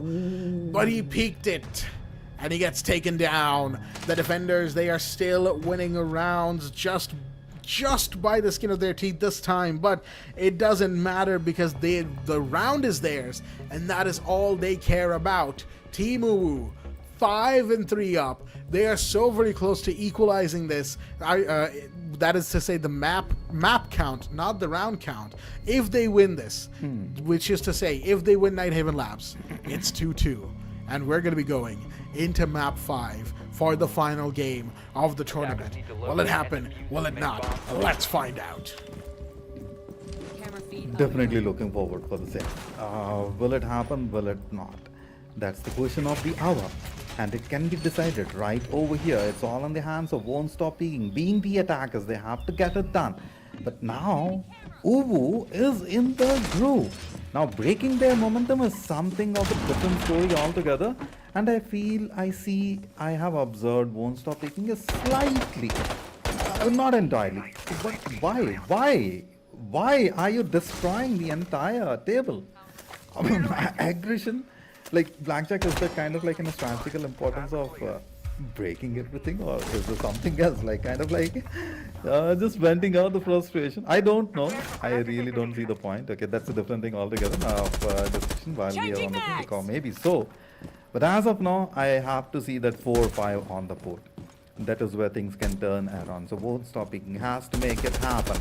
Disciple is the one to get the first kill, I believe so, looking at the angle. And Buckinator slowly playing the time as well as making it happen for the team, I would say, because the way he approached the angle for the breach, it's kind of like flushing the players around. But mind Kuntal, you have to be cautious. There's someone around the bend and is waiting for the breach to occur. And as soon as it is done, it can either be Buckinator or, sorry, that is Kuntal or DZ, I believe so, is on the other front. I do believe it's the Scopos who might be up there on the meeting room. Yeah, no, it's actually going to be Kaid. Interesting to see that Kaid is all the way up there, but he's gonna find Kuntal anyway. That's another entry frag that Kuntal has died on, unfortunately so. But with that said, that's also the Grim taken care of, and that means no more Kawan hives. That's intel and space creation no longer available to the attackers because they lost a massive operator right now. For the time being, of course, that's not going to be the be-all end-all of this, because they still could refrag onto Drish. Hopefully, that is what they will want, and there we go. They do so. Drish falls, and Noob with that kill is going to open up this entry, but Disciple falling on the other side is not what they want to see at the moment. Track Stingers going out as they want to really aggress on second floor.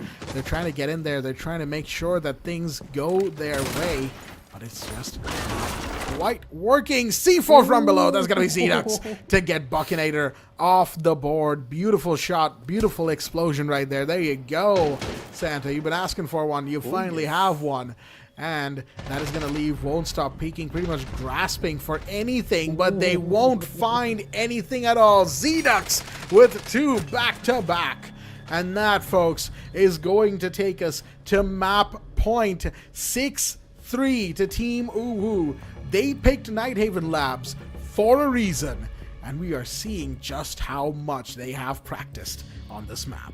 A lot of practice definitely went into the play, and also I have been speaking about it right from day one. It's about homework, right? How exactly you read your opponents and what kind of strategy you have walked in to the play, and all that boils down to a lot more things. So I see that, UWU is well prepared, and why not? They have been undefeated so far in this tournament, and that's for a reason, right? So UWU is very well prepared for the opposition that's being presented by Won't Stop Peeking, and they also understood the play stat. Couple rounds ago, or maybe in the prior map, we have spoken about hashtag adaptability, right? So this is where Team UWU is rising up to the situation. Whatever the challenge they are being presented, they are completely dismantling each and every opposition, and the strat that's being played, it needs to be changed. So high time that Won't Stop Peeking has to re-strategize, come up with a better plan of action, and now they are the one who has to go for that hashtag adaptability sort of situation. All that can happen from here on. Now, winning 3 rounds one after the other, that's a big time ask, wherein I can ask Won't Stop Peeking to be it, because they have done it. And I mean, is it way too big for me to ask them? I don't think so, and it is quite possible.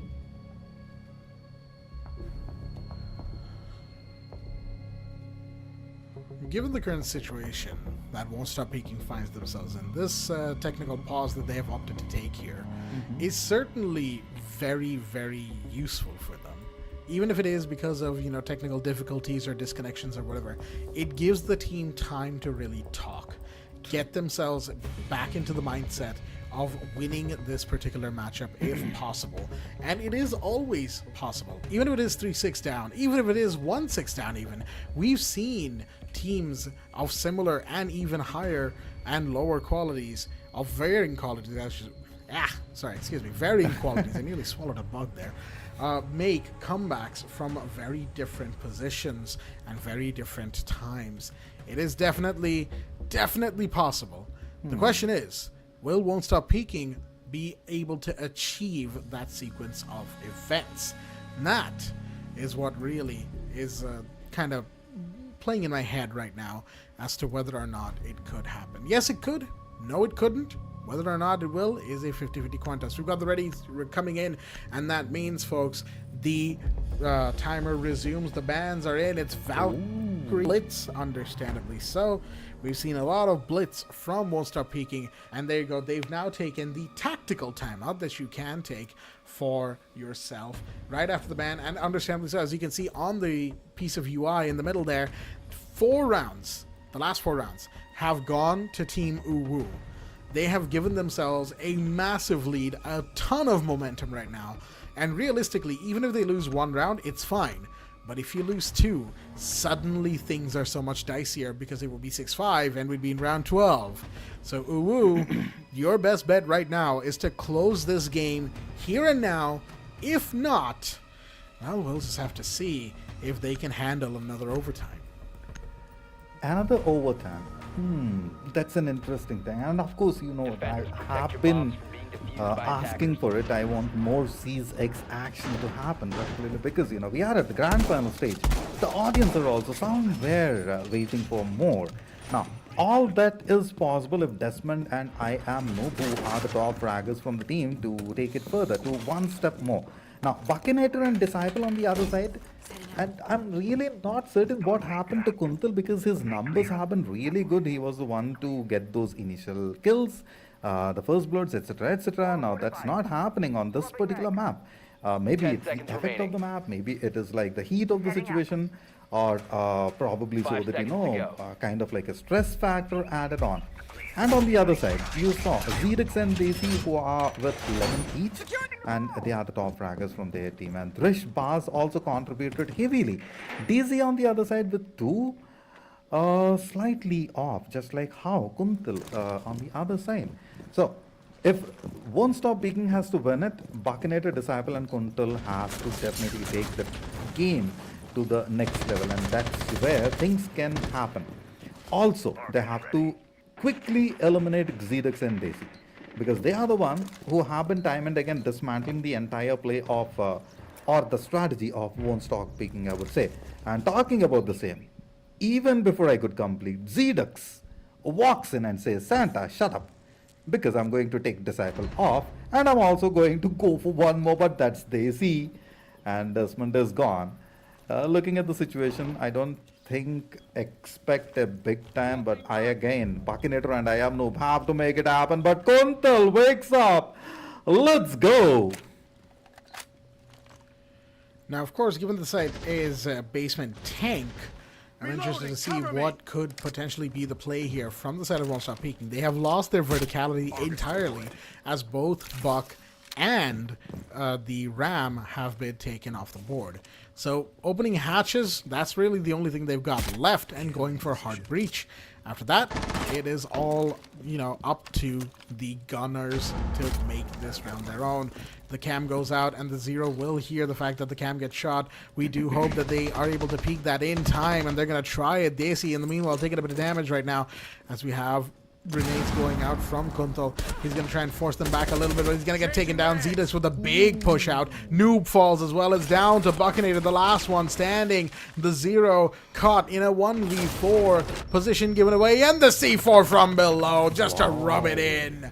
That is going to be, folks, the map taken care of. 7-3 in favor of Team UWU. And boy howdy, that is a differential, all right, because that means it is, you know it, 2-2 between these two teams on the map count. And that, folks, means we are now going to be going into map number 5, the final possible map of Rainbow Six in this best of 5 grand finals. It has come down to this, a glorified best of 1 between these two teams. And I tell you what, it is so very exciting and so very refreshing to see as these two teams are fighting their hearts out. fighting the Hatsar, that's the word over here, that's line over here, and that's needed as well. We are talking about the grand final stage, right? Lenovo and Intel presenting you the India's top game of feat, Mythpat. Let's take it one notch above. Now, before map number 3 began, I said that it's going to be an explosive map, and that's what happened. Before map number 4, I said it's going to be explosive, and that's what happened. Now, in map number 5, I really cannot say the same thing, because what Won't Stop Peeking went through in map number 4 kind of, disappointed me a little bit, because I wanted to see those equalizer scenarios, those overtime sort of situations. They really gave their best. I'm not saying they did not. At the same point of time, something did not work the way I have anticipated. So, decider map, I thought it would come to this point. At the same point of time, I did not expect it would come in this particular way. So, along with you guys, even I have to just wait and watch. And if Blackjack would like to add a point over here for me and for you, that would be really fantastic. Well, as we have a look at the statistics of map number 4 right here, I do have a couple of things that I would like to see when we get down to Consulate. Consulate, especially in its current state, is a map that does punish you for taking too long, right? It's got so many corners, it's got so many hiding spots that you can kind of just sit inside of, and that, of course, means that you can't just, go in willy-nilly with the last 20 seconds remaining.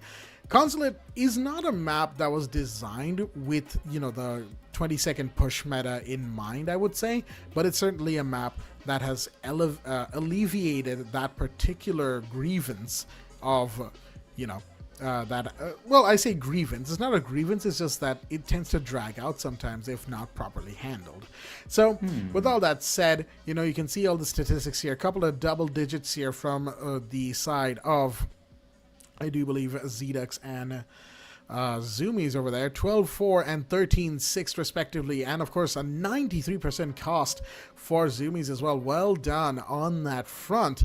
Overall, well played as well to the side of the Team UWU.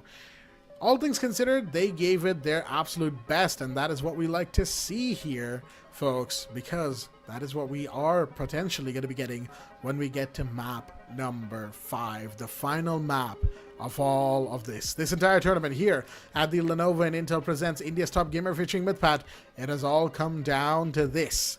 This is the final map. This is the final frontier, pretty much, as we have ourselves a game on Consulate to be commentating very, very soon. Of course, Consulate is the decider map as shown before, but also we have ourselves the defender for the first half is going to be Won't Stop Peeking once again. Now, Consulate, I believe, is a map that's, I think, the newest. This version of Consulate is the newest in Siege Esports at the moment.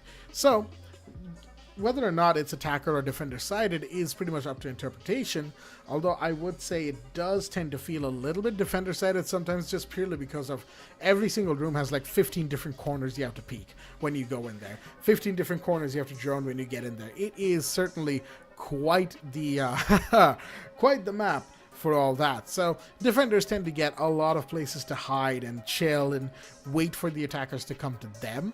But at the same time, like I said, it's also a map that punishes attackers for taking too long to actually do their work and get into the map. So all things considered, it should be exciting to see what we have going forward from here in the map of Consulate. Though I will say that whatever the scoreline is, we've already had a great game. The final victors of all of this, the real winners, are you guys at home enjoying this with your food, with your dinner, with your water, whatever you have with you right now.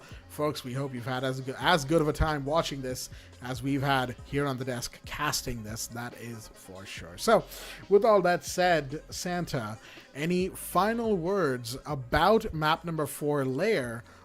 I said lair. Nighthaven Labs before we get into map number 5. Through my experience of casting and watching a lot of games that have happened in Nighthaven's lab, it has already almost 80% of the times brought me a lot of surprises, and this map as well brought in a lot of surprise. So I'm kind of like short of words over here, and my mind is actually going for the next map because that's where the decider. While I expected it also went the other way around, so I'm short of words. I'm just as blank as many of would be possibly. So nothing much from my end. I'm so sorry. I'm completely blank, Blackjack. You have to take it further for me. Absolutely. But folks, we are going to take it further. But before that, we're going to be taking a quick break, and we'll be right back with map number 5. Stay tuned and don't go anywhere.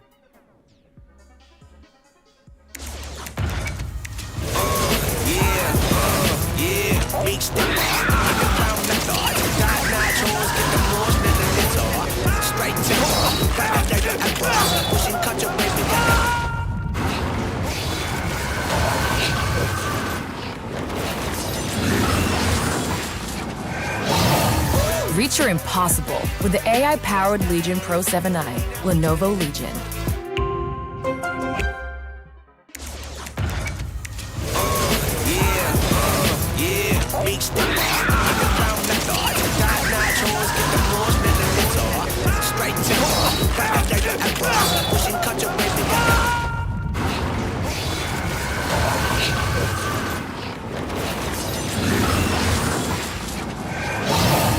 Reach your impossible with the AI-powered Legion Pro 7i, Lenovo Legion.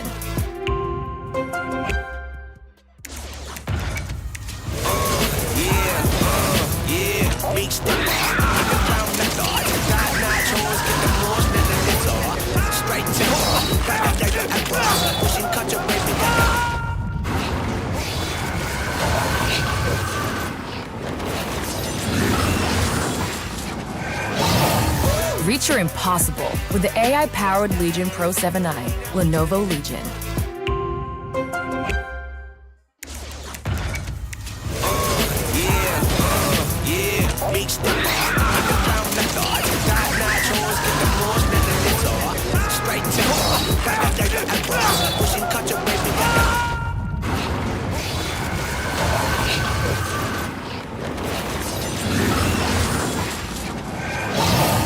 Reach your impossible with the AI-powered Legion Pro 7i, Lenovo Legion.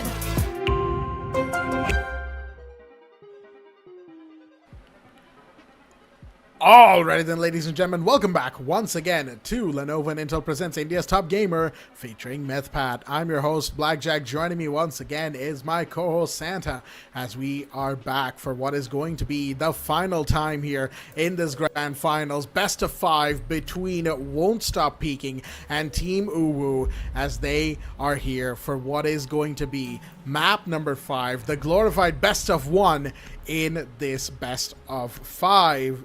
As we are in, we are ready. We're not wasting any time. We're going straight in as we have a very interesting set of bands on the map of Consulate for our decider.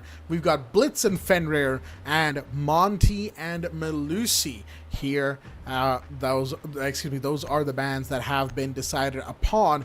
And I have to say, the option to ban both attacking shielders is very curious to me, because people would normally go for maybe a Breacher or maybe even Thatcher or like Lion or Dokkaebi, but no, in this case, Team Won't Stop Peeking have seen just how much UWU is able to utilize the shields in the last couple of matches, or maps I should say, and that means they are not going to mess around. They are going to take their shields off the board immediately, leaving only Blackbeard remaining, that Dizzy is actually looking to pick up right now, which means that Blackbeard's probably going to be their third ban if I'm really going to have to predict something here.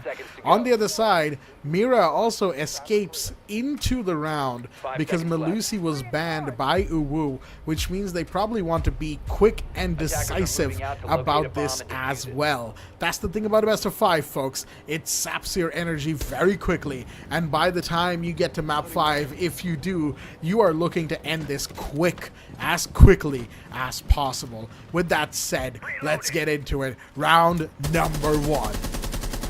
Hashtag quick is the word for this hour, I would say. So make it happen, make it fast. You wait for a moment and the opponent is going to take your head off the plate. I mean, that could be like slightly too much for me to say, but at the same point of time, the explosions in place seems as if they are very feisty. ZDX can get into trouble. He knows for sure someone is lurking around the corner. A quick flank is needed, and that's expected. And a counter rotation on the other side as well. So even Won't Stop Peeking is very well prepared, but no! That was something different altogether. Daisy as well took a lot of damage. ZDX is the man of the hour. He has to get those 2 kills. And I'm sure that I Am Noob is very well prepared for the same. Not so Noob again. Disciple on the other side getting ready, quickly making some moves. And that's a big move from the player right around the garage. He's very well prepared, but on the other side, look how ZDX. Is it AK-12 if I'm not wrong? No, I do believe that it's an AK variant, but this should be the AKM, if I recall correctly. Oh, okay. Big one for sure. So yes, Blackjack. Talking about Disciple, he has the pistol in hand, the firepower, right? Let's see. When I say firepower, it's the rate of fire. That's what I'm referring to. Drish on the other side, very well prepared as well. He has the stopping point. Now, waiting on the other side, that's a bit of explosion, a slight bit of health taken out. Disciple as well. Took a little that's been tagged, as the right word. ZDX is slightly low as well. Drish is the one to take it further. Now, talking about Kuntal and Noob, they have very good angle. They know for sure. Big one walking in, ZDX being taken out. This is where Won't Stop Peeking can make this round into the name, but I Am Noob falls in. Daisy has taken him off the mark. Drish on the other side. I'm not sure why he's waiting. Is it because the positioning, the intel? I'm not certain.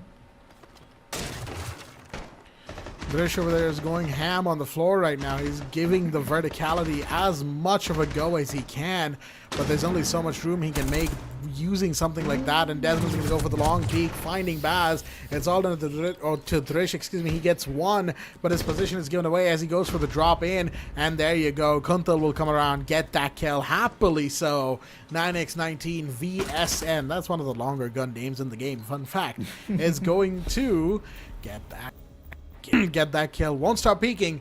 Very well done on round number 1, as they have a good solid start here, and that is something that they are absolutely hoping to keep going here. A fantastic start to Won't Stop Peeking here and now, as they will move on to second floor console office. Defenders, protect your bombs from being defused Oh, by... a lot of moves have happened, and I've seen some big time rotations that's been done. A lot of flanks that was needed, and a couple of players making their anchor points. The other way around, I should say, is that kind of like a defensive play that I haven't seen in the earlier round. So if 2 are holding around the corner, the other 2 are making those flanks happen. And while that's going on, couple of kills right in the beginning. Now, big time denial points, of course, the wire is going to, make that noise if at all the move in, and 10 seconds left. I won't be surprised if an approach would be done through the stairs. So let's see if that would be the case or not, and I'm expecting an equalizer from UWU, because that's what they have been doing time and again. A lot of utilities to work with, a couple of flashbangs and those breaches, the charges in place, and on the other side, one C4 and some cams to work with, a lot of wire just in place. Reloading. Now these charges are where all things can turn around, and Won't Stop Peeking is pretty much prepared as much as UWU is. Now, not to forget, this round can take a lot of lead away. So whoever wins it is the one with a lot of momentum to move further. I'm saying that so safely because I have seen the pattern happening. And the pattern says that if at all the 2-0 happens, Won't Stop Peeking will not make it easy for UWU. That they will not at all. We have ourselves ZDX kind of sitting by that main breach wall. Grenades out from the Blackbeard on top of Skylight right now. He's doing what he can to kind of force these defenders out of position, get their utilities as much as he can. There we go. Breach has been done on the other side. That ZDX on the striker getting the entry secured. Well, kind of secured, I should say. Secondary EMP gets thrown in, but never mind. There's somebody from below, and that's Disciple holding a vertical angle, takes down Zedex, but multiple bodies fall on the other side. Noob did get taken out, but Zedex and Daisy fell as well. Dizzy, Drish now 2 gone. As it's all down to the Ying, the last one standing. Where is this one operator who loves those candelas more than anything else? Well, she is all the way on the first floor. Unfortunately, nothing going their way on this particular part of the map, as UWU completely got destroyed on their entry. And now it's all down to Baz. Last one standing in the 1v3, diffuser in hand as well. Entire minute ready to go as well. The Legion's still alive, of course. That means that multiple goo mines are probably just sitting all over the map alongside the Kapkan traps. It's just a hard situation to try and play with, as the smoke grenade is tossed. That's going to be position given away, and the jump out from Kuntal will happily confirm the final kill, as Won't Stop Peeking for the in this entire matchup will actually get the first 2-0 lead. Yeah, that's right, folks. This is the first time in this entire best of 5 that within the first 2 rounds, the team has won 2 rounds as well. So, because every single map in this matchup so far has been UWU wins 1, Won't Stop Peeking wins the second. Won't Stop Peeking wins 1, UWU wins the second. It has always been that way. It's always been a 1-1. And that trend has been broken with Won't Stop Peeking winning 2 rounds here. I have to agree with you on that. The pattern's been broken, and the trend that's been going on is also off the mark. Now, as I said, if it happens as 2-0, Won't Stop Peeking will not make it easy. So here is when UWU has to come up with a better plan of Attackers have action. located a Now, bomb. looking at the opposition to go against one C4 10 and the seconds to wire insertion. placements, all those defenses in place, it's 5 making seconds them hard. remaining.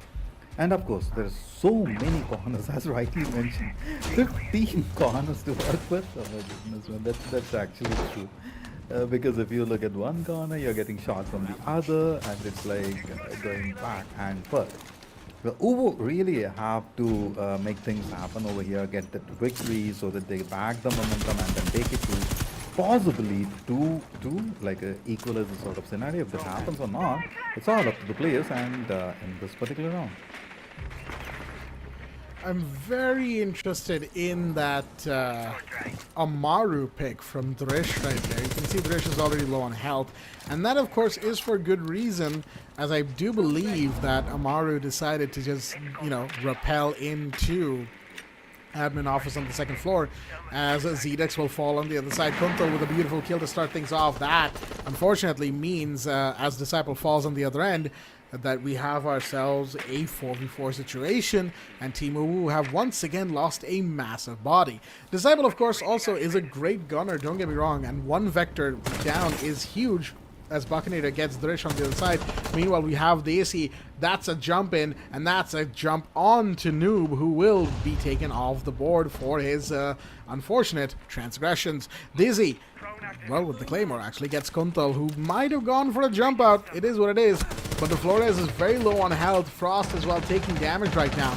Desmond on the long angle. Not an angle you want to fight, as Dizzy will fall on the other end. Buckinator with the Goyo canister will make that kill happen, but never mind. Baz and Dizzy come around with 2 back-to-back kills in quick succession, folks. And that means, guess what? UWU, they are showing signs of life, signs of a fight, as they are 2-1. Well, 1-2 down, but they've taken their first round. See, I definitely expected this. This would be a victory that is there. Whereas I was also going for the fact that the way Won't Stop Peeking has been taking it further one step at a time. So this is where kind of like it pauses that progression further for a moment. And with the bans of Ace and Kapkan, it's kind of like giving another indication as well. So that's all I would go for at this juncture, and I would not to see how they would go for this round. Clash in play along with Legend, Mira, Mute, and Valkyrie. So Defenders, the camp protect your bombs from placements being and the defused by utilities, this is going attackers. to work for the team. Of course, waiting for it. Now, won't stop picking. Talking about the team, that I have expected like kind of like a 3 on the board. As of now, they are gunning for it. Whether they would get it or not, that's a different picture. Now, talking about the kills, Drish is the lead fragger from their team. And over here, we have Kuntal, who's been making it time and again very difficult for the opposition. Joined that with Bakinator. So they are the force to battle with. Sorry, wrong choice of word. They are the force to work with. Now, 10 Disciple seconds and left. Desmond are also contributing heavily. So the team is working together. 5 seconds left. Of course, before why not? insertion. The last map of the team. Wall secured. I have to say, these bans are throwing me for a loop right now. Ace and Capcan, the final bans for this first half, right? And I kind of understand Ace at the same time. It's like, if you're gonna ban a breacher, well, you're gonna want to ban the anti-breach, right? Because you have like Thatcher and Dokkaebi who can allow and facilitate breaches. So it would be better, in my opinion, to ban them instead of banning a breacher outright. But then again, Ace is just really, really strong in that way, so I understand that. There's arguments for it.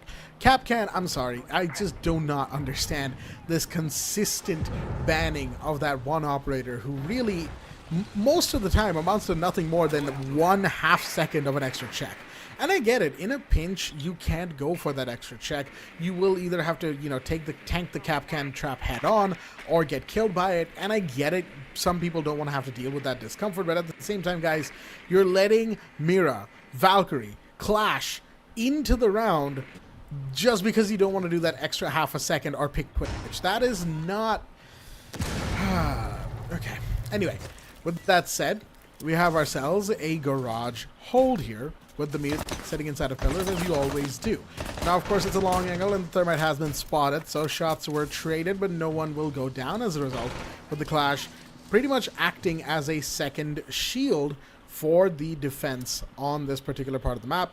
And because there's mute jammers all over the place, those calls probably won't last as long as they normally do. Kuntal actually silences this pretty quickly, and Noob doesn't even have to worry because he is sitting pretty behind a mute jammer.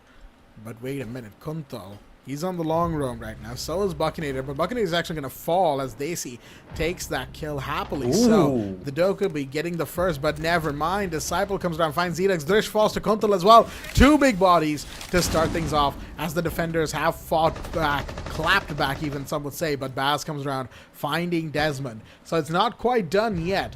Kuntal on the first floor is going to find one more. Never mind. Dizzy actually gets him taken down, and that is going to leave Disciple and Noob, the last one standing in the site. It's D&D play again. If you remember, Daisy and Daisy, they can make things around. Meanwhile, Baz walks in, takes a light bit of damage, and I am Noob. Did I not say Daisy for the play? Daisy on the other side, moving in. It can make Disciple quite a bit of troublesome matter. A quick pick is all that's needed, deleted. But Disciple right now is in big time trouble right around the corner. He fights about, but it's been denied heavily by Baz. Oh my goodness, that was a trap set for Disciple, and he straight up walked into it. Did you see what kind of fielding setup they had? Oh my goodness, I'm falling in love with the strategy of UWU. Oh, very well done.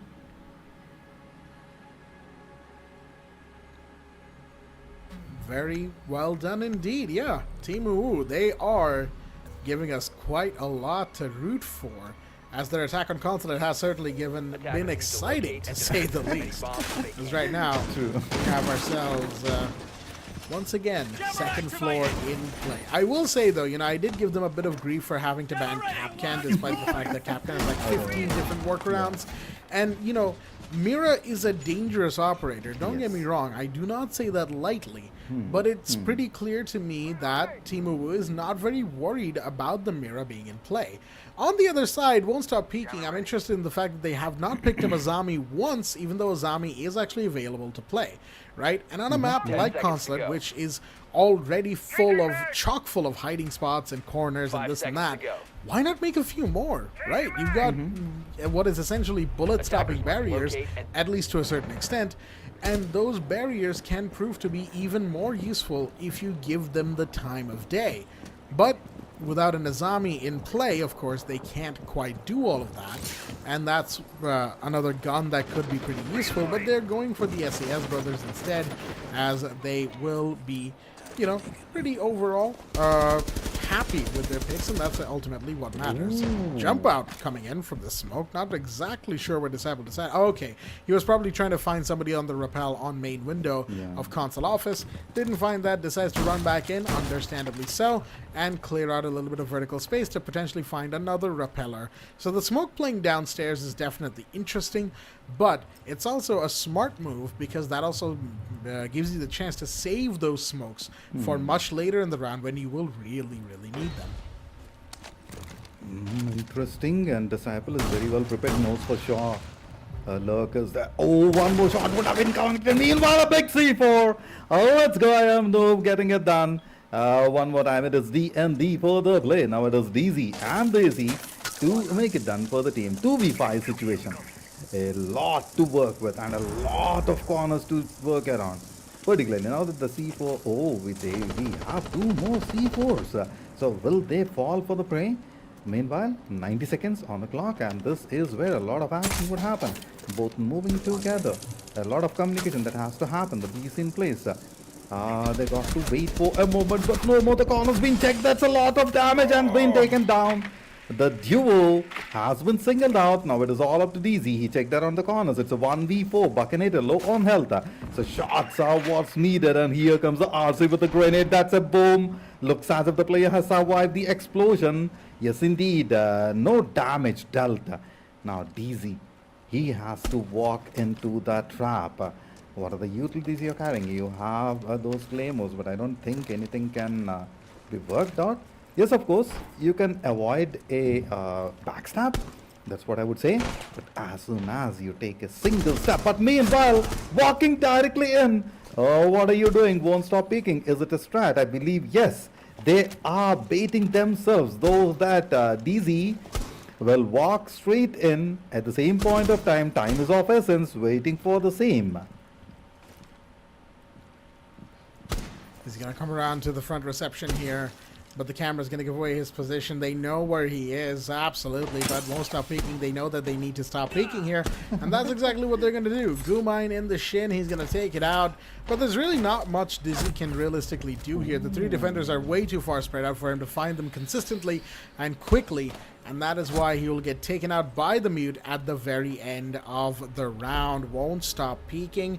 They take one more for themselves, and obviously that stops that momentum that UWU were building, right? Yes. It gives them back the lead, it stops UWU's building momentum, and it makes sure that the side of Won't Stop Peeking, they are far from done. They are doing everything they can to give themselves another leg up in this in this competition here, and that of course means taking the time to understand what your opponents are doing. And I do like the fact that you've seen that adaptability come out from Won't Stop Peeking.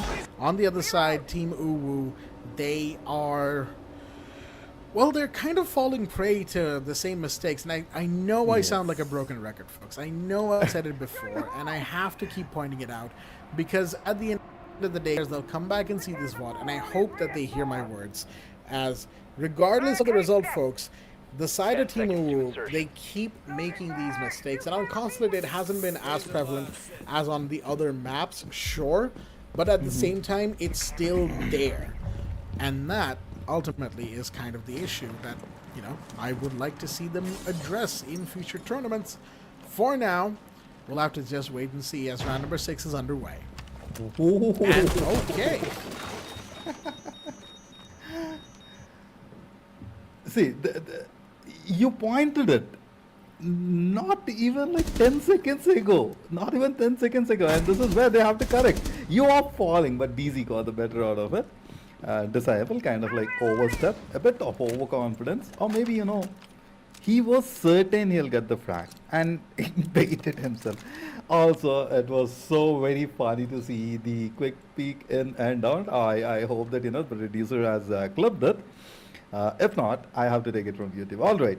Nevertheless, that was definitely funny. 4v4 situation. DZ low on health. So I won't ask a lot out of him, but at the same point of time, we have seen these players doing some crazy stuff, even with 10 HP. Let's go, Team UWU. 2 players right around the corner. The reinforcement in place, and what are you doing around that band? The Sterling SMG making its mark, and that has rolled heavily. Now it is all up to Zedix, Daisy, and Baz. Now this trio, can you get the 3rd victory for your team? Is a question of the hour. Have to move in. The DMR in the hands of Daisy, that's where I'm kind of like doubtful, particularly because it's close quarters. And Blackjack, please correct me. Oh no, Buckinator, this is probably the worst time to have a dissection, and that will not be good for the team. As on the other side, that's going to equalize it to a 3v3. It is what it is, as they just have to wait for the player to come back. Kuntal is still in good shape though, and Noob and Desmond can certainly pick up the slack where Buckinator would have before. With a whole minute remaining, they've got time, they've got patience on their side, and of course, as we all know, the clock always ticks for the side of the defense until and unless the plant is secured. With that said,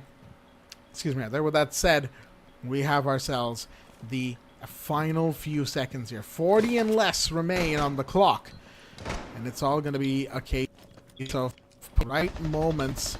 Do they have a C4 for this? Yes, they do. It's going to go out. It's going to do damage to Zedek, but it's going to find Kuntal instead. Daisy falls as well, as this is a 2v2. Make that a 1v2. Defuse has been dropped, and Desmond gets the final kill at the very end there. The Frost coming around with the 9mm1.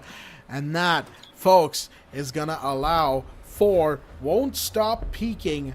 Well, they are definitely going to keep peeking right about now, as they are 4-2 up in the first half. And of course the pause will be requested, as is to be expected, as they await the return of Buckinator.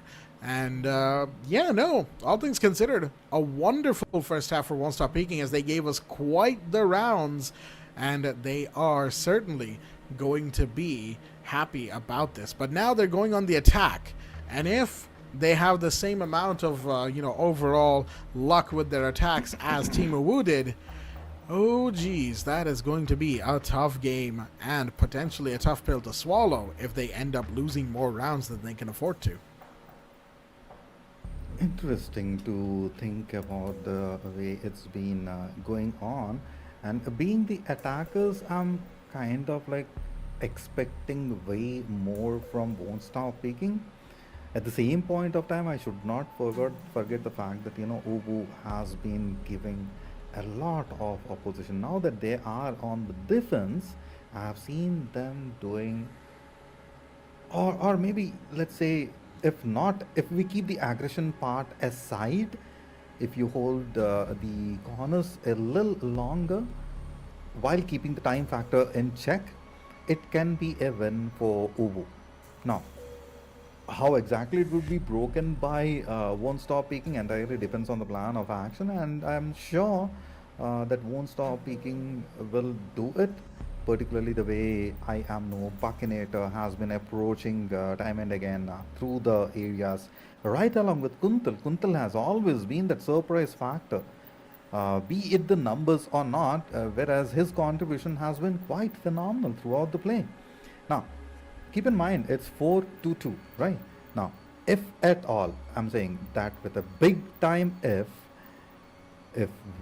WSP, Won't Stop Peeking goes for 6, to say 2 victories, one after the other, it will be really difficult for UWU to stop them on the tracks. And looking at the way the last 2 rounds have been approached, it's already in that place.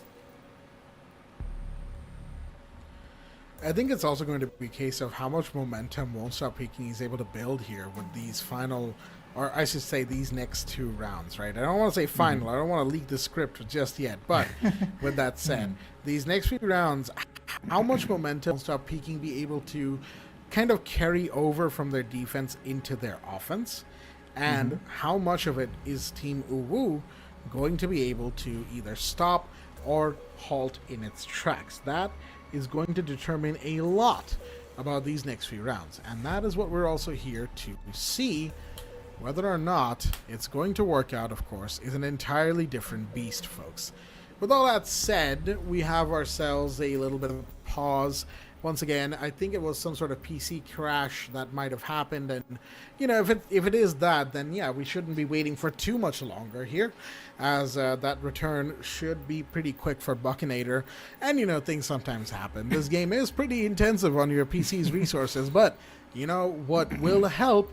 Lenovo and Intel. That's right. Make sure to check out all of the products on their websites. Of course, links will be in the descriptions below.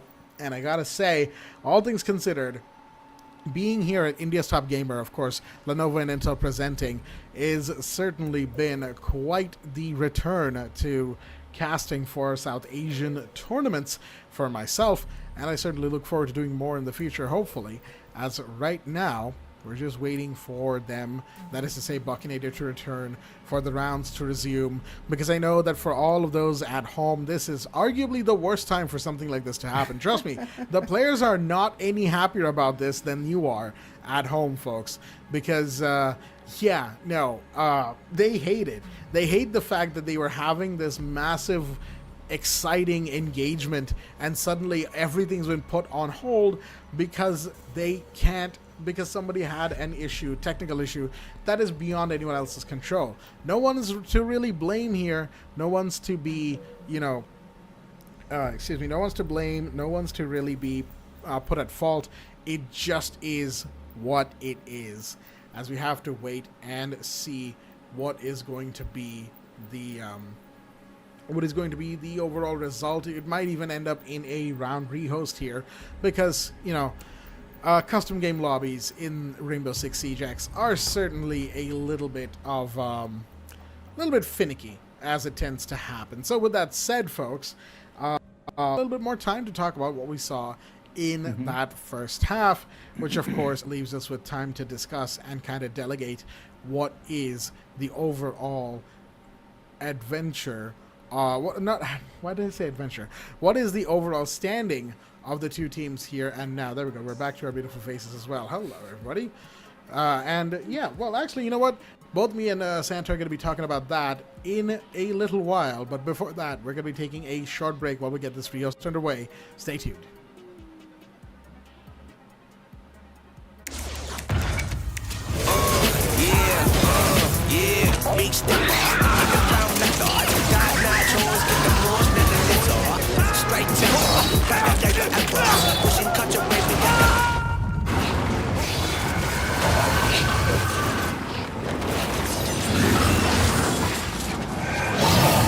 Reach your impossible with the AI-powered Legion Pro 7i, Lenovo Legion.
Alrighty then, ladies and gentlemen, welcome back once again to the Lenovo and Intel presents India's top gamer fishing Mythpat. We are back after that rehost that we had to take, and we get it, folks at home. You are frustrated because rehosts tend to sap away all the energy from what is otherwise a fantastic game. But for those who are rejoining us, for those who need the recap, we are 2-2 in this best of 5 grand finals between Team UWU and Won't Stop Peeking. And because we are 5-5, we are effectively playing a best of 1 in very high stakes. As right now on map number 5, Consulate, we are actually at the end of the first half and at the beginning of the second one. The bans weren't even set yet, and we had the 4-2 in favor of Won't Stop Peeking, who have showed us that they are certainly more than ready to make Consulate their own. Will they be able to do so, or will we have to wait and see what happens from here on out? We will find out. But with that said, let's get into it here and now. The bans are coming in, and we are going to be getting into it in just wait a minute. I think we've had a little bit of a problem. Yep. All right, we might have to we might have to get a little bit of a rehost going once again. Oh dear me, that is clerical error at its finest. Unfortunate, folks, but it is what it is. You'll have to wait for the game just a minute longer. I know. You know, you're frustrated. I'm frustrated as well. Trust me. I might not sound it, but yeah, there's gonna be a empty packet of chips that's gonna get thrown across the room in just a second.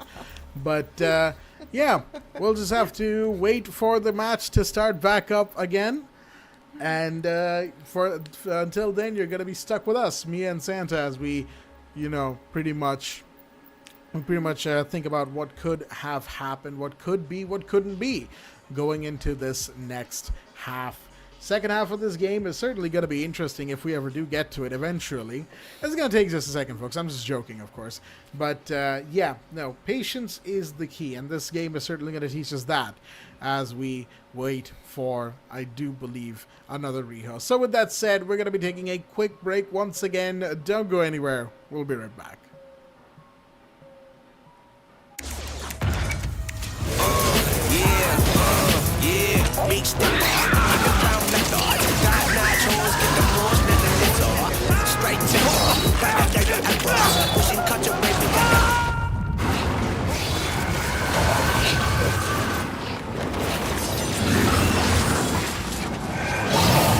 Reach your impossible with the AI-powered Legion Pro 7i, Lenovo Legion.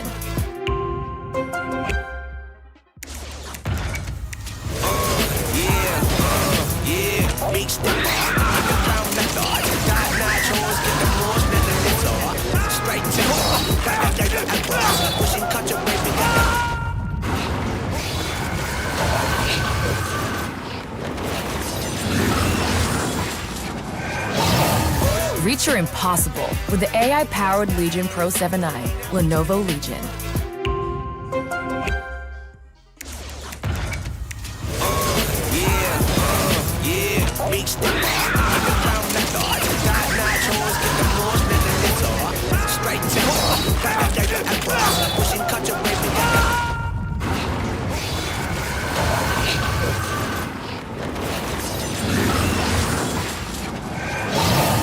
Reach your impossible with the AI-powered Legion Pro 7i, Lenovo Legion.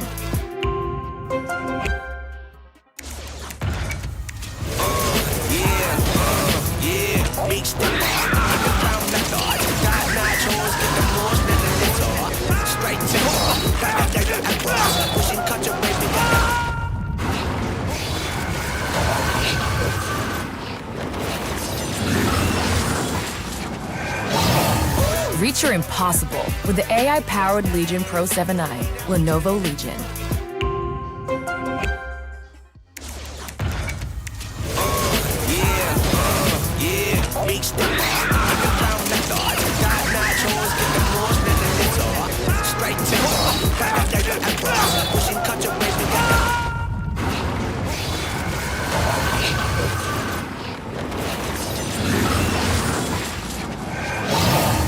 Reach your impossible with the AI-powered Legion Pro 7i, Lenovo Legion.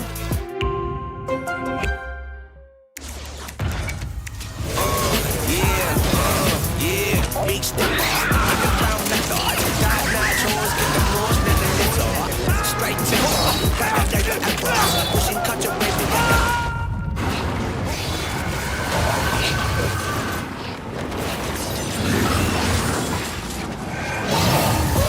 your impossible with the AI-powered Legion Pro 7i, Lenovo Legion.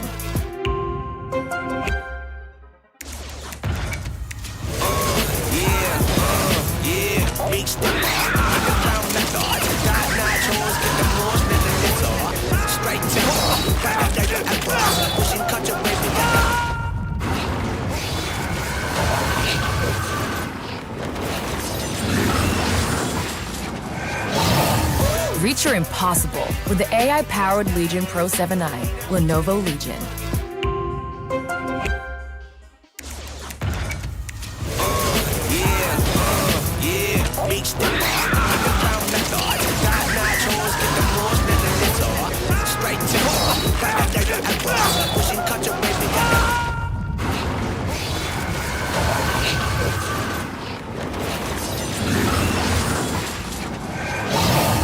Reach your impossible with the AI-powered Legion Pro 7i, Lenovo Legion.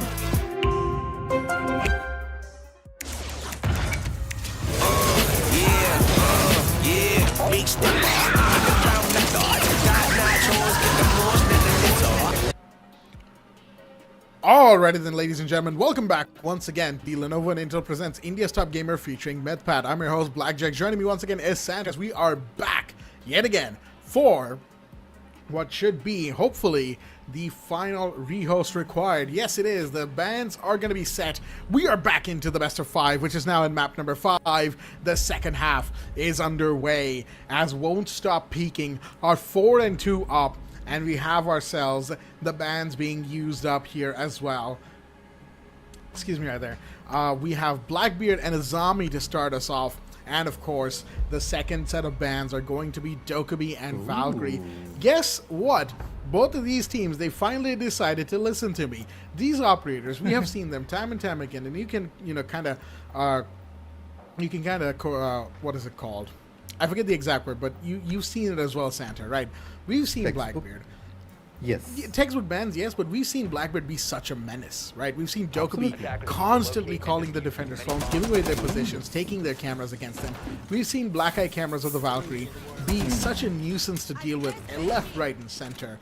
And of course, we've seen exactly how powerful Azami can be when not banned, right? So seeing these operators get banned, even though they are industry standard, don't get me wrong, for me right now, I'm feeling a level of catharsis I have not felt in a while, because I have been pretty much shearing my throat off saying that you guys need to figure out your bans. Why are we banning Capcan? Why are we banning Melusi? Why are we focusing on banning Montaigne when clearly you've had issues dealing with Dokkaebi, right? And now they finally done it. So let's see what they have in store for us as we go into round number 7. See, that's where I have been thinking as well. I normally see Dokkaebi ban, I normally see Solis ban. I can even understand if you're banning Wamai, possibly Monty. These are the guys whom you normally see because they are the one who disrupt the play a lot, right? But we see the other way around, and thankfully they have brought it together and won't stop peaking right now at 4-2 for UWU. Both the teams would be like definitely going to cutthroat competition, would be like ready for each other. Feels fabulous play to happen. So I want to see those explosive actions to happen, and I see one C4 in play. So I would definitely ask for it. Now, would it happen on to whose phase? We have to just wait and see. The other thing which got me excited is after a long time, the weapon that Baz is holding, the TP, the potato gun, is what I remember it's been called as. Combine that with 2 vectors, so a lot of firepower from UWU. Now, to counter it, you have an LMG, you have a FAMAS. Now, FAMAS is something which I fear a lot, not just in Rainbow Six Siege, but even in the other games. But I won't want to, refer the other part. Buckinator is very well prepared. He laid some shots, but oh my goodness, talking about Vector. Drish has taken a big one off the board, and I am noob. Time and again, he has been a disruption factor from Won't Stop Peeking. Now, that's been taken off the mark. Now, it is all up to Kuntal, Desmond, Buccinator, Disciple to take it further. That's a huge one to fall as well. The Nomad going down and Thrish falls on the other side. That's one body for each. The Goyo taken off the board. But guess what? Desmond and Desi trade, which is also huge right now for the teams, for their overall plays. Because again, that Melusi would have been a flank. That Melusi could have potentially made for a huge late round play. But the ace, who would have opened up a few more extra lines of sights, will no longer be in play as well. Interesting decision to open up the floor right here by Disciple. They don't have access to the diffuser. It is dropped somewhere else on the map, and nobody's gone to pick it up just yet. It's got to be Buccinator and Kuntal, who gotta go for it in just a second here, and there you go. Dizzy comes around, gets a beautiful shot, as we did have the Tachanka getting those Shumikas in place to get the flames going. Kuntal's going to run right through a few of them, but he's going to go down for his trouble. It's all down to the Buccinator, the last one standing. Never mind. Team UWU on the defense, very strong, very capable, very well coordinated. They will be the ones to take round number 7 for themselves and make it 3-4, as we once again see why Mira is banned so very often. That window was opened actually by one of the attackers earlier, but it didn't matter, right? Even if it is an open window, that's still an open thoroughfare for bullets, and that is exactly what we saw the attackers have to deal with. Mira is, again, so very dangerous, and Baz has decided to bring that operator back yet again with good reason, as we've seen Mira be so very useful in Garage too. So with that said, Sight is on Garage now, and Team UWU are definitely looking to turn this into a 4-4 equalizer. Equalizer indeed, it is quite likely possible, and equalizers are what I normally see after a long tech pause, be it a tech pause or be it the normal timeout that they take in order to re-strategize a little bit, and these are the things that we have been seeing time and again, going back and forth. But now, can we see that 4-4? Would Won't Stop Peeking allow it, that too being the attackers? That's a question that still lingers in my head. Now, the positions-wise, I see that UWU has definitely stationed themselves in a very proper manner compared to the prior rounds, and they are taking the heat up a notch more. And on the other side, if we talk about the utilities part, I see 2 C4s in action. In the prior round, they used it to get a bit of splash damage.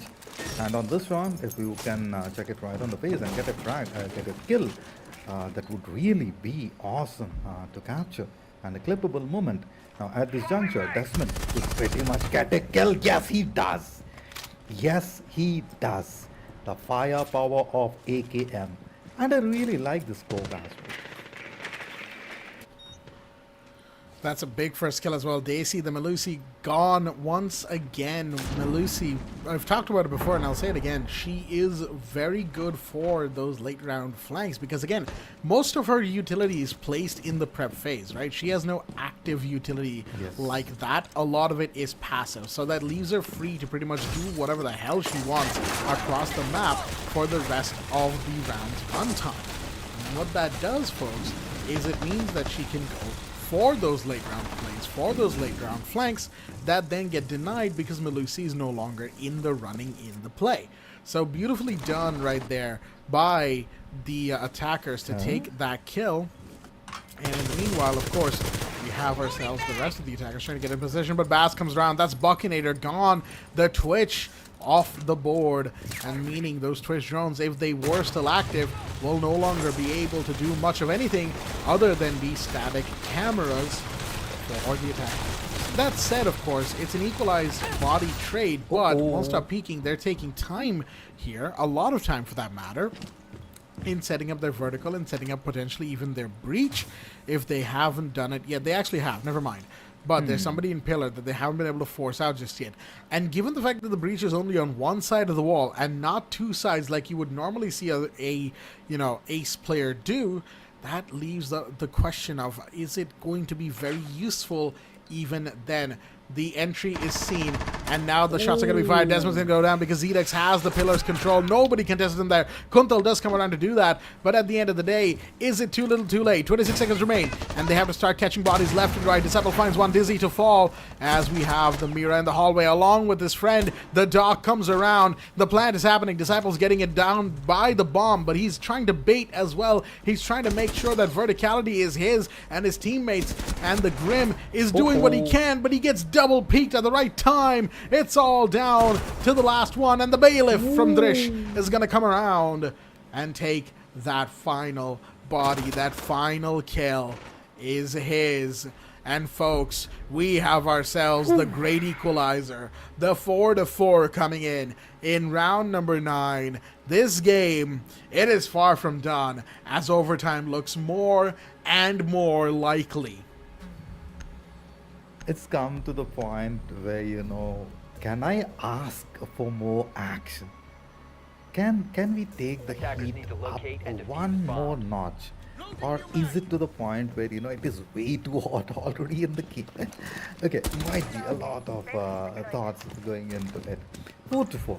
Now, we all may have expected the situation, particularly after the timeout scenario. And yes, indeed, UWU must have re-strategized a lot Bomb of the located play. by attackers. And that's where we are seeing this score on the board. Now, round number 9. Usually over here, I see a quick turn of things. Now, have been waiting 10 seconds to desperately go. for Won't Stop Peeking to make those moves, those 2 victories where they 5 can seconds to propel insertion. themselves to the 6th, and from there to take it further, just one more after, right? So, that is where I've been waiting, whereas I can't see the aggressiveness. While it is there, it is not there as well. So somewhat, after the pause, the team is kind of like taking it slightly slower, or is it so that, they are purposefully holding themselves back a little bit for the final blow to happen? And if that is the case, these 2 rounds are the ones to take it further. So it's round number 9 and round number 10 for the decided to go for. And let me also remind you that this is the last map of the day, and this is where you have to win it, and there is no other thing to say. That's the other thing about the push we saw from Won't Stop Peeking at the very end of the last round as well, right? Is that what I said before at the very beginning of Consulate, is that this map, Consulate, it hates, not hates, but it punishes people it punishes teams for doing that kind of late round last 20 seconds push, right? Because there's so many ways and so many areas and corners and this and that. As Buckinator falls on the other side, the Twitch gets taken off the board. But that's the point, right? There's so many corners and hallways and claustrophobic areas that you just cannot account for, right? And that will end up punishing you if you leave your final push till the very last second. It has happened before, it will happen again. Drish finds another one in the meanwhile. Desmond to fall, and that's Diffuser here by Reception Door, taken on to the floor. Guess what? We now have ourselves, excuse me right there, a 3v5.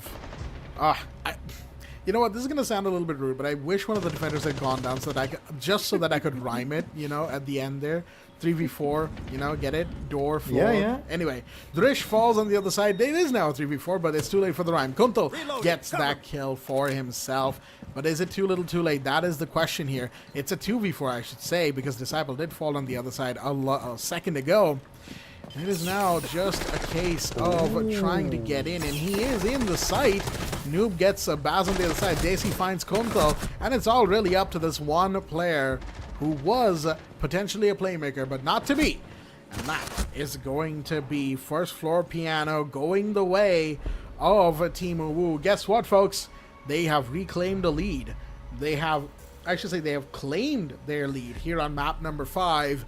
They are 5-4 up, going into round 10, and we have the very final bands going in to this map and this match as a whole. Ace and Mira. Ace and Mira, it is. Now, I have been saying this from quite some time, and before I go to the point, let me point out, oh my goodness, man, Tachanka looking so deadly. Did I say it correctly? Tachanka or it's Chanka? I forgot. At the same point of time, the bear skin on Fenrir, my goodness, man, that is so beautiful and scary at the same point of time. Now, I'm done with my skin thing. So, moving into the rounds and moving into the way. What I have been observing is the number 6 factor. Okay, when I say the number 6 factor, whichever team reaches there, it's kind of like an unstoppable thing from there. And it's pretty much evident. I have it seen time and again. Would an equalizer happen 10% of the times? Would Won't Stop Peaking would be able to, get that done? A big time question mark. Will UWU be able to win this round? I am kind of like tilting to their favor because the way they have been aggressive further and have taken control in the entire situation, and here comes an entry frag, I believe so. Very well prepared. Would you check that corner or the window? That's the question. If so, that's a spawn kill for sure.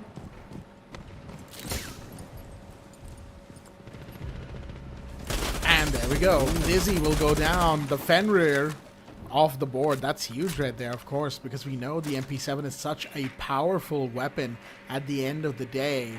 And on the other side, of course, those FNATs, well, whatever's active will remain active, and whatever isn't, well, guess what? We are not going to see those FNATs effective, are very effective for the rest of the round. Soft wall on yellow stairs will get blown up by the Rotero charges, Rotero drones, I should say, of the Flores. And looks like the attackers are going to quickly reconvene towards the printer hallway and admin office side of the map. We still have the, we still have the Nomad trying to find a way in, as Disciple does find Drish on the other side. That is another defender down. Given the fact that it's second floor console office here, it definitely feels like the side of Team UWU are getting a little bit potentially out of order at the moment, given that they have 2 bodies gone, but at the same time they have to get in there. That is to say, Won't Stop Peaking. They have to find their way in still. They haven't quite pushed them out of the site, and they haven't quite been able to make a play for the actual bomb sites just yet. Minute 15 on the clock. That's 75 seconds. They gotta get in there.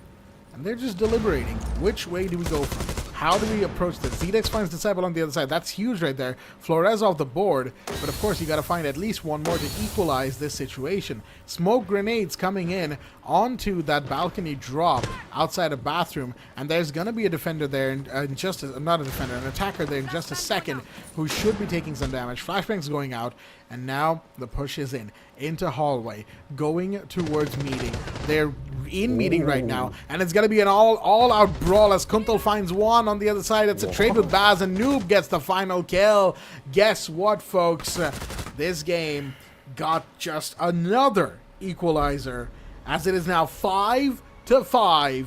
We are round number 11, and we are 2 rounds away from either a victory or an overtime.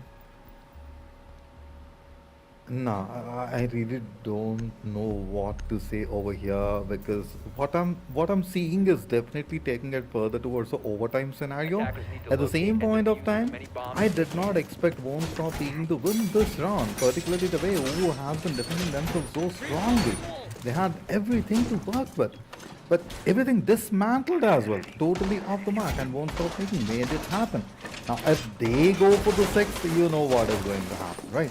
At the same point of time, I mean, it is going completely in a crazy manner, buddy. And sorry to use the word, at the same point of time, I have seen this happen. The overtime situation right around the bend of the corner, and would that be in place? I would give it like a 75% of chance, and let's see. And that all depends on round number 11, would that be taken further or not. At the same time, round number 12 as well can lead towards an equalizer, and that's where we would be walking into an overtime situation. Won't Stop Peaking, meanwhile, I can see a body fall immediately, because right in the beginning, I can expect a player peeking around the window. Had it been in position or not remains as a question for UWU, and that would be answered with the firepower. We've got some electrification here that, of course, the thermite needs to get cleared out really quickly. And we have the secondary EMPs coming in just a second. Actually, it's the grenades, not secondary EMPs. And guess what? This is why you should get a Jaeger if you're going to have the bandit hold down that part of the map in that way. Because the Jaeger would have caught that grenade. And that bandit battery would have stayed active. It really is just one more case of potentially picking the right operators for the wrong job or the wrong operators for the right job. Actually, no, that second one doesn't even make any sense. Never mind. Forget I said that. Okay. The point here is that having a Jaeger would have been good because, again, Jaeger catches projectiles and the grenade would have counted as one. But meanwhile, Desi is going to get Disciple. That's one more off the board here. And that's an attacker, and a good attacker at that, too. Verticality is going to be severely hampered because of the buck being taken down. Now, of course, you do still have Gridlock with her secondary shotgun, the Super Shorty, who could make a big play of this, but Zedux falls to Kuntal on the other side. We have... Excuse me right there. We have, once again, a big couple of bodies potentially being dropped. Shots are fired. Buccinator will find Drish, and that is not good. You don't want your dock to fall in this moment as the C4, or Impact, I should say, comes in. It's not going to do any damage, but there's a high angle being held by the Malusi, who does fire a shot off just to see if anybody's going to peek. And that gives away the fact that somebody is peeking that, and that's a defender who's getting awfully close, holding on the corner of the door. I don't know if they heard this. They might have. They swing with the pre-fire. Beautifully done. And Kuntal will get Desi, but Buccinator falls on the other side. It's a 2v3. Make that a 1v3. All up to Baz, the last one standing, who has to make a big play for this. Where is the Goyo in all of this? He is deep inside of the site. He gets one. Where are you walking? He did not know what was even happening right there. The drone won't spot him right now as he's going to come around. He sees the backpack of the thermite. He might see the head as well. Yes, he does. All he has to do is find the last one. The Nomad is the last one standing. It's a 1v1. Baz versus Noob as we have the flashbang. That's in. That actually does stun him. Beautifully placed. And that is going to be the Nomad taking the kill. Noob securing the round, stopping the clutch from going through. And guess what, folks? Won't stop peeking. They will return themselves into the lead. Team UWU are here, and they are now required once again to try to go for overtime. Will they be able to, or will they not? Let's find out as we head into the round of ones. Round number 12. One round for Won't Stop Peeking to win this and go into a 3-2 scoreline and finish off the entire BO5. And on the other end, one round for UWU, Team UWU, to push us to overtime and give us one last hurrah on this map. Very well said, and that's where the entire equation begins, and have to see if that can be possibility or not. Now, in the last round, for a moment, I was about to scream on Won't Stop Peeking that talk to each other. Where's the communication? Because as soon as a body fell, I saw that, you know, the player, particularly the Thermite, was looking the other way around and totally got off the mark. That's where the kill happened. And it was down to the last 1v1. And thanks to the play from I Am Noob, that they backed the victory on the round, or it would have went into the name of UWU, and they would be the one with the 6. And now remember, I told you that whoever gets the 6, they have the 75 to 80% of probability to win. If not, we'll see the equalizer. So that's only a 30% chance that I'm giving to UWU. Again, I'm not being biased, but that's the pattern that I have observed for Won't Stop Peeking, and particularly when they being the attackers. Right, so they would definitely, I mean, they Won't Stop Peeking will definitely aggress completely, and what I ask them is to be a calculated approach, not a blind aggression, please. That is pretty much their modus operandi right now, right? Because they do love themselves some coordinated chaos, but sometimes that can't quite work out if you are unable to kind of temper your expectations and excitement going into, of course, the rest of the round. Now, with all that said, given that we're at a minute 40 and we haven't had a single body be dropped, just tells you just how defensively UWU is playing right now. And of course, they're defenders. They're meant to play defensively. Someone's probably going to say that in the chat. But the point here isn't that they're defenders and they're playing defensively. The point is they aren't going for anything too extreme. The only one so far is going to be the Legion, who did do some damage. He's going to get noob, and that's really, really good right now. Because so far, the attackers were probably lulled into a false sense of security, thinking that all the defenders are just sitting in the side. They're not doing much. But that's not true. And Zedex has just shown that. He's the only one out and about making a play of that caliber. And that means that as it stands right now, the side of won't stop peeking. They've lost a big body. Nomad is no longer in play, so flank watch is going to be so much harder. They do still have, of course, the gridlock in play. Grenades out just to get rid of any and all remaining utility on that small door. Disciple falls on the other side. Baz to take that kill. And guess what? We have an attacker, Desmond, pushing up on meeting hallway. He is right there. He just doesn't know where the Goyo is. He does now, but he gets taken down. Baz finds one, but gets taken down himself by Buckinator. It's going to be the fall into sight, potentially speaking. Kuntal gets one, gets taken down. It's a 1v3. Buckinator, the last one standing. He's done this before. Can he do it again? He's trying to go for a wide swing right now on the corner, but it won't work. DZ with the bailiff got the right range for the shotgun pistol to work out. And folks, guess what? For the second and now the final time in this matchup, it is 6-6. So say it with me. Ladies and gentlemen, are you ready to rumble? Overtime is in play. A rumble indeed it is, and hashtag rumble. Let's go for it. The moment I say that Ash walks in with that beautiful Santa cap. Oh, the elf cap. Okay. Skin indeed. Okay, I'm falling for it. Yes! Let's get ready for rumble. Goyo in action along with Frost and Melusi. That's a big one on the play. Now, I'm counting on Desmond for a big time. I don't know why, but I feel as if, a big one is about to happen from him. Particularly by the way I have seen things happening so far in the round. Now, Buckinator, I am noob on the other side. They have been in the groove a lot. While the numbers speak the other way around, but I have seen them in action. So I want these players to take the step. What about the other side? I see Baz, Drish with the high numbers contributed by Zedex. And you know what, I'm kind of like surprised a little bit 10 seconds to that compared to yesterday, today it's not the same Zedex that I have seen in the play.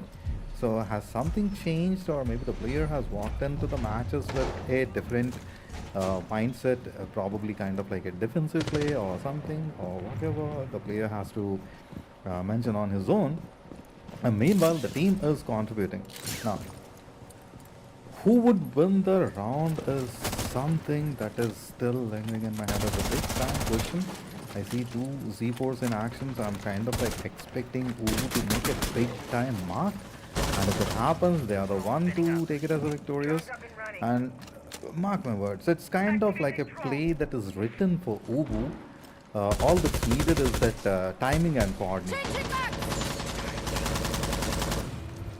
That is pretty much it, isn't it? Timing and coordination. Given the fact that UWU is on the defense right now, we have ourselves a very unique situation at hand. UWU's defense was overall not too shabby, right? Not too shabby indeed. It was just a case of them getting really aggressed upon in moments where I think they just weren't expecting it, or whether it was the fact that Won't Stop Peeking simply outplayed them after a certain point, right? Because, let's be real here, both of us don't want to continually, point out, oh, they're doing this wrong and that wrong, because there is a little bit of subjectivity to it as well, right? True. Not every round in Siege is going to happen according to how we want it, but Baz is definitely going to get that kill how he wants it, that's for sure. Noob will fall, and I don't think he was expecting that lightning fast peek, but guess what? Desmond comes around with the lightning fast peek of his own, finding one. That's Baz on the floor. Shots fired. That's the Zofia getting hit up a little bit. Disciple, but he's going to come around and finds Daisy. Guess what? He's downed as well. Drish comes around with the trade. It's a 3v3 situation. The Frost will find the big peek out, and that is Drish with 2 right now. Finding Desmond. It's all down to Buckinator and Kuntal, the last 2 standing to potentially put up a overtime match point for their team. And that is exactly what Drish, Zedex, and Dizzy are going to try and do for Team UWU here and now. We have ourselves another kill from Dizzy. Buckinator falls, and Kunthal, who has pretty much only managed to break even, gets one. But can he get one more? Will he be the savior for his team that they need right now? He's pushing in with the Brava, with the Para in hand. But of course, there's only so much he can do. Opens up a bit of the wall. They know where he is. He's got 20 seconds to do this, but his position is given away. And the Fenrir from behind the overturned table will get the kill inside a meeting. Guess what, folks? Overtime match point is here, but it is going to be for Team UWU. 7-6 in their favor. However, because it's overtime, the sides switch every round. Yes. And that means Team UWU is on the attack. Now, why is that important? Because Team UWU started on the attack, and the ending score of the first half was 2-4. Wow. That against them. Yes. So they were 2-4 down on their attack. Much like how Won't Stop Peeking were 2-4 down on their attack. Consulate tonight has not been an attack-favored map at all. It has been very defender-sided for that matter. So we'll have to see, because the stakes are very high, and there's only 2 more rounds to play, regardless of, what we think could happen, right? If this round is won by Won't Stop Peeking, there's only 1 more round to go. Like we've said before, there's no infinite OT. There is no redo. This is it. This is the chance that Team UWU has, and they only have 1 more after 10 this. seconds to insertion. 1 more after this, and you have to back it. Or maybe, 5 you know seconds what, to insertion. take it right here. Why to leave it to the next round, right? So make it happen. Take it as further as possible. Oh, 3 C4s to work with. That kind of like excited me. On the other side, I see those glow emos, and that needs to be placed as good as possible. Like Cam in position and Won't Stop Peeking. I'm 100% certain. I won't say it. Let's watch it. I have an anticipation in my head. Would that happen or not? It's all up to the players. And I'm counting again on Desmond. He is the disruption factor, right along with I am. No, because they have been doing it time and again. Talking about UWU, very well prepared, but timing is of essence. One more time, they are the attackers at this juncture. So you have to get the coordination in place. There's one more thing which I wanted to say is that, somehow what I feel is like, be it the defenders, be it the attackers, it's just the position that I feel so that they have been holding from both the teams. But both the teams have completely shattered the thought that we are defenders, but they are doing the attack. And being the attackers, they are kind of like holding for a position. Now that can be of a lot of strategical importance, and it's only up to the players. Again, end of the day, it's about the player who takes it further. And talking about the players, look at the positions. DZ already took a lot of damage. I'm expecting another peak, and Drish has to capitalize on that particular peak, and as soon as you find the head, make the connection. Right now, you'll get a feed shot connected. The bangers, oh no, not a lot of damage to count on, but Buckinator did get tapped a little bit. So got to see if you can continue. Mind you, Dizzy is very low on health on the other side, and that's your Blackbeard. You don't want to lose that Blackbeard. That is kind of the linchpin of this entire attacking round, as we have the mute's position given away. But of course, that mute is more than likely playing with a shotgun in hand. Flashbangs are being thrown. C4 goes out, I believe. Either that or it was a smoke grenade. It was actually a smoke grenade from Disciple, and Zedux has to run away. But guess what? That's 1 down. But Buckinator comes around, finds Zedux. Buckinator gets taken down. That's a trade once more, as we have bodies falling left, right, and center. Someone's playing very close. It's the Warden with the SMG-12 in hand. Dizzy's got a goo mine in his shin, and he's going to get it out just in time before it resets the damage tick. Sees the mirror peeking out of that blinded window, trying to potentially get something going. Beautiful shot onto the Warden. Desmond falls. C4 goes out, but they've got 1 more. Kunthal finds Dizzy, but Noob falls on the other end. It's a 1v2. All down to Kunthal, the last man standing, the last hope for his team. and he needs to make a play here. He's going to start walking towards the other part of the map, crouching to try and suppress any noise, any sound. They've got a foothold from the overturned table. He knows he can't peek that, so he's going to go the long way around. But the pre-fire from Baz! Out the door with the plant, and he is going to be the one to secure it at the end of the day, folks. The match has been ended. The victors have been decided, and it is Team UWU, after a tremendous fight. They will win 8-6 at the very tail end of this best of 5. All 5 maps, 2 overtimes, and we have our winner, Team UWU. Big congratulations to them. Huge congratulations to Team UWU. I will also say best wishes, Team Won't Stop Peeking. Now, both the teams have equally contributed to the entertainment factor, to the excitement that we have been waiting for, the action that we wanted to watch, and why not, right? So, kudos to all the players, be it Xerix, Zoomies, Drishya, DZ. I mean, the names are slightly different over here, but you get the point, right? Huge congratulations to each and every player involved. At the same point of time, Won't Stop Peeking. Oh my goodness, the surprises that you have brought into the play kind of made me feel that I still don't know Rainbow Six Siege, even after 2.5 years of casting, because what I have seen today has totally shattered a lot of things that I know about Rainbow Six Siege, and I have learned a lot more in these 3 days. So thanks to all the teams that have participated. And one more time, Team UWU, congratulations, and Team Won't Stop Peeking, best wishes for the next set of tournaments. Absolutely. Of course, Team UWU will also walk away with 25,000 INR, half of the 50,000 prize pool that was available for them here in this tournament. And of course, Team Won't Stop Peeking, they will give themselves, they will get themselves a 15K as well. So it's not the end of the world. They still get second position and a pretty decent chunk of the prize pool overall. But of course, I know that they would have preferred first place, especially with the way they fought till the very end. It is unfortunate that they lost it out at the tail end of it all, but that is unfortunately the nature of the competition. Tis the nature of the beast. Folks, that is the grand conclusion to the Lenovo and Intel presents India's Top Gamer featuring Mythpat for Rainbow Six Siege X here at Lenovo Legion, India. And I'll tell you what, it was certainly quite the tournament to come back to Siege Esports here in South Asia too. Of course, I had the time to do another Community Cup earlier this year for South Asia, so this isn't technically my first tournament back, but it's certainly a big one to come back to. That much is for certain. But this is usually where we might probably sign off and all that, give the big shout outs and all that, but we're not done yet.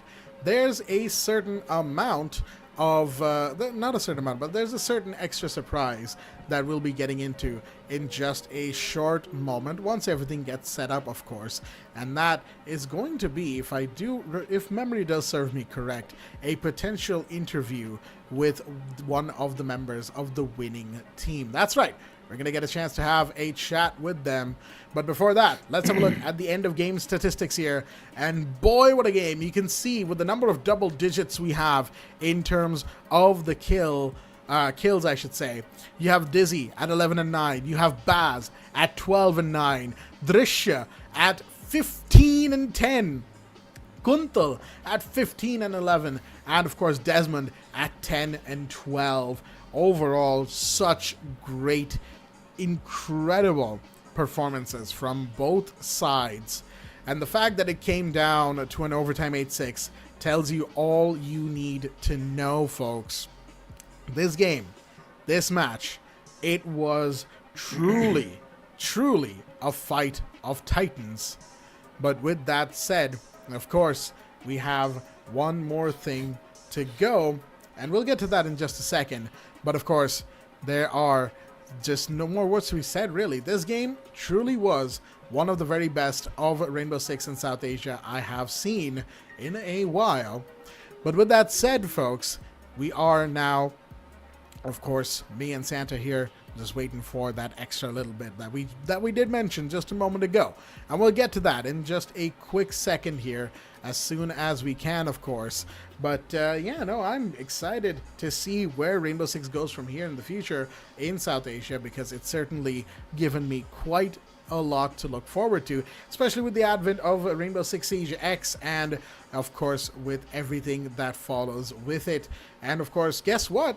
We're not, of course, in terms of Rainbow Six Siege, this is not the only thing that has happened today, right? We have ourselves a little something that's happening concurrently with us, which is the reveal for Year 10 Season 3. I do believe it should be starting in a few moments, a few short moments actually, and as soon as it does, of course, y'all can hop on over to watch that one, of course, which is going to be quite exciting indeed. Operation High Stakes looks definitely really, really cool, and I'm gonna be right there with y'all once we end things here. But again, like I said, we're not done. We're just waiting for things to kind of coalesce in the right way, and then we can get it all out of the way as well. I will certainly say, though, I'm excited to talk to one of the winning team members here, because it's been a minute since I've had a chance to interact with all of these fine folks.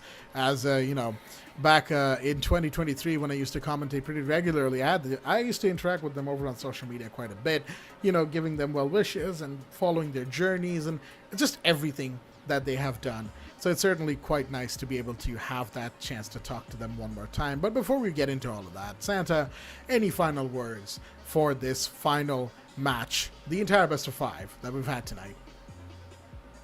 I'll say it as short as possible. Entertainment, and that's all I had in all these 3 days. I couldn't ask for more. What I wanted, it's definitely delivered, and I hope that even the audience would definitely agree with me. A lot of explosive action, right? So I'm happy about it. Thank you so much for both the teams. Also, a huge shout out to the producers and the team that worked in the background to make all this happen. So let's move on to the next segment without any further delay. Well, we will in just a hot moment, of course. Like we said before, we're just getting everything ready. You know how it is, Okay, folks. right, These yeah. production softwares, production softwares tend to take a second to set up. Of course, for me and Santa here, we've worked in the business. We know how this works. It takes us like 5 minutes to set things up. That's not even a brag. That's literally what it is. But for those who haven't used these production softwares and all that before, who might not be very familiar with the pipeline and the flow of all of this stuff, it is what it is. We'll get everything set up and we will get started in just a hot moment here. And don't you worry, as soon as we get them in, we will have just a couple of questions really, and we will send them on their way, because we know that, the team who is probably really just excited to celebrate together right now. Probably sit down on Discord together, watch a movie, or I don't know, go out together if they live in the same place. Go out together, right? Celebrate with a night out on the town if that's your thing, or at least get together and enjoy the night. That's exactly what they should be doing. But with all that said, from my end, of course, I already said quite a bit about how I felt about coming back to Rainbow Six Siege in this way, but more so as a caster. Excuse me right there. Wow. Okay. My breakfast was coming back to me for a second there. But looking back at my journey as a caster and looking into kind of everything that has happened in this year, for me personally, I will say I'm happy to be back casting Rainbow Six in South Asia, regardless of, whatever the minutiae of those feelings might be. The overall feeling that I'm feeling right now, and definitely it's a part of it, is being thankful to all of you at home for sticking by us, for keeping Rainbow Six Esports alive, because it's your viewership that makes all of this possible. And of course, we wouldn't be here without the beautiful viewers at home to give us all of this time and all of their time as well. Thank you for letting us borrow your eyeballs, as YouTubers would probably say. I don't know. Do they say that? I haven't YouTubed in over years right now. Anyway, with all that said, of course, thank you, Santa, for joining me in this casting journey as well. Pleasure. Coming back to South Asian Siege, it's certainly been quite exciting indeed. And of course, big shout outs to, Lenovo and Intel for India's top gamer fishing Mythpat, and big shout outs to everybody in production for making this possible. With that said, of course, I do believe we're going to get confirmation on the potential start of our interview in just a hot second here, getting into it. And as soon as we do, folks, we will have a chance to talk to one of the winning team members here and live in front of you. And we've got a couple of questions, so to speak, that we can go over once they arrive here on this beautiful UI screen in front of us. So, with that said, let's get into it, folks. Let's bring in one of the winning team members here and now. Hello, Drisha. Hello. Congratulations. Thank you. Much appreciated. Absolutely. We just have a couple of questions for you, my friend, and then we will let you be on your way to celebrate with your team. So, to start things off, of course, you and your team, you fought really hard to get here, right? You've given it your all, blood, sweat, and tears, all the way to the grand finals, double overtime as well on map 3 and 5. So I gotta ask, what inspired you guys to start this competitive journey here in Rainbow Six Siege? So, I don't know if you guys know our names, like Dizzy, me, Desi, Baz and Zedix. They have been playing since quite a while. But when it comes to Dizzy, me, and Desi, we have been playing the game just for like a fun basis. We often go rank, we do customs and everything, but we don't go competitive because you're always short on some people. That's the best thing. Yes. So coincidentally, this time we had two very, very experienced and skilled players along with us. There was Zedux and Baz. And it's what happens when you put two of those with the three very good friends who just try to keep everything very light, cool-minded, calm, learning on every round, after each and every round. Like I could tell you one of the prime reasons why we won the game today is because the entire, the mental of the team was very, very peaceful, even when we were dropping like flies on some of the few rounds. But we did really hold, our spines, and we just said, okay, let's take one round at a time. And it just worked for us in the end, eventually. Going one step at a time is the key to success, is what reiterated by Drisha. Very well said. I like that. Absolutely. So to that end, of course, you guys have had that journey together, finding your squad, pretty much, right? Finding your tribe, as some other regions would probably call it. But to that end, of course, there's probably players out there who face similar situations. They want to play competitive in whatever game that they're, really inspired to play in. So to that end, what would your message be to those players in the Siege community? So see, someone who just wants to walk into this competitive field, I just say that there's certainly a lot of pressure. So, and for any new team, doesn't matter how good you're at the game, what your rank is, what your KD is, what your win-loss is. But when you're going for a complete custom end-to-end match, the pressure is really different. You're gonna definitely miss the shots which you connect, and you're going to miss the plays which you make.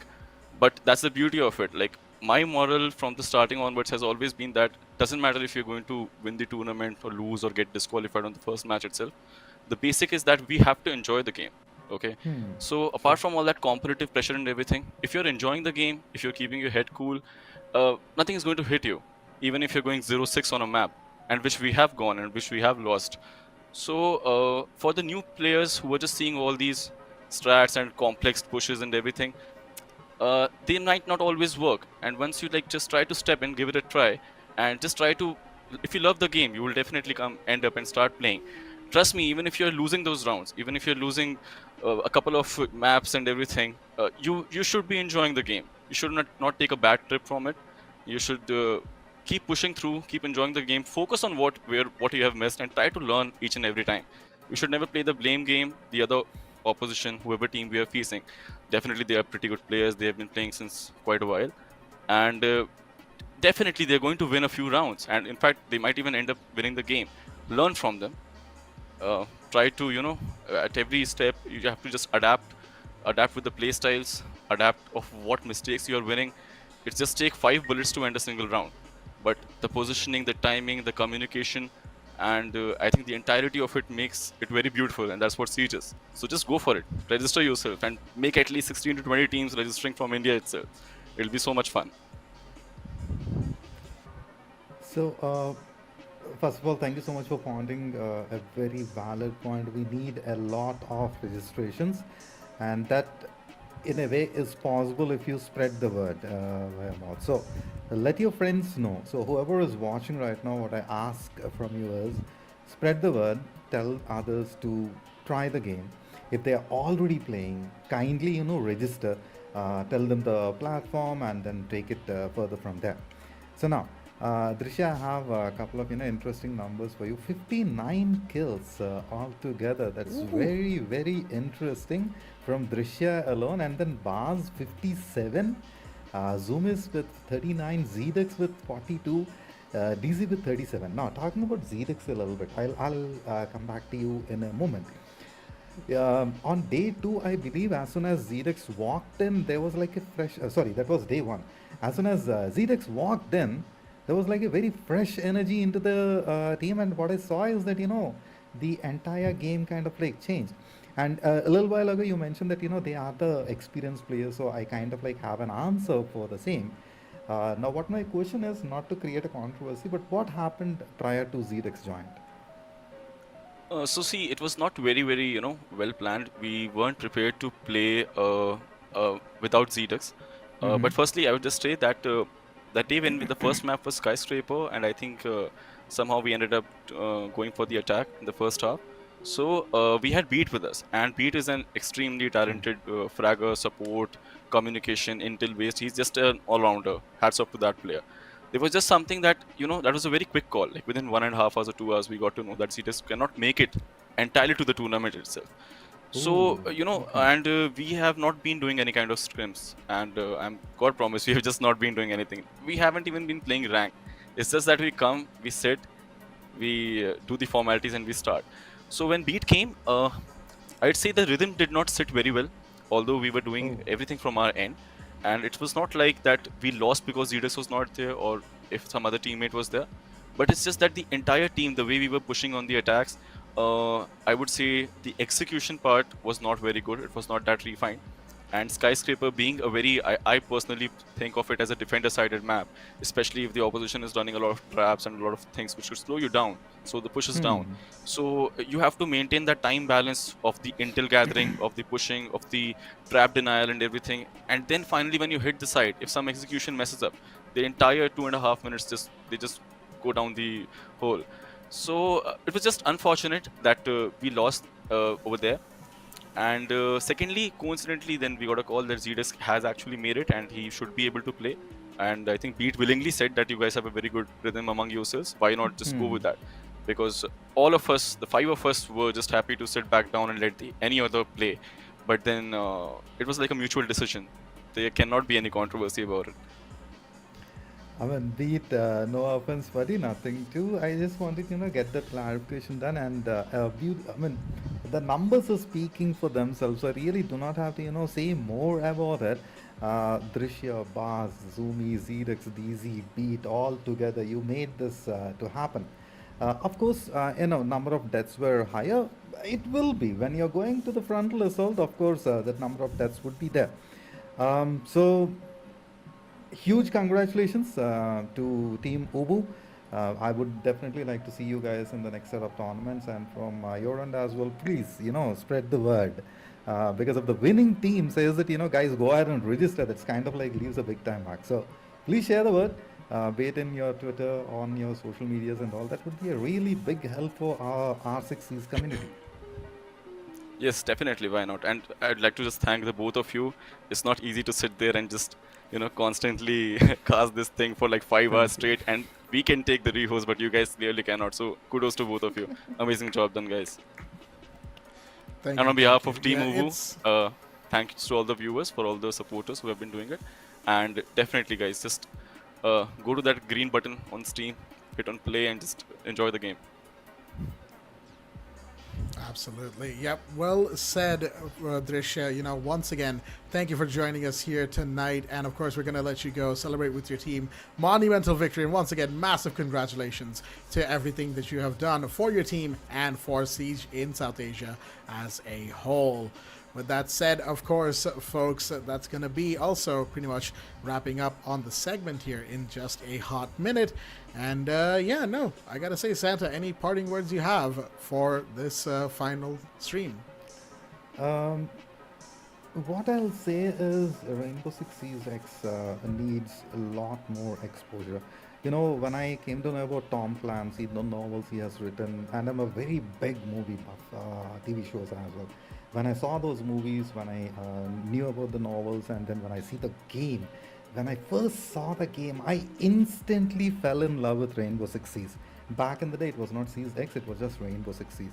I instantly fell in love, and the moment I saw that, walls were being broken, and then floors were being, cut into two, and then sides being divided into two, I said that, wow, this game needs a lot of exploration. And since the last 2.5-3 years, I've been here and enjoying every time I perform casting.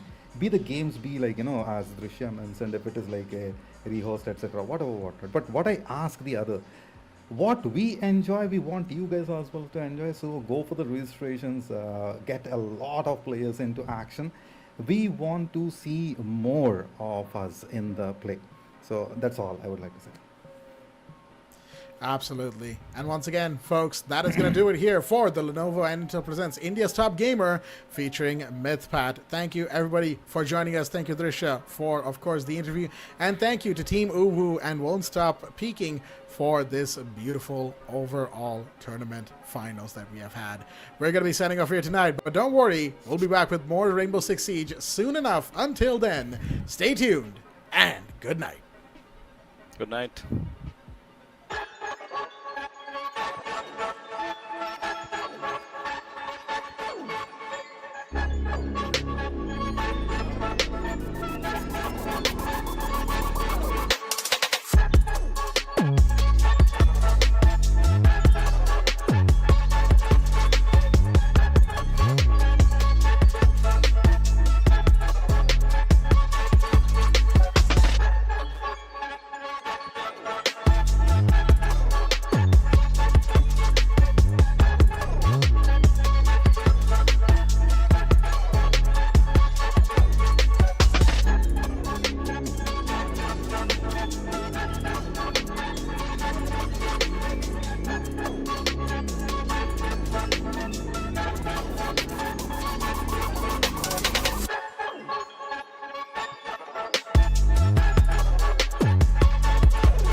Bye.